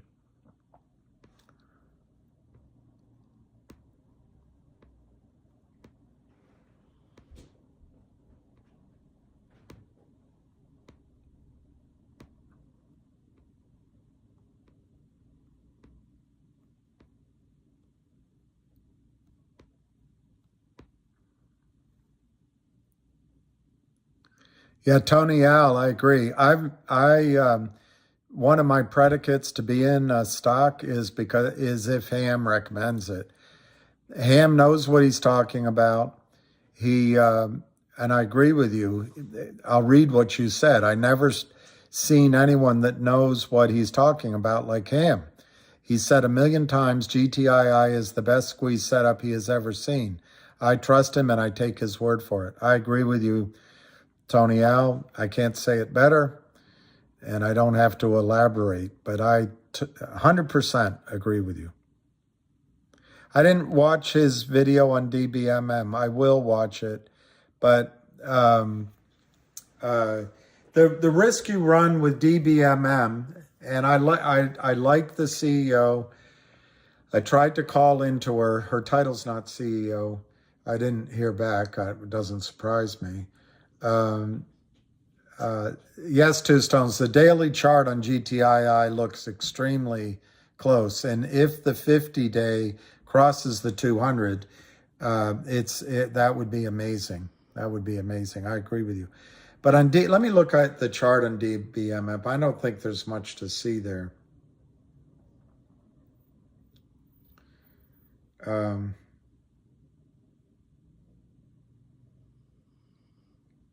At least for my skill level of reading a chart. Well, it's interesting, actually. It's interesting. It has the same sort of GNS pattern where it's just down, down, down, right? But it crosses the moving average once, maybe you could say twice, maybe 3 times, maybe 3, 4. But it had, see, it crossed the 200-day moving average heavily, came back to test, broke out, came down, and now it's back up there. I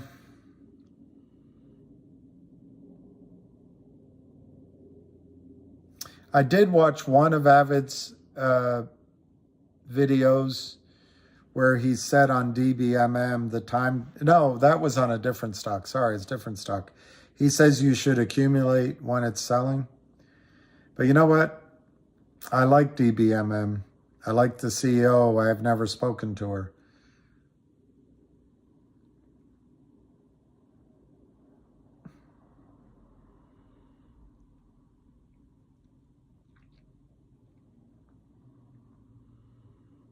One, two, I hate to say it, but to me, I think they're going to bring it down again. I think they're going to bring it down again. But you can read that differently. They broke it down below the 200-day moving average. It came back up to test it. It popped right through it. Then they bring back to test the support. It failed, and it went down. And now they're up trying to test what's the resistance. It's the same line. And it looks essentially like it failed. So tomorrow, maybe they'll try to go up again, but then I think it's going to break back down. That's on the chart. The chart's meaningless. On the meaningless in a short squeeze. On a happier note,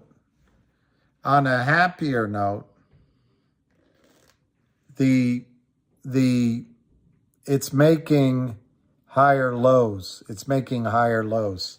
So, you know, I think there's going to be a little bit of a battle. I'd like to see it break through and decisively go through that 200-day moving average for me to make any kind of recommendation.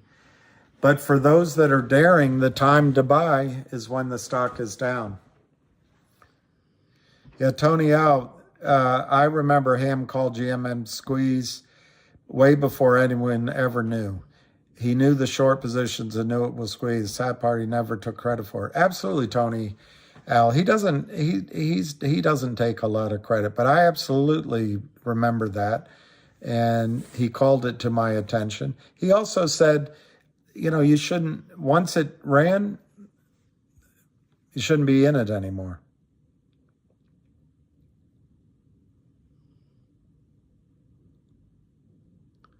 Well, Daily Jillian, your son has a master's in international financial law. That is tremendous. That is tremendous. Congratulations to him. But he says he's still learning practicalities and realities from us. Yep, me. Well, I would learn more from Ham than me. But, well, Daily Jillian, Ham, to me, if I had had access to a guy like Ham on a trading desk when I was on the phones, it would have changed my life, career. Ham knows what he's talking about. He's fantastic. All right, Toestones, the daily chart looks amazing. 48-day moving average is very close to crossing the 200. Last time that happened was September 30. Scott Scheller, news on not finish that sentence out loud. I'll finish it in my head.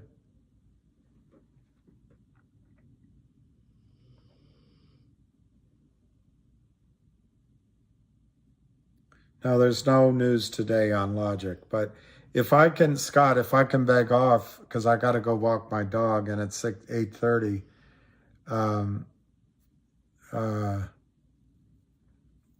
yeah, I tell you, I'm fascinated by his degree. Law is international financial law, I think would be terrific.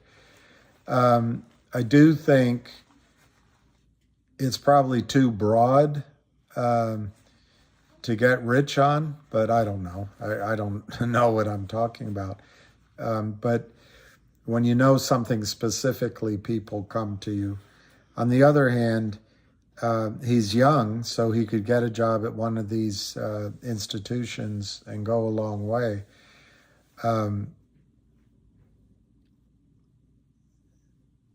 As I look back on it, some of the most successful people I've seen who start their own companies and do really well at it, believe it or not, you're gonna hate me saying this, but they have they have both, but they have an accounting side. I don't. I took a little accounting, but but that would be an interesting thing to add to financial law. But I would say don't be afraid to take. When you're young, you got plenty of time. Don't be afraid to take some sort of job that you learn a specific something.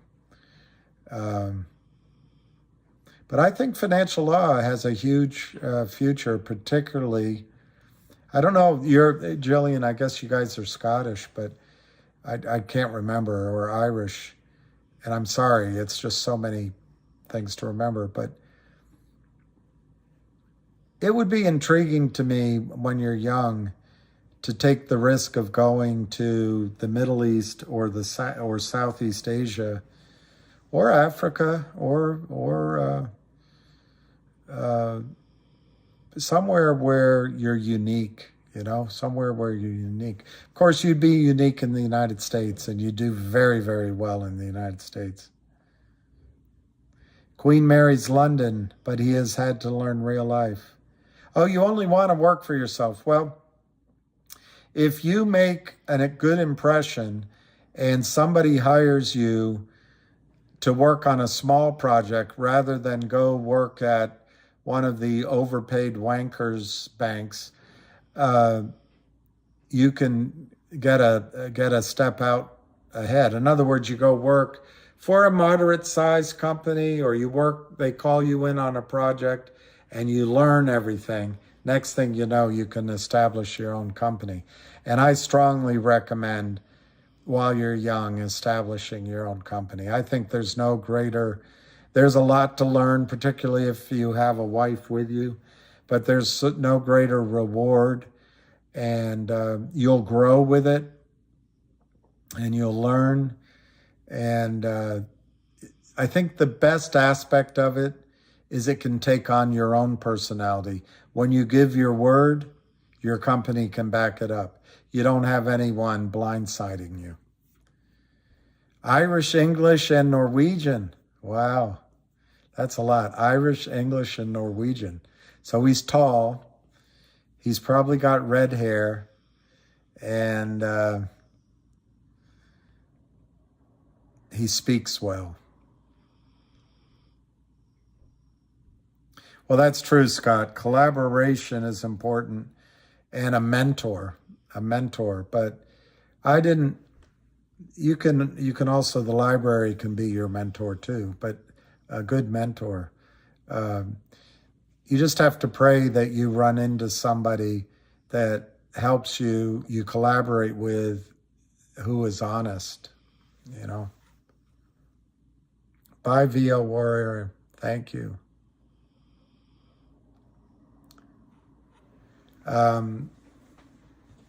So anyway, before I bend down to tie my shoes, if there's any one or two last things, otherwise I think I might call it a night. We call it a trap. Tall, dark hair, and does speak well. All right, but it's not dark red, right? I bet he's a good kid. Hasta mañana. All right, guys. I'm going to go give my guy the treat he deserves, which I hope is a long walk. So let's call it at that. Thank you, waiting for the moon. Thank you, waiting for the moon. I'm waiting for the moon too. The one, the one up, not the one out the window. All right, Justice. Thank you, guys. More to be revealed tomorrow. And peace, love, and happiness. Ciao.